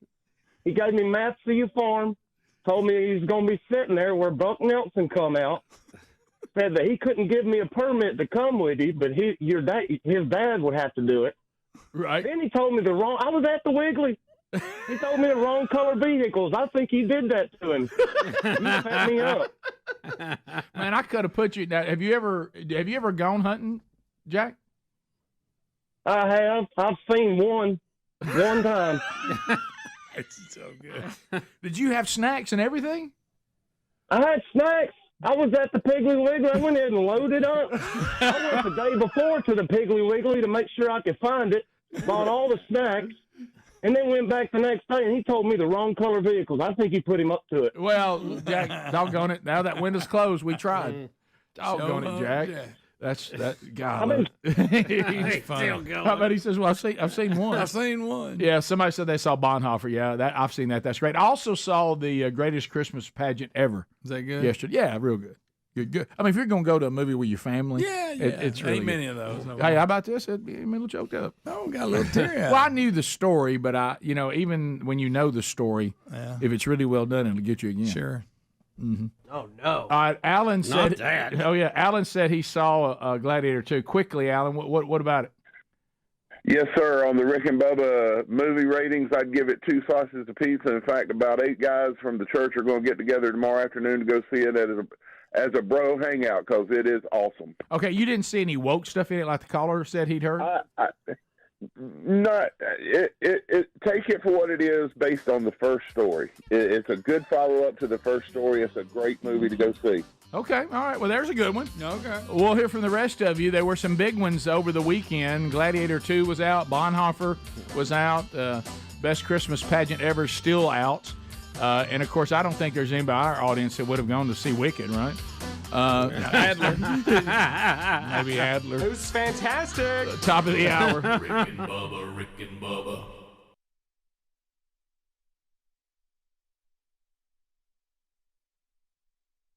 Tell us the story. What happened?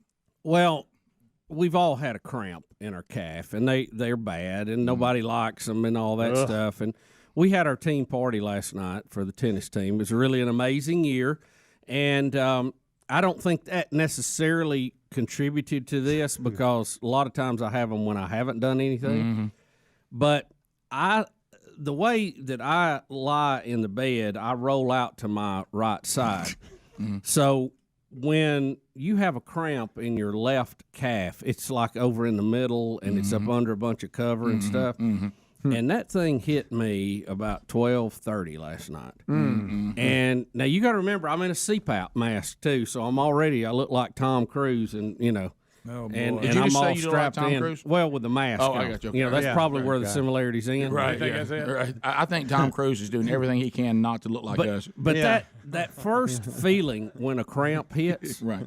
It's like Greg referred to it as a tiger biting you. It's like something's bit the back of your calf. It is. I always it's like, think of oh my gosh, there's an animal of prey that's got me. a giant snake is locked onto you. You've been shot with a gun, and trying to get to the floor to straighten out.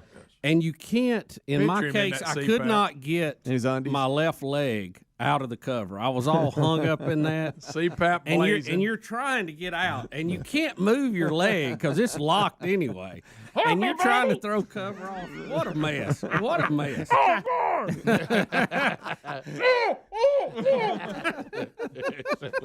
And you get to the floor, and I'm just trying to stand there and brace on the Picture end it now. table, the night in his table. underwear with a CPAP on. Yeah, and it's still just I'm still got 100% flow on there. You had it. You were so tired. You said it to the Jordy Henson setting. Yeah, and I'm sitting there trying to get that cramp to go away, and I have another one on my right shoulder on the back, and it's like It's got me. It's like it just pulls you back. And I thought, oh my gosh, what in the world? They were high-lowing you. Oh man. So They was. I You've been try high-low. to get the CPAP mask off, and then So to speak. you kind of hop to the kitchen, and I'm thinking I got to get some mustard quick. I need mustard. Well, of course, I open the refrigerator, and I cannot find mustard anywhere. I'm like, what? We have mustard all the time. Where is the mustard at? Did you just go ahead and get your pop off some ketchup? it won't do any good. I know, but you love ketchup. Yeah. So I just heard the sound of that in there a minute ago. It ain't gonna help a crap. Look, I take 2 more hops, get into the pantry, and I can't find the mustard in there, and I'm about ready to start cleaning shelves. Did you go pickle juice? How about pickle juice? Now you in your undies this whole time? Oh yeah, sure. Okay. Sure, blazing.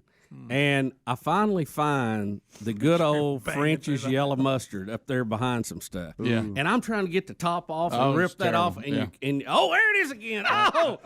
Oh yeah.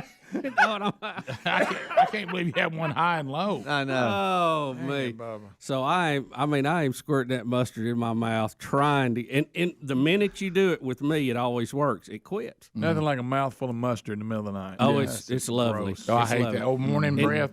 And I'm eating mustard with morning breath. I know these things night. I just can't make myself they eat affect mustard different people different You will ways. if your leg hurts bad enough. Yeah, no, I can't. That's why I couldn't went and got those supplements because I didn't like. I can't do pickle juice. It's just not. I you would know. rather have pickle juice than mustard.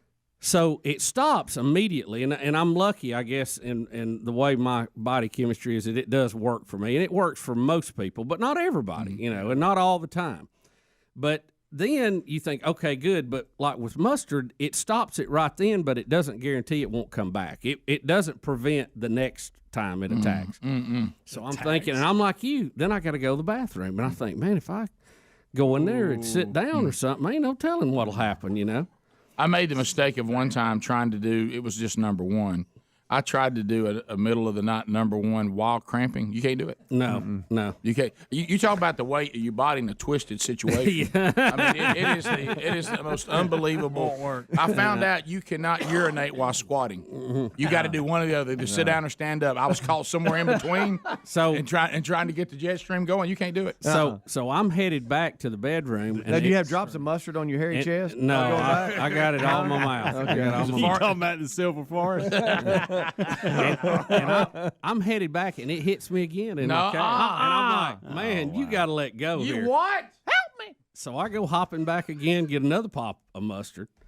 Now, by this time, it's getting close to 1 o'clock, and I'm now wide awake, of course. So then you said I would eat a couple of Pop-Tarts. Since I'm up. I mean, while I'm up. I wish I had. So I don't finally. know what to do for cramps, but I want some Pop-Tarts. I got back to bed after that one, and you're so afraid it's going to hit you again. You know, you're like, don't. Oh, I know. Don't point your toe out. Wait, put a pillow down there to keep your foot bent up. I have a certain way that I lay down back in the bed at post cramp. Oh yeah. And Betty was out of it. I don't think I woke her up during any of it, but I when I got up this morning, my calf right now, it feels like I have run a marathon. You know? God, when I had the quad cramp this past week at the hotel, Sherry says, you don't usually wake me up with your cramps, but this one you did, because normally if anybody starts screaming in the middle of the night, it wakes you up. Have y'all ever I had? thought something had me. I was in some dream. I thought something had me. Have y'all ever had? And I've had this. Matter of fact, I thought I got hit by a spear. It was like an unreached tribe. Yeah. Went them through a spear. Right in the thigh. Right.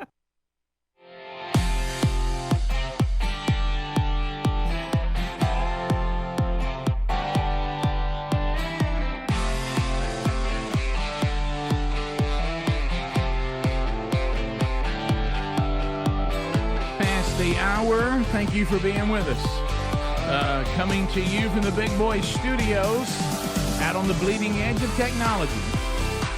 We originate from Sweet Home, Alabama, but through all the different platforms, live and archived, we go out to the world. Find all those at Rick and Bubba, spell out the word and.com. Speedy, Greg, Adler here. There's Bubba. Rick, glad to be here. Thank all of you for joining us. Joining us today. So some other things. All right, somebody said, just what the caller said. I've seen Gladiator. A lot of historical inaccuracies. I don't care about that.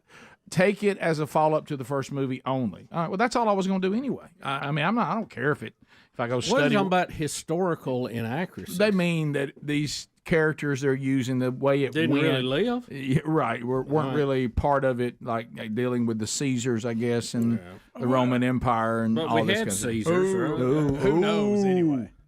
Look, The, guys, we can't even do Blindside without making stuff up. You think you're gonna make some stuff up Right. in Gladiator? Yeah, but come on. But when I'm watching Gladiator, is anybody all that concerned about historical accuracy? The Romans. I just want to see what happened, like what they said happened after the other one. Yeah. Right? And his boy and this little kid now's the guy or whatever. Yeah, Lucius. Denzel's in there. You know what? I'm not sure what his role is. Well, I'll tell you what it is, Greg. See, when you're young, you learn, and then when you after you learn, you earn, and then when you get my age, you return. Okay. Learn, earn, and return. Yeah, that's it. Or give back. Or give back. Some people say give back. Or give back. That's right. Doesn't rhyme, but it's good. It's like the Gobble Gobble song. Rhymes some of the time, sometimes it doesn't. Right. All right. So Trump is trying to set up his cabinet. This has been. Vote Trump. Yeah, baby, vote Trump. So Trump says now that 15 cabinet picks are solidified. So he's rounded out the top 15 positions in the cabinet. So we've got from Greg, your guy, who people are saying this must be in "'Twas the Night Before Christmas," your new Robert F. Kennedy impression, Jr. So he said, and then it goes. I guess they're all in here. We really won't go through all 15. Yeah, you got a description of each one. Yeah, of they're them there. But I don't know half of these people. I don't know half of them. So I think the Pam Bondi pick is interesting. She is replacing Gates after he stepped down. Right. And probably more traditional pick in that role because she has been the state attorney general. Yeah. And, Did you say somebody told you she was a little soft on the Second Yeah, Amendment? somebody said that, but I haven't seen Somebody anything on said? it. Yeah, Okay. somebody said. I was trying to look up something on that, and I didn't see anything. So Rubio, Secretary of State. I'm hitting the ones that we would, we'd all go. Little Marco. Greg Coach, remember, he's think- now forgiven by Trump. Yeah, he don't call him Little Marco. Him as Secretary of State, I think, is a good pick. I mean, I hate to pull him out of the Senate, but I think he will be, he could be really valuable, especially with everything going on the border in Mexico and South America and the moves that China's making in South America now, because he goes in there and speaks the language. So I think that's important.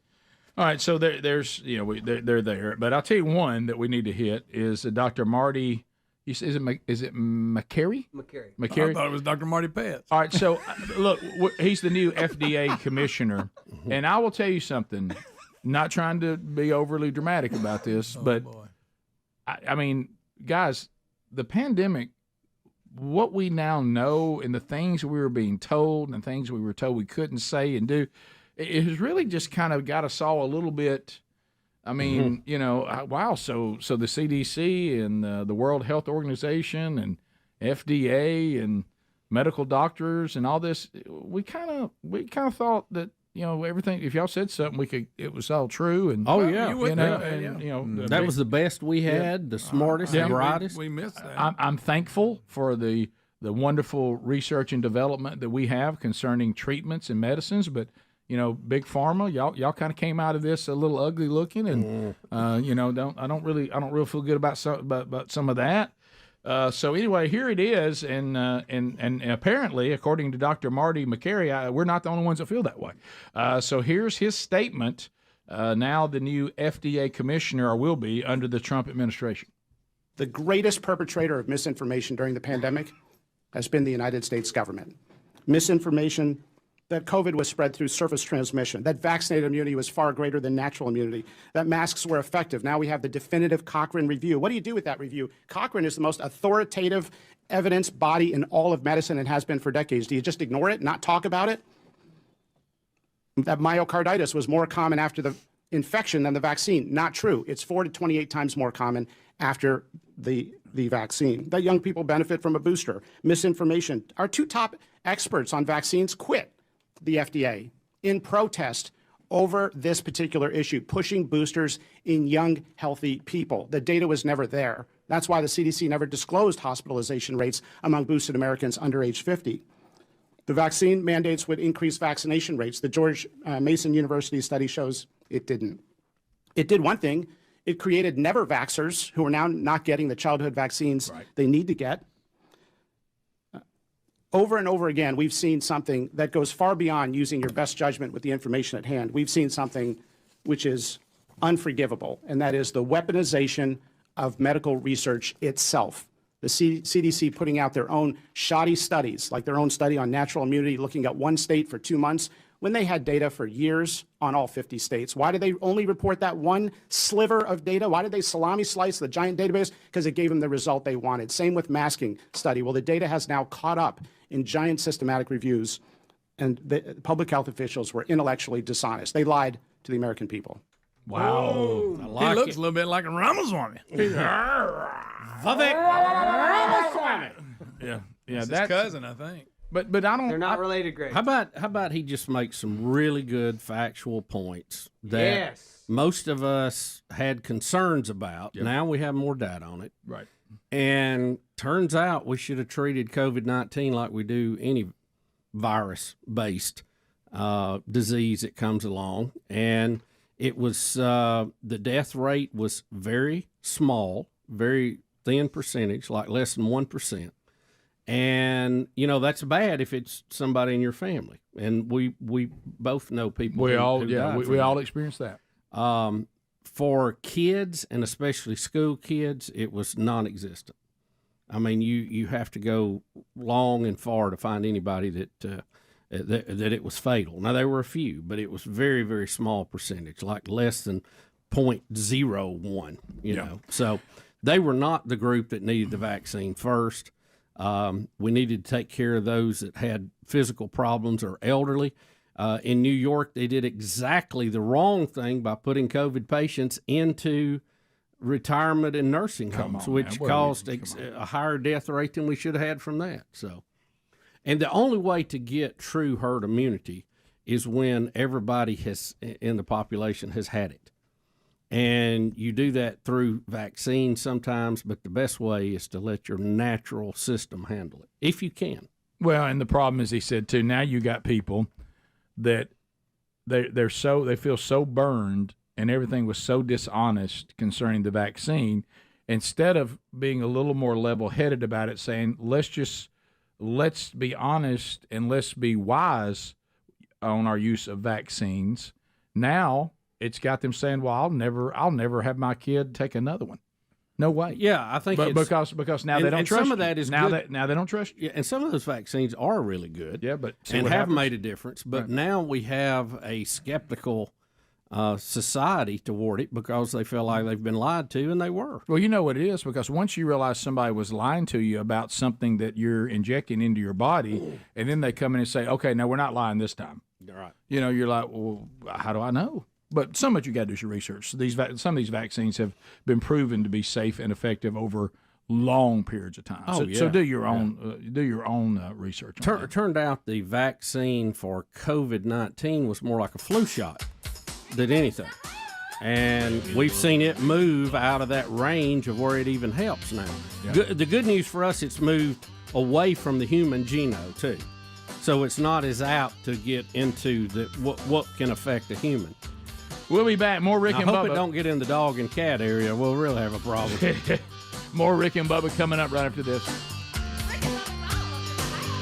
Rick and Bubba, Rick and Bubba.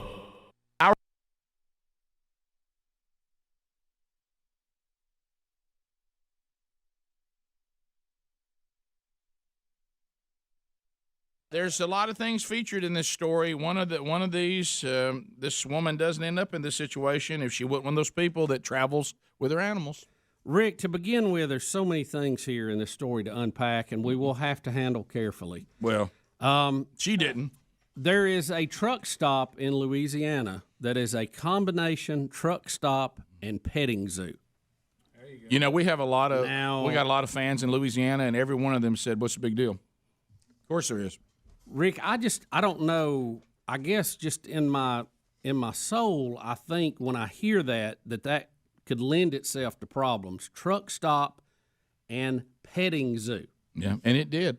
There's a lot of jokes there. You can just hold those, but that just seems a strange combination to me. Did you see that at one time they had a tiger and said it provoked controversy and they had to get rid of it? They had a tiger at one time. The tiger, Bubba. You better not pull this with him. Okay, Le Tigre. Yeah, you tried to get this move on a tiger, you may be in a different situation. Did you get the area that the truck stops in? I see. All I see is Louisiana. GROSSE, capital TETE. No idea, buddy. Anyone? Sound like you spelled Grosset. Might be Grosset. What about They got that camel down there, Grosset. Rick, how would you pronounce TETE? Grossetti. You know, they got that camel over down there at the truck stop at Grossetti. Look, I ought to get an A for effort. You mess with that camel, he'll try to sit on you. Yeah, down there at Grossetti. Pretty good, Rick. Gouge it, driver. Put it to the flow. No, Rick, now you went to somewhere else. Okay, I'm sorry. But anyway, all right, so here's what happened. A Florida woman is there and stops. Traveling with her dog, first mistake. And she's going to get out and let her dog have a break. Mm-hmm. Got to pee. Yeah, but the dog, which was not on a leash, which they are in trouble for this, the dog was not on a leash. The dog ran into what I guess was an enclosure at Tiger Truck Stop. Instead of a tiger, they now have a camel. The camel's name is Casper. Oh, Casper. So she chased her dog into Casper's enclosure, and then the 600-pound camel sat on her because he sees this as a threat. So he's going to use his weight to crush. And that's the way they neutralize threats is they will sit on you. Well, and she's going to tell you how women neutralize a big camel or anyone who would try to sit on them. Clearly, she was pinned under him. She definitely was. There's no doubt about that. I'm going to handle this. She did not handle it gingerly, but I'm going to. Yeah. She bit the animal at the area that was nearest to her face. Rick, we're going to say for this story, she bit the animal in the privates. Yes. Wow. I'd get him. You went ahead and told it. And there it is. Look on the screen. So, guys, please look. Where did you find that, Adler? Adler. He'll get in there and he'll show anything. Yeah, he'll find something. He will. Yeah. He'll find something, little fella. Now, once this woman did apply a bite to this area, the camel indeed got up. He got up. He stood up. Oh, yeah. Wouldn't you? Yeah. Oh, yes. While screaming. Now, Yes, the woman had to be carried to the hospital to be checked out. Mm-hmm. And I might add, she might need to stop. She might need to stop at the dentist also. They said the first thing she said is, "Anybody got floss?" But anyway, About some Listerine. But the camel did stand up in all fairness, and it did work. So the woman who manages the truck stop said that there was and now they're talking about the tiger there. That's not even about Yeah, this. she said they never had a problem when the tiger was there, and she said that they have not had a problem with the camel. Right. That he basically was just doing the natural thing he would do in a defensive situation, that is sit on a threat that was close to him, and she called him, Rick, a gentle giant. Well, and something that What the? Well, let's go back to this again. This is Bubba. Here we are again at the circle of life. When I first saw that, I thought it said something else. I did too. The circle. Oh, wow. The circle of life has happened again. The camel did what he naturally does to stop a potential foe, and the woman did what a woman naturally does to get somebody big off of you that's male. Yep, that's true. Now, Bubba, because Both of them work. you've missed this part in the story. They both have done their natural thing. Since it was in Louisiana, turns out Coach O was there, and I'd like to hear what he.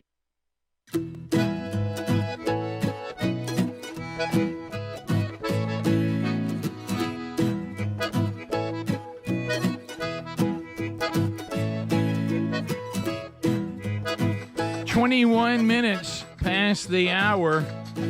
Jay Leno.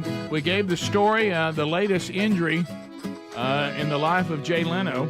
Apparently, according to Jay, he was staying at a Hampton Inn, was there to do a little stand-up. The restaurant he wanted to go to was a little over a mile away, so he thought he could, I don't know why he can't drive or he doesn't have a ride, but he decided to try to take a shortcut. He's got all those cars, too. Right. I mean, couldn't he get a convertible and just whiz down there right I know he flew there, but, I mean, he didn't get a rental car. I mean, it didn't. But anyway, so he decided Story's to a little fishy. You're right. To take a shortcut and then fell and hurt himself really bad. Well, they were showing this hill in all the news stories, and they're saying now that was incorrect. That was not the hill. Yes. And somebody has gone and investigated it and said we can now show you the actual hill. Is that right, Adam? Yes. So he was staying at that Hampton Inn right here, and in the story he said that it was like a mile walk. So I wanted to cut, but it was really more of just like maybe 100 feet to go around the street here. A mile. And he walked down. Wait this a minute, the embankment restaurant's right there? It was next door. That's Wait a minute. He's staying at a Hampton Inn. It's $97 a night. Yes. And I'm Jay Leno. Isn't that So, odd? Jay, what a Jay move. And here is the hill right here. This makes sense. Well, that makes sense. Oh, That still doesn't look like a big enough hill to do that much damage. But if you fall, though, I think Jay got beat up and he's covering it up. So there was two ladies that were at the base of the hill that saw him, picture and it. somebody He paid 'em tagged me in he was on a radio show, I think out in L.A., and was detailing kind of what he did, and one of them said, "Oh my gosh, you're Jay Leno." Right. He said he got it and went, "Hey, ladies." Yeah, I would have. Imagine coming to work the next day, guys. By the way, give me the 705, 706. I saw somebody falling down the hill, got over, and it was Jay Leno. I mean, you talk about. So, and Greg, there's actually security cam footage that they found here, as you can see. Oh wow! Yeah. Well, there it is.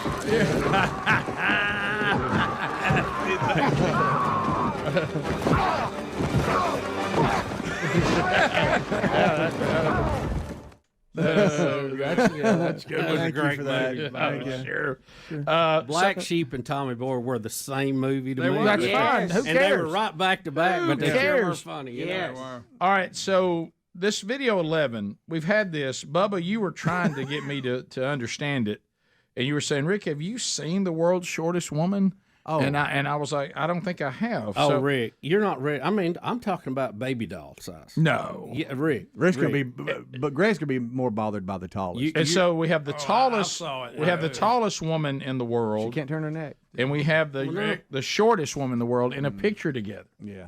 Okay. And they met each other here. They even talked to each other. That's not a person. Yeah, it is. This is a person, and that is a person. That's not a person. This is a person, and that is a person. That's not a person. One is as tall as her ankle, and the other They said one. Mike Tyson picked her up and held her like a doll.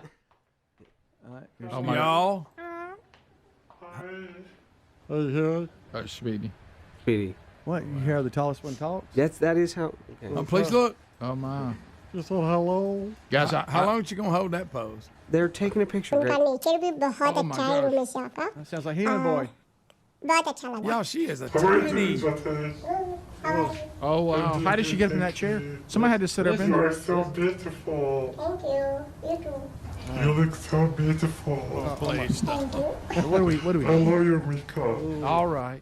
I tell you, I should have like to hold you. How's she gonna pick up? How's she gonna pick that teacup up? Rick, how can she pick it up? She take a bath in that I thing. can put you in the palm of my She hand. can't take that a drink out of that. Get her a she's smaller She's cup. a living toy. Get her a thimble. Well, Can I hold you like a baby? Y'all, the man of You has got it. weighed in. you couldn't get on a Pretty much further dead on. end of the I sure spectrum. would like to cuddle you. Speedy. This is a serious news story that we're covering for the news of it. Y'all, look at that little bitty tiny woman. She's so precious. I'm gonna tell you this. This thing was 10 foot tall. Rick, look at her trying to pick the coffee cup up. Y'all, it's like Bubba, a- you're right. It looks like a drinking out of a giant swimming bowl. pool. It's like picking up a kitchen sink. Well, look, compared look to how her. small it is Oh my compared to goodness. Look at that. Look. Do it like What me. are we doing? Look, Oh, she's holding her. She's holding her like a Rick. doll. Oh, that can't be real. No! How you squeezing me? All right. What was Wow. little hands. Oh, my The tiny hands. little hands. She could live in her purse. On behalf of everyone at Guinness She can't hold that plaque. present you with these The plaque's Guinness taller than Records her. icon certificates. The plaque is Oh, no, they're bigger. giving it to her. The plaque is almost bigger. Amazing. She's handling. Wow. Can I burp you? All right, Speedy. Done plenty. This thing was Oh, 10 man. foot tall. So That was really their voices, by the way. The low voice that you heard and the tiny, tiny voice. That was really their voices. okay. We weren't messing with anything. I want you to imagine. Okay. Wow, And she's of course, tall. you know, and this is why we have Deep to have, voice. This is why we have to have the Gunnersville Treaty. I want you to imagine that you have just seen some horrible horror movie that involves scary dolls. Okay, and I know this little woman, and I'm saying, look, here's what I want you to do: just walk down the hall when they come in tonight from the movie. Yeah. Let's get in there, and I want you to start walking toward them. Chucky's bigger than her. With your arms out. Can you imagine? Or if you just watch Game of Thrones and you're like saying to the lady, like, hold the door, you know? Hold, what was his Hold name? door. Hodor, yeah. That lady's like, hold on, I'm sorry. Okay. What a terrible name. What a terrible name. Yeah. But, I'm not in the Game of Thrones. Well, No, I'm out of the loop. Yeah. You went with the scary doll. I went with Hodor. I'm sorry. Yeah, I'm Hodor. sorry. Hodor. Look, I thought mine had a little broader audience. sure, but sure. yeah, but no, that's fine. Rick, this character, that's all he said was Hodor, Hodor, Hodor. That's all he ever said. Yeah. He was giant. Giant. Okay, Jeez. so that's the other end of the spectrum. Yeah. Okay. I think if you're that big, His voice you was just like have her. that deep a voice. If you're that big, I think so too. do. Your, I mean, your you just- vocal cords are that small or that big. Yeah. Someone says their right ear is bigger than the girl. All right, I want you to. Y'all, that tiny little person, that's amazing. That's By the way, we've all seen the movie Elf, right? Yeah. Oh, yeah. All right, so everybody's doing this on the text, and they're right that the really tall woman sounds like the Narwhal. Yeah, it says, "Hope you find your dad, buddy." Hope you find your dad. Oh, yeah. Right. Yeah, it does. Thank you. Hope you find your You are dad, so buddy. beautiful. All right. She could be our liner guy. Okay. Wow. Yeah. Welcome back to That's a Rick and world Bubba. record, folks. That's a been world asking record. I'm asking uncomfortable How tall questions. is the tall? Oh, yeah, I got to look this up. Give me the numbers. 7 something. 63. 10 foot I think it was 7'1". I thought. Let me ask you Maybe this. I'm wrong.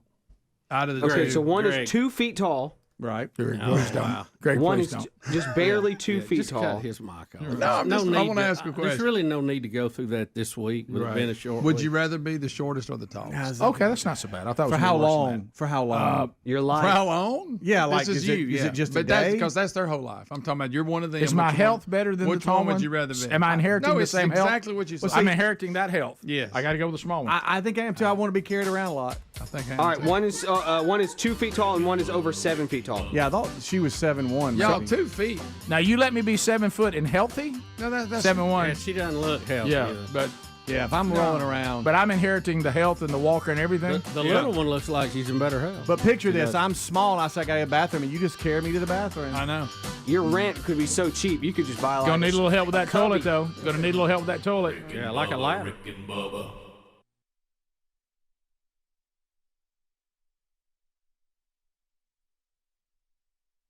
You said you had something. I do have a funny story, and it has nothing to do with my team, but it has to do with another team. And for that reason, I will leave names out of this completely. But it was just a comical moment for everyone. This was a 14 and under team that we were playing, or a league championship that we were playing in. And there was a 12-year-old boy who had forgot his cooler on the court, and it's blazing hot in Auburn, Alabama. Okay, I'm telling you, it's blazing hot. And so the one thing you want to take out there, most players take out there, is a cooler. You've got your standard water, standard Gatorade, and most of them will have a towel or a frog tog, those type things to have so they can. And so a kid had left his cooler. Well, his coach went to get his cooler and put it on the bench there for him to get his water and Gatorade and whatnot.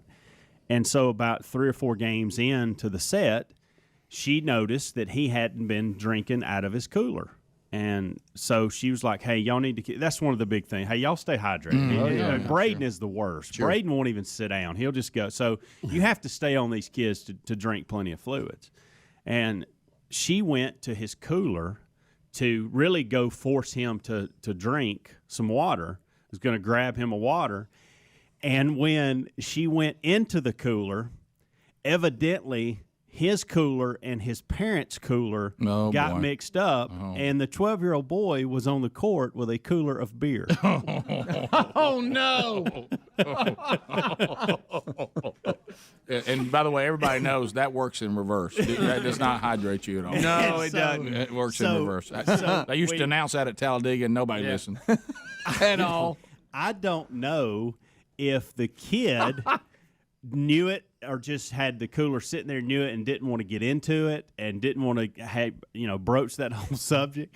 But the coach went over and said, hey, you do realize you must have got what are you doing with this beer in your cooler? And he acted like he didn't know because he hadn't been in the cooler. He's like, I didn't know. I didn't know it was in there. I guess it's mom or dad's, that kind of thing. And so I loved his heart about it because we got him some water. Okay, he ended up getting water and Gatorade and all that. So where were the parents? Well, I think you got to understand when very these disappointed matches are somewhere, going right? on, they're having to sit like there's no easy way to get around. Okay, to that's where what I was they going to were. ask. So they're sitting up here watching, and so you've probably got to walk a good 200-300 yards just to even get to the gate that he's in to walk in. And so but I love the kid's heart because throughout the match he's like, anybody want a beer? That kind of thing. Well, but here's and I'll speak on behalf of Greg, who's not here today. But what I'm saying was is, really excited to tell Greg this story. Well, here's one of the things when I think about that, because you have to know the beer culture. Sure. And I'm shocked that they didn't do anything they had to do to get their bear back. Well, okay, I mean, right. Good point. It's almost like I think these are not true beer drinkers because no beer drinker would let that go. You know what I mean? The minute they opened up their cooler and saw Powerade, water, any of these hydration things, maybe that Pedialyte, they would have immediately said something's got to change. You know what I mean? We can't be stuck with this stuff. We've got an emergency. Get our cooler. Somebody go get our kid. He's got our beer. And that may have. So how do we get to our kid to get our beer back? That just happened. You don't hear that much. But that may have eventually happened. I don't know. I don't know if it was a situation where they had 2 coolers the same and he grabbed the wrong one. I don't know if maybe he was using this cooler the day before, and then they got a hold of it and never did But refill somewhere it. there were beer drinkers that didn't have their beer. Correct. Okay, and usually they rectify that. Right. But Do you think they didn't know they didn't have the right Well, one? eventually they open it up, don't they? And go. Well, you said he eventually. played how many games? I mean, he was 4 or 5 games in. Yeah, you would have thought by then. But and then this is kind of, and I don't want to make light of it, what might be a serious situation. But I will say this: the way, and this is just an assumption on my part, but his behavior tells me he knew what was in that cooler. Well, that's what I kind of thought. And too. he just realized, hey, he didn't want I'm in a bind here, right? And I don't want to bring attention to it, but I can't drink he out. probably didn't to begin with, but when he opened it up, he thought, exactly. You know what he thought? Can't have nothing. I mean, hey, you can't even have. And probably the dad was saying the same thing. Sure, but that's as he pulls out a smart water hot. That was a twofer. I mean, Good night. Who's got our beer? And did you leave the beer at the hotel? No, looks like our son's got it. See, he's waving it at us right now. I want to get this. Let's see, 300. look at Adler's got the picture. Oh, Adler, bad. it's terrible.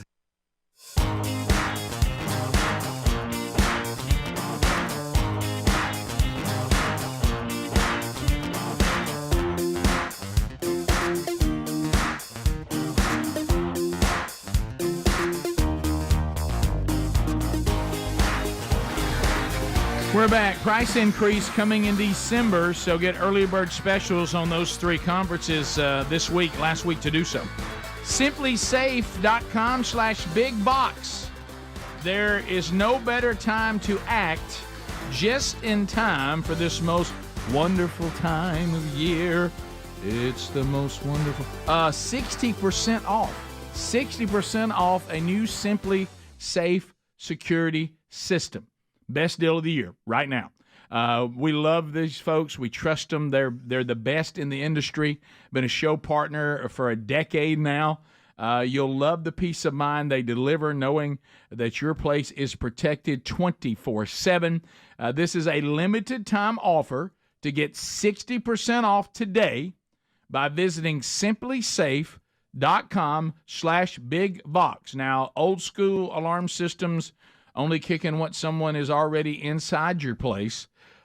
With Live Guard protection, the monitoring agents with Simply Safe can see people the minute they come on your property, and they can interact with them. They can say, hey, what are you doing here? Hey, we've called the police. Sound alarms, cut on floodlights. There's no long contracts, no cancellation fees, nothing like that. 60% off right now. SimplySafe.com/bigbox. Don't miss this.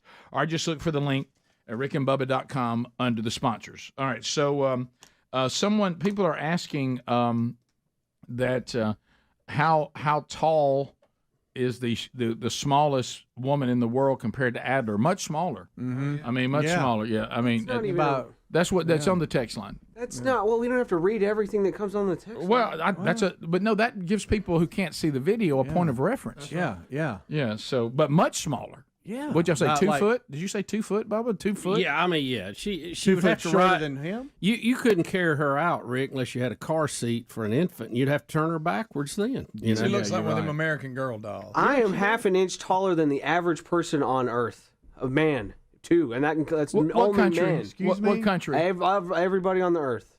Now, you're taking Japan out, right? 5.75 inches is the average for men.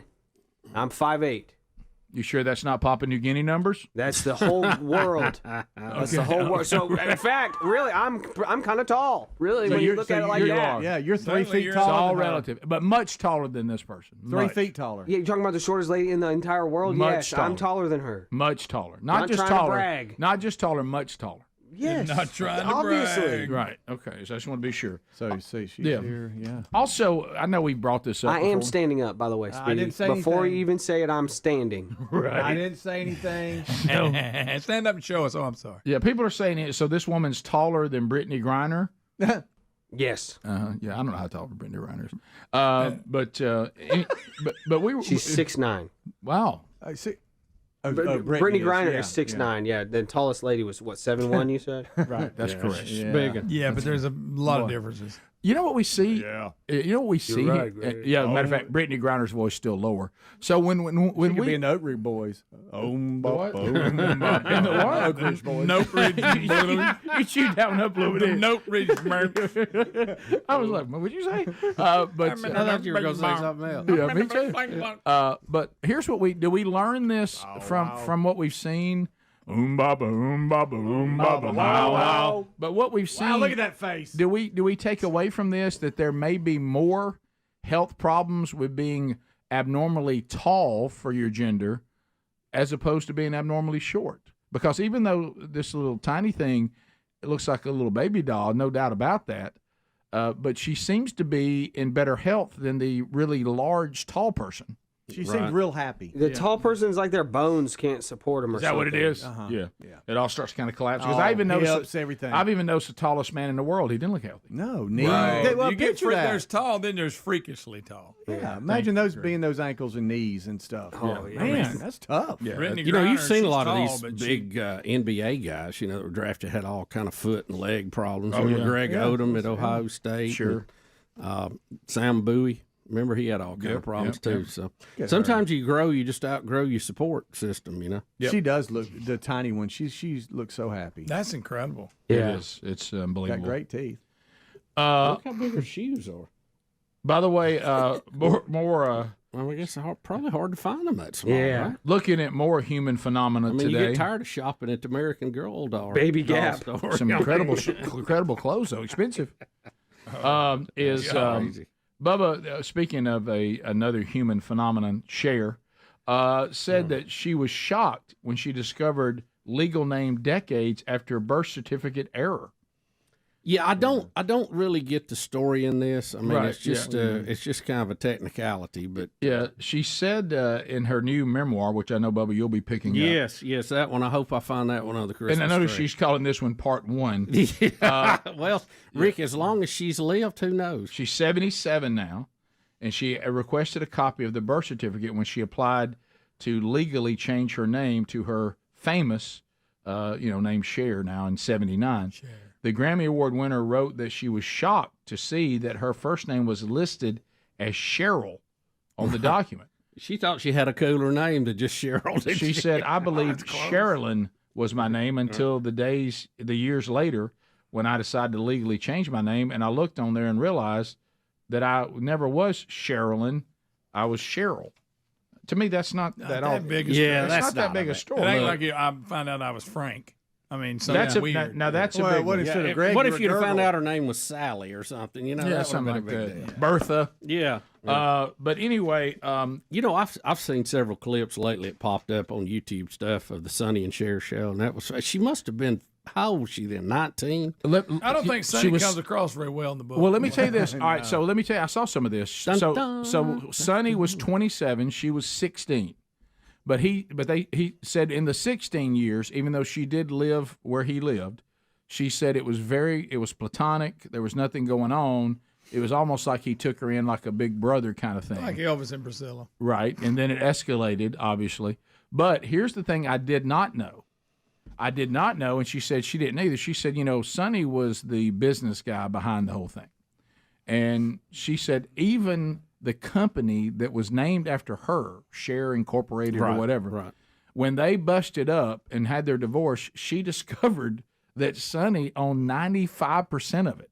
She only owned 5%. And so all the stuff they had done and all the stuff she had done while they were married, I mean, that's Gypsies, Tramps, and Thieves and, Half-Breed and all that. And then I Got You, Babe, and all that all of that, except for 5% belonged to Sonny. Sonny made a deal. And she said he walked off with practically everything we had earned up to that point. Right until he snow skied into a pine tree. Correct.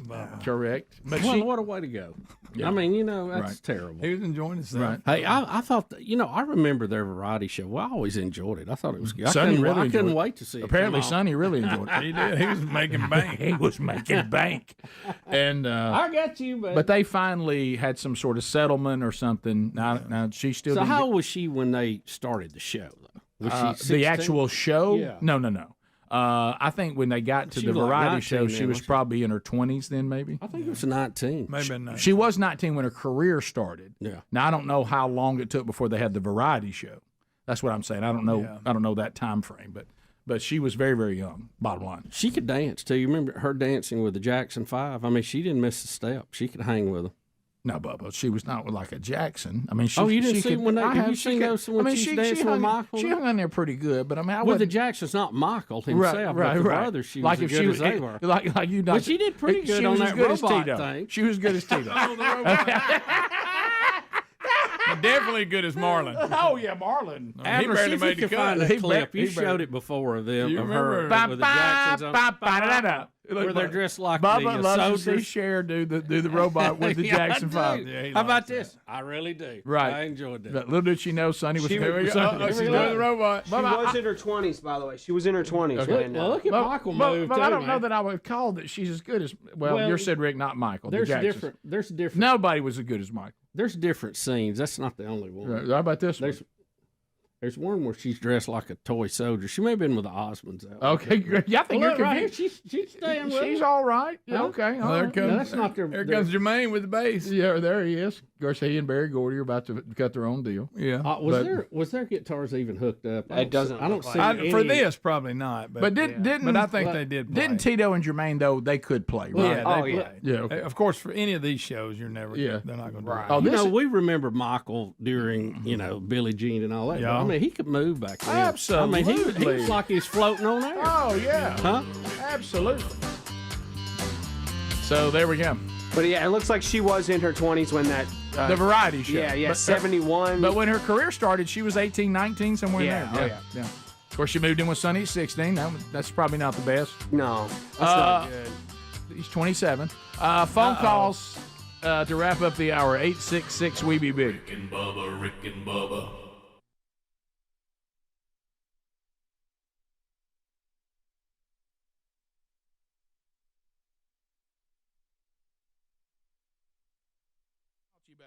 We're transitioning into this new time of life. Bubba, you went first, and actually Greg went first, and then you. Of course, Greg's in a whole nother level because both of his kids are now married. Oh, I know. And I think I was going to ask Greg a question about that because here's where I'm in this weird transition where everybody's in college or everybody's out on their own. Okay, all four of my kids are in one of those stages. So 2 in college, 2 out on their own.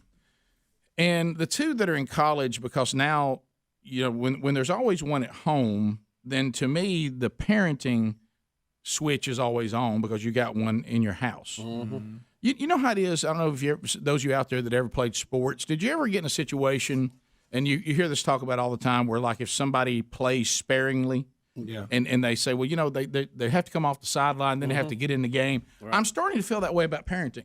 It's like, I don't parent every day anymore. So, and You're getting rested. and I get to the point where I think, well, I'm done parenting, and suddenly I'll be called to parent. and it's like, I don't know what to do. I'm stiff. I don't even know what to say. And I'm in this weird mode where and I must warn those of you that haven't done this before, because you don't deal with them every day. You don't really deal with them that often. Now, once they're married, is parenting over?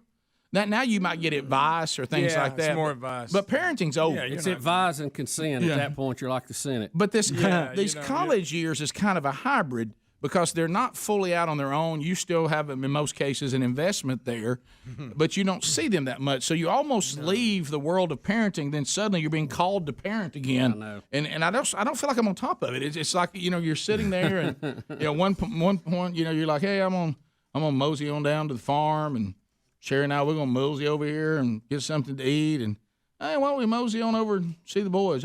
Mosey on over there. And, Mosey? A lot of mosey. Yeah, Mosey. yeah, and I'm not parenting anybody. And then all of a sudden, well, you need to tell him he didn't need to do that. What? No, and then it's like, what? It's almost like somebody, you're over there trying to find your helmet. What? I'm in the game. Yeah, wait a minute. I wasn't ready. And you run out there and you hadn't stretched it out. You don't. You did that ain't the thing to do. and so, sir, what do you mean? I don't know. Your mom said something's happened. I didn't know I was going to parent today.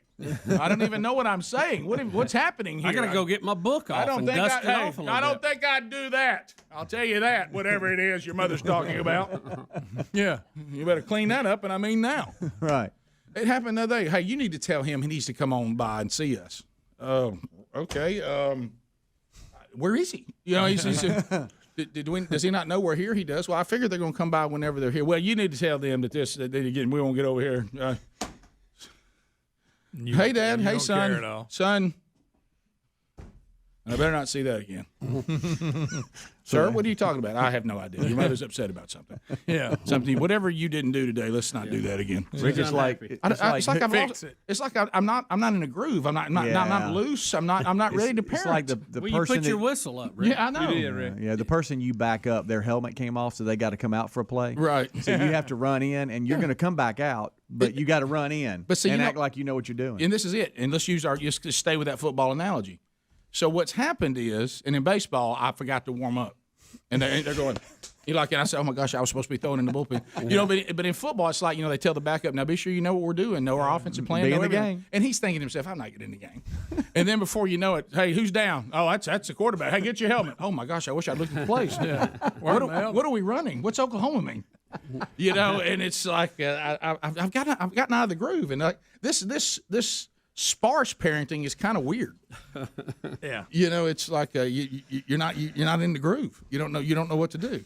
But every time I'll tell you this, Rick, I'm looking forward to it. No, it is nice at this point. It is very nice. Yeah, but when you send money, it seems to get you back in the groove quick. It's kind of like a wake-up call. You know what's funny? Can I tell you something? You're on to something because you just nailed it.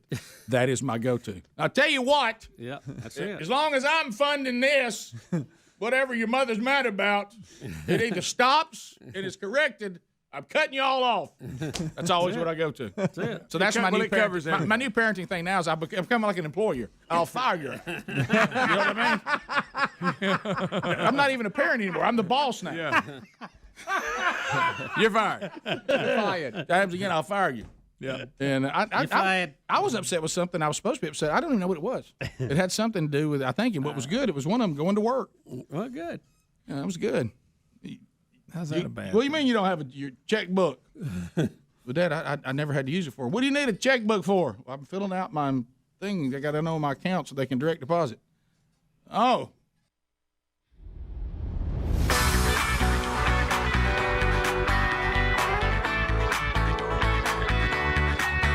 Now's the time. 13 shows. We're really at once we wrap this up. As far as the live, 12 shows remain. So. It's time to call 866-WE-BE-BIG, as you just heard Ken Osborne lay out for you. Opportunities to chat and talk are getting fewer and fewer, and so we love to chat with you as we now roll through. I know a lot of you on vacation this week. Some of you get the whole week. Others, you're getting ready to travel.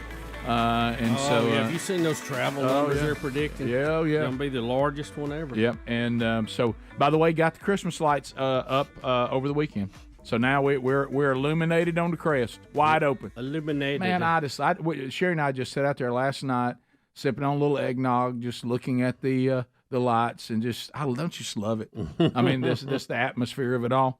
So so let's start with Brian. Brian, you're in Alabama. Welcome to Rick and Bubba. Go ahead.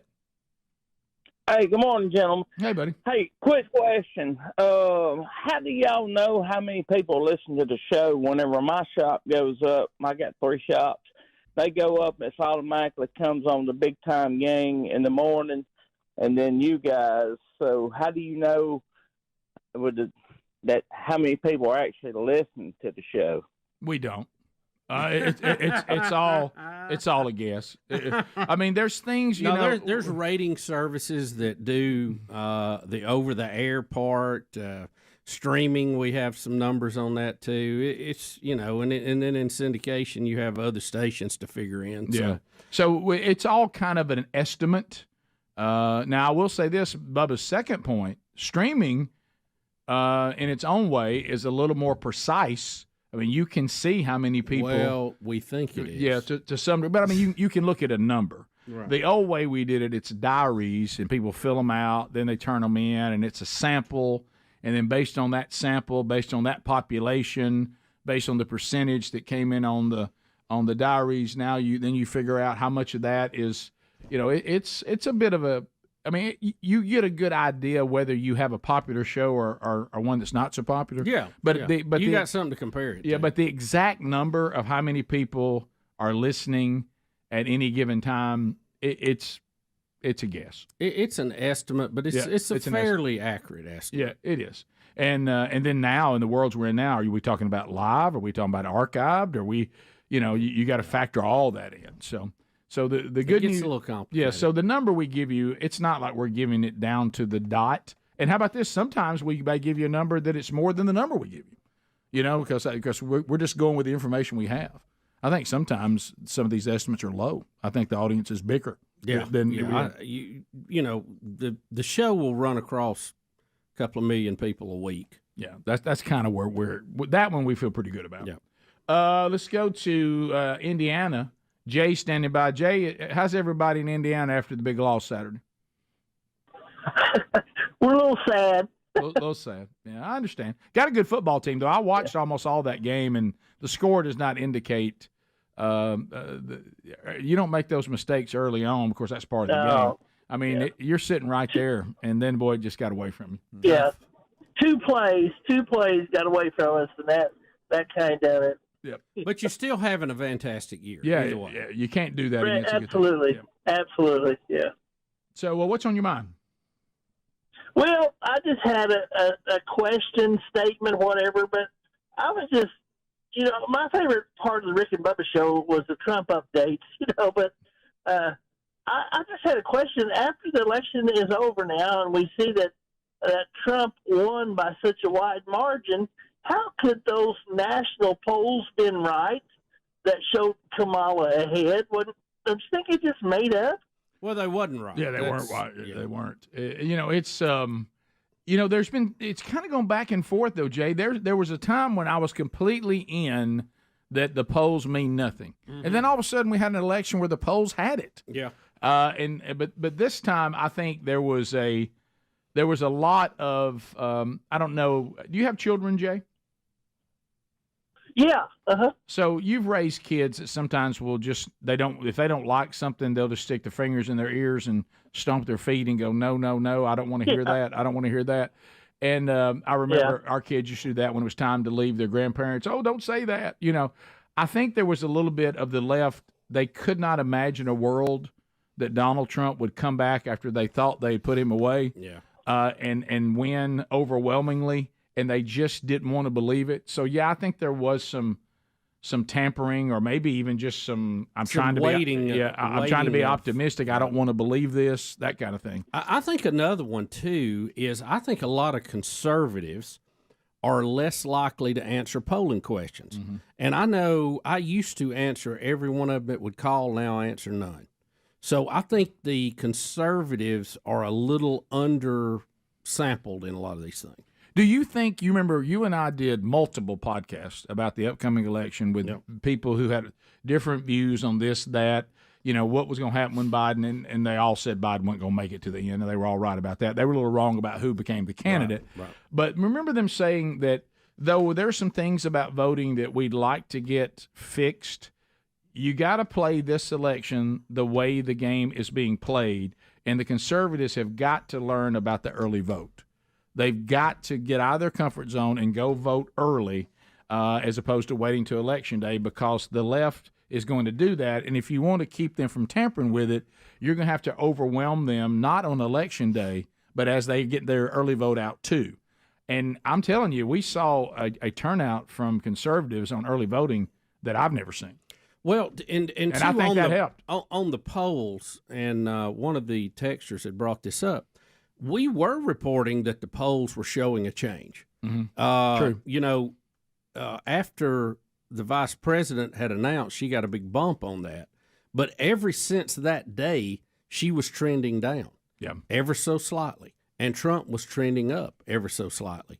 And they crossed about a week to 10 days before the election, if you remember that. It was still real close, and it was in the margin of error, but most of the polls that I trust were showing Trump winning by a slight amount, but it was much more than that's what I was going to ask you. Did you see anything that indicated that he was going to – I know that there was times we would let that feeling creep in. Right. Because we kept saying on the air in the real world, this seems like such an easy decision. Right.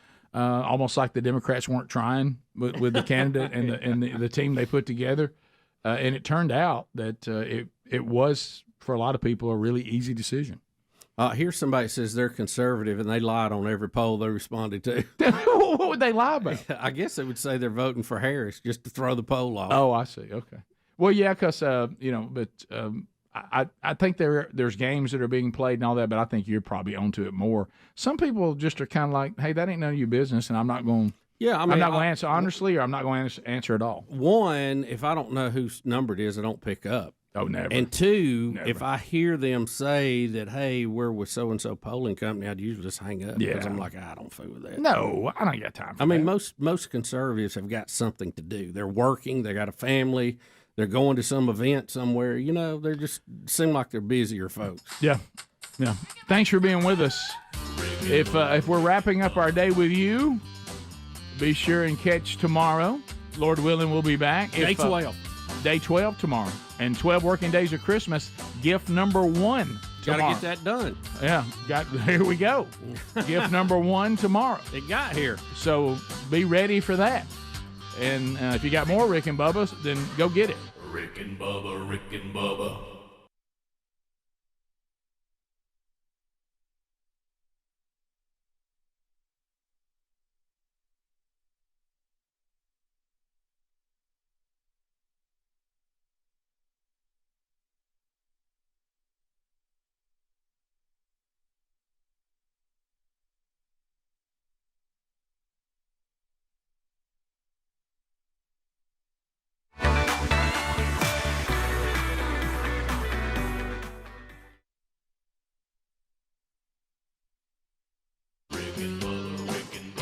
This is the Rick and Bubba Show. Watch more at blazetv.com/Rick and Bubba.